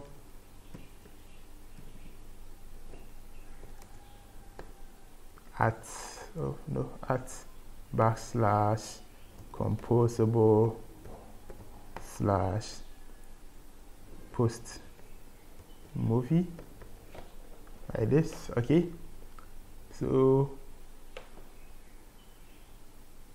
we want to call this post movie, so let's take out these things here. We want to call the post movie when the submit is called, okay, or the submit event happens. When the submit event happens, okay, but first we want to check if the poster has a value. If it does, then we will continue with the event. If it doesn't, then we want to raise an error. So we are going to have to set up an error ref here. So that one can, so it's going to be called errors because it can be plural, different forms of errors. Okay, so that one's going to be now for the meantime. Then inside here we'll set errors the value equals to please add a poster to the form.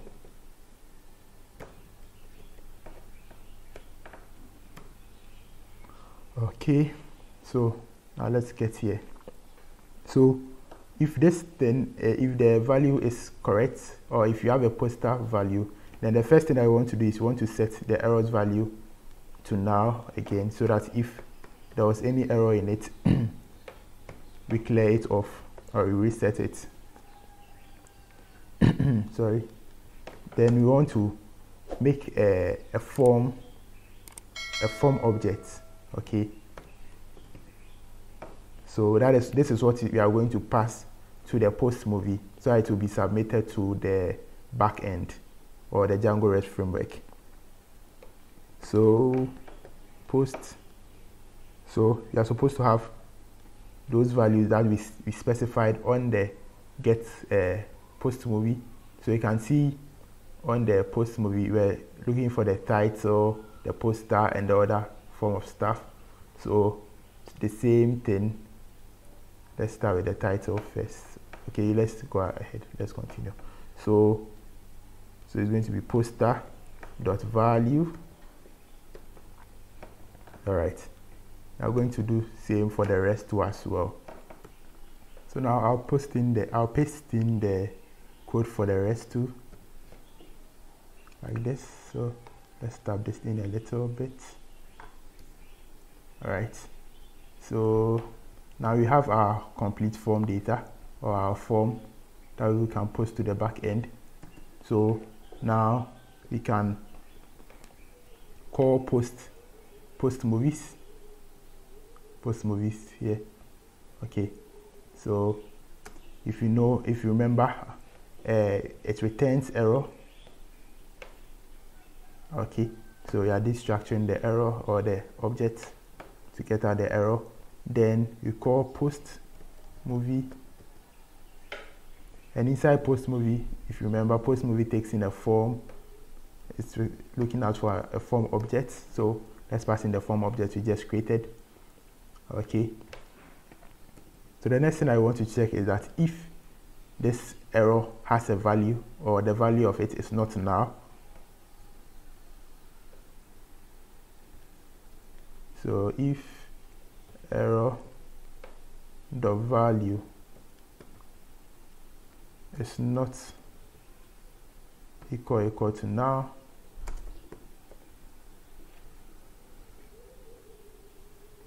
then we want to set error dot value equals to errors dot value equals to error dot value. All right,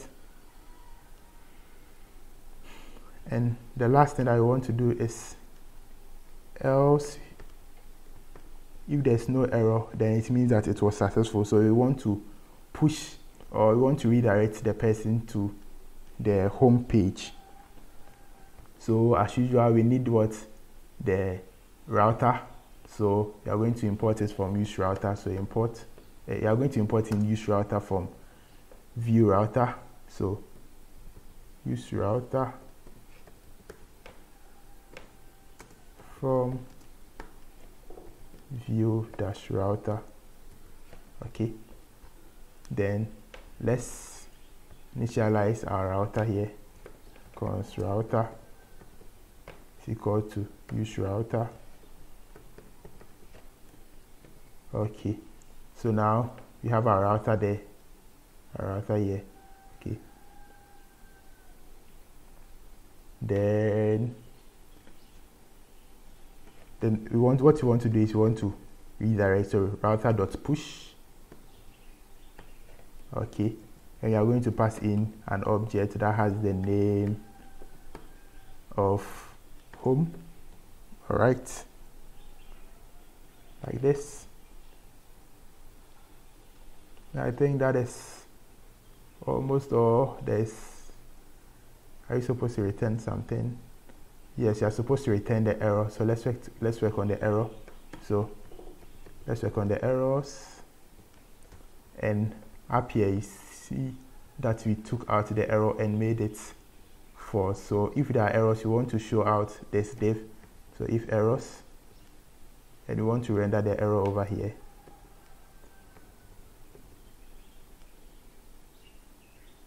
Errors, sorry. Then let's go and give it a try. First, let's quickly refresh it.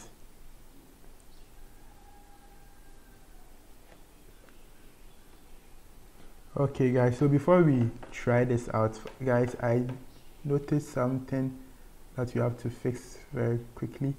So if you remember, post movie was an async function.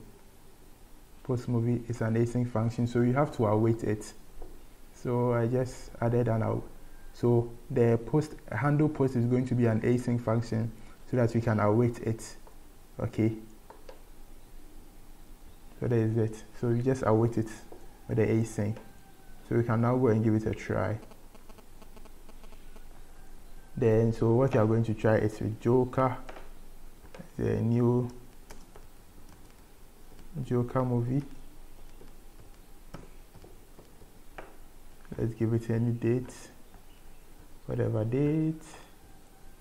Let's give it a rating of 4. Duration 62. Then the genre drama. The actor, I don't know the actor's name. Then the country is USA. Let's choose a poster. The type is a movie. So I have Joker. Yeah, so then you choose the director, Marvel, and the language is of course English. So now we can note. So let's just take out. Let's unselect it. Oh, okay. Don't worry. Let's go ahead and let's hit the submit button. Okay, so you see it says add a poster to the form. So you see the error is now coming through. So let's go back and choose Joker. Why is this thing taking long?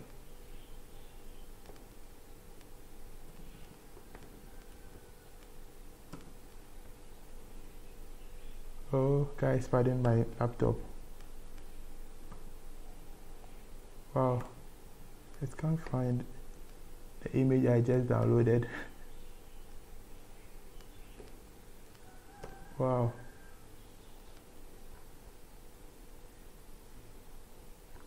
Let me look for this quickly. Joker. It's here too. Wow. Then now let's hit the submit button again. So you see the error goes away and you are redirected to the home page. So let's go to the next. It will be added at the end. So let's go and check whether we have it.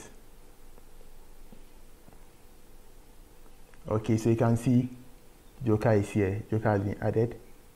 Alright, so everything is working perfectly. So before we sign out, we are almost done with the project. I just want us to link up this nav link here to the add page.